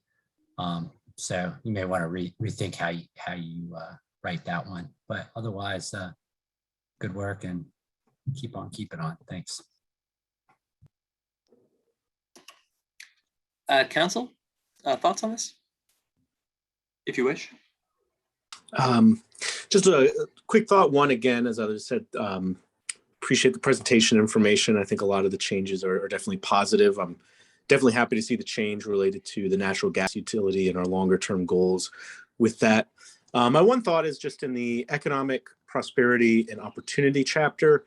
I wonder if there's an opportunity to have as a goal community wealth building and thinking about how as a part of an economic development strategy, we can think about how community land trusts, community gardens, co-ops, community development corporations, Section 3 of HUD's program with our redevelopment of public housing, et cetera, can all be part of a strategy of opening up wealth building to more people in the community.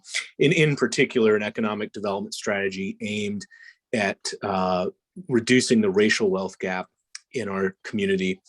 And I would even argue community wealth building could could even be part of the chapter topic, but I think you certainly as a goal, I wonder if there's an opportunity to have that there and just more explicitly lay that out. Thanks, Michael.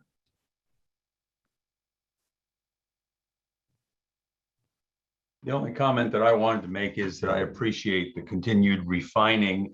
I note that I get a lot of emails from people who seem to think that the latest draft is a final draft. And why don't you include this or that or whatever? And I keep telling them it's a draft. There are more drafts coming. It's a process. Calm down. So I appreciate the progress. And I'm sure there will be further drafts before it gets to council. Slide.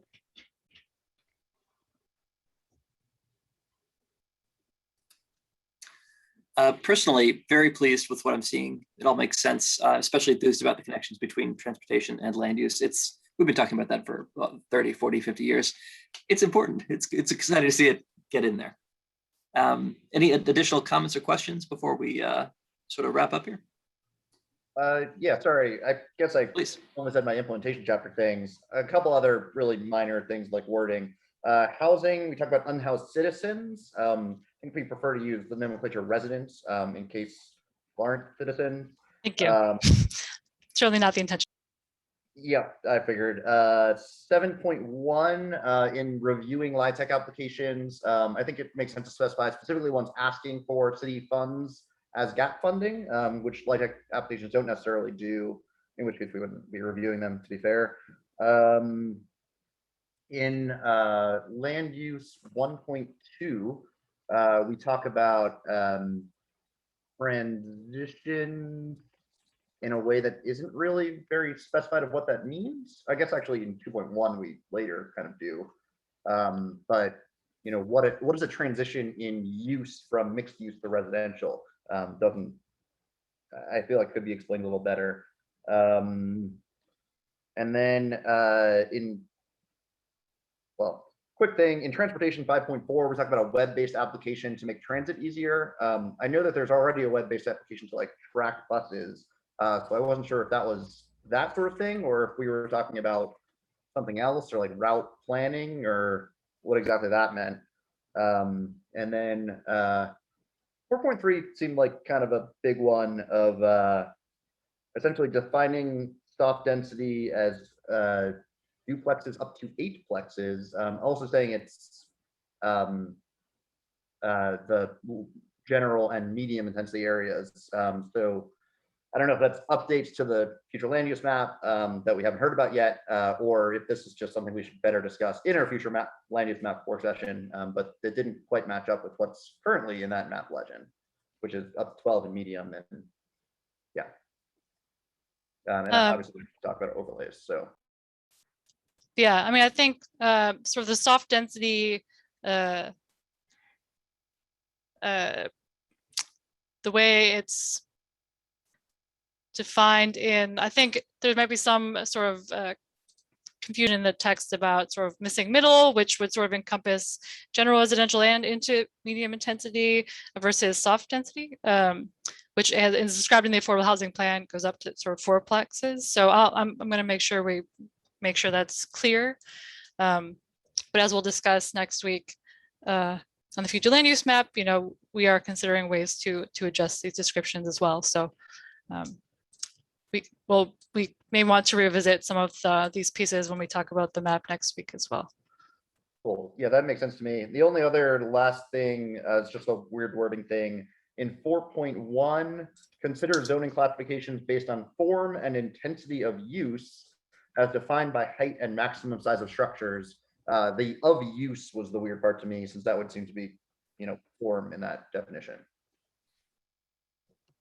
Thanks. Yeah, I think that's just a wording thing that we can make more clear. So it's not both. I think it's use of the site, I think, is what it's getting at in terms of the intensity, not the actual. That makes sense. Not like use. Okay, I got you. That's the intention. We'll make sure it's clear. Yeah, all pretty minor things, but thanks so much. Thanks, Rory. I am reminded also that we have public comment on this after we finish our discussion. Any closing comments or thoughts?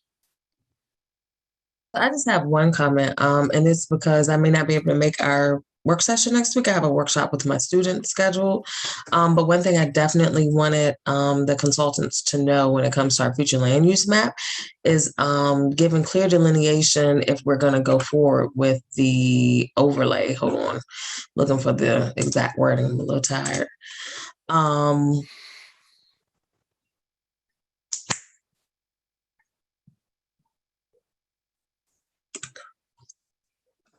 The overlay district for our affordable housing. So I think if we are going to implement that, I would definitely like to see it clearly spelled out so that not only that we have a clear definition of what that means, but so the public does too. And I know we're not talking about that tonight, but I just wanted to give you guys that my opinion and tidbits on that, just in case I'm unable to make the meeting next week. Thank you. Mr. Mitchell. And thank you, because you reminded me that I won't be there next week either. Well, I may be there, but I'll be in limited bandwidth, so I probably won't be able to talk. Well, I can't talk anyway. But in the meeting that you guys had with the HAC representatives last week, there was concern about subdivisions and a loophole that in subdivisions that would allow them, allow developers not to embrace the affordability component. Please hear that, and please make certain that we build that into anything we write. Because they left that meeting with you all not certain if you agreed or heard it. If you don't agree, please let us know that you don't agree. If you do agree, please let us know you do agree, and please let us know it's going to be included in the document. Do you know what I'm talking about? Yes. And I just want to make sure I talk with the team, but we'll make sure that's clear as we move forward. Be clear about agreeing or disagreeing, so we know. Yeah. Cool, thank you. I won't be there to argue this point next week, at least online. Mr. Bob? On that affordable housing overlay, I think on strategy 1.4, the sub-strategy, it says consider deployment of an affordable housing overlay or similar concept.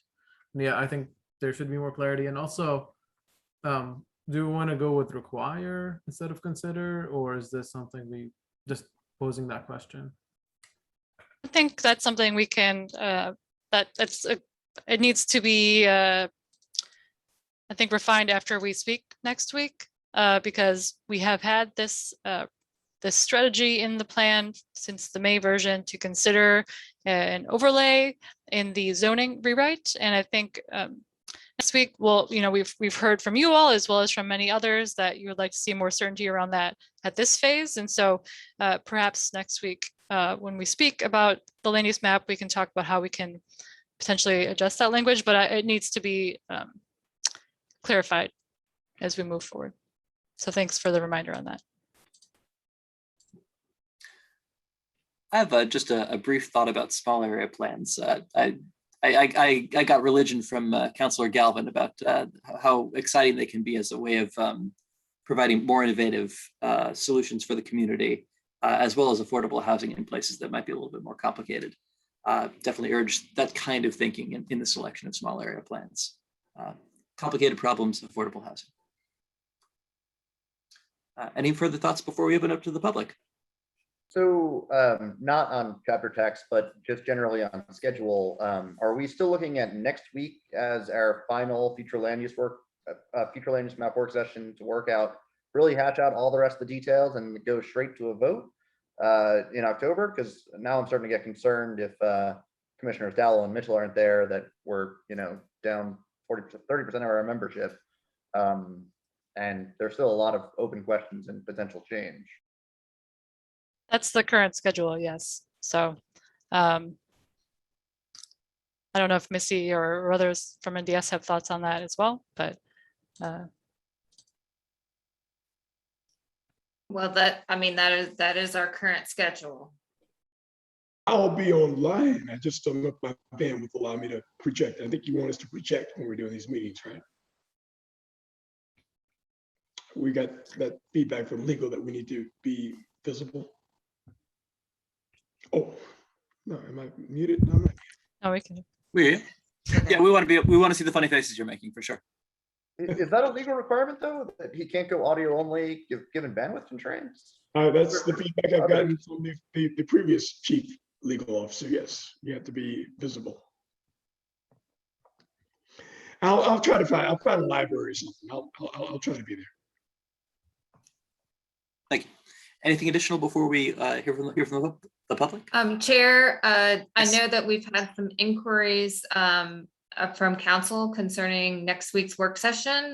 There is interest in at least some members being there and being able to provide some feedback. It'd be good for you guys to note if you would be okay with that. What we'll do is we'll make sure that if you all are open to that, that we'll properly advertise in case council has more than 2 members that are interested in being part of that meeting. Mr. Mitchell? Mr. Chair, we're down to the short strokes. And I think all the input that these guys can get from council would be of value. So I'd recommend that we all unanimously say yes, get council in and let them do what they do. I'm seeing head nods. Yes, absolutely. I feel the same way. That way we can cut down on some of the redundancy. And if all heads are at the table this time, we're not having to keep having the consultants go back over things later. So I would welcome them to participate. Strongly agree. I'm getting a yes on this. Okay. Thank you. Mr. Chair, when does the meeting start on the 21st? Starts at 5 or 5:30? 5 o'clock. Okay, I'll find a library. Perfect. I believe we're ready to hear from the public. Last takers? Thanks, Chair. And at this time, if you'd like to address the Planning Commission, please click your raise hand icon, or if you're joining us by phone, press *9. And first up, James Groves, you're on with the Planning Commission. You have 3 minutes. Hi, I'm James Groves, and my comments relate to the Environment and Climate chapter. First, I've recently provided suggestions regarding the city's natural gas supply that are not included in the current draft. The city provides gas to our community and has a constrained supply. Each winter, UVA burns 10,000 tons of coal because the city cannot keep its residents warm and simultaneously meet UVA's gas needs. If you allow new gas hookups as you upzone, either the city will expand its fossil fuel infrastructure or UVA will burn more coal. As you eliminate R1, you also need to end new gas hookups. Nearly 50 California communities are doing so. New York City intends to do so by 2030. Climate leader Denmark implemented a gas ban in new buildings in 2013. Our constrained gas supply is another reason to abandon medium intensity residential zoning. Such zoning will lead to climate damaging teardowns and delivery of large volumes of waste to the dump. It risks destruction of tree canopy and significant stormwater problems that the city may not have the money to address. On top of those concerns, imagine replacing a single gas hookup on a lot with up to 12. How would that be responsible climate action? If you end up voting for medium intensity zoning and allow new gas hookups, you should delete goal number 1 from the Environment and Climate chapter, because there is no way we will cut greenhouse gas emissions by 45% this decade. Second, the chapter mentions the possibility of implementing CPACE and green bank financing. Both are authorized by the General Assembly. Yet the current chapter only states that Charlottesville will explore CPACE and consider green banks. The city should have explored and considered over the last 3 to 4 years. Instead, it has not yet produced a climate action plan. Meanwhile, 14 Virginia localities from Lynchburg to Louisa are implementing CPACE financing. Additionally, green banks are known to supercharge climate action with private capital. For instance, New York's Green Bank recently received a $314 million commitment from Bank of America. In terms of CPACE and green bank financing, Charlottesville needs to just do it. Imagine if the city's final comprehensive plan committed only to consider racial equity, and explore affordable housing. In closing, climate goals not backed by substantive policy are simply cheap, empty rhetoric. Our people and planet need substantive climate policy from you if we are to avoid the worst impacts of climate change. Please make the tough choices. Thank you. Thank you, sir. And next. Next, we have Diane Dale. Diane, you're on with the Planning Commission. You have 3 minutes. Thank you. I too would like to address the intentionality of the environmental issues. I think it's interesting to note that you just spent the last 3 or 4 hours talking about the impact of infill off JPA, and some of the issues were mature trees being taken down, the riparian corridor, impacts on runoff, et cetera. In the comprehensive plan update, there will be many, many instances of such discussions to be had over the impact of taking down trees, runoff that the city really can't handle yet. At the last work session, the consultants showed us a diagram of hypothetical infills of various ways to put in 4 to 8 to 12 units per acre. And that slide did not include the parking that would go with it, the surface parking. And so what we will have are many, many lots that have very little porosity, that they will be the coverage will be pretty dense. And so just as the gentleman just talked about, climate change, it's very disappointing to not have a very strong intentional language in this plan about environmental issues and about climate change. I'd like to see environment and climate change have equal footing to equity, because if we don't deal with climate change, the impact will be inequity to all, particularly the next generation. I'd like to see the discussion about overlays for preservation of sensitive neighborhoods be used to look at an overlay of sensitive environmental issues in terms of our urban ecology, our urban ecosystem, and to make sure that we as a community are taking environmental strategies, climate adaptation strategies seriously, and that the language in these reports are not about, as the gentleman just said, imagine if we said, let's promote equity, let's explore equity, let's take the intentionality that has been so effectively given towards affordability and housing and devote it to other serious chapters such as the environment. It's really quite serious. And if everyone hasn't paid attention to this last summer of extreme weather, then we are really missing the boat. Thank you. And thank you. Next, please. And last call for public comment. Chair, I see no hands raised. Thank you very much. I would entertain a motion. Mr. Mitchell raised his hand, but I couldn't hear him. Let me help him out. I'd like to make a motion that we adjourn to the second Tuesday of October. Do I hear a second? Second. All 4, please. Raise your hand. Aye. Outstanding. Thank you all. Good night. Night. Good night.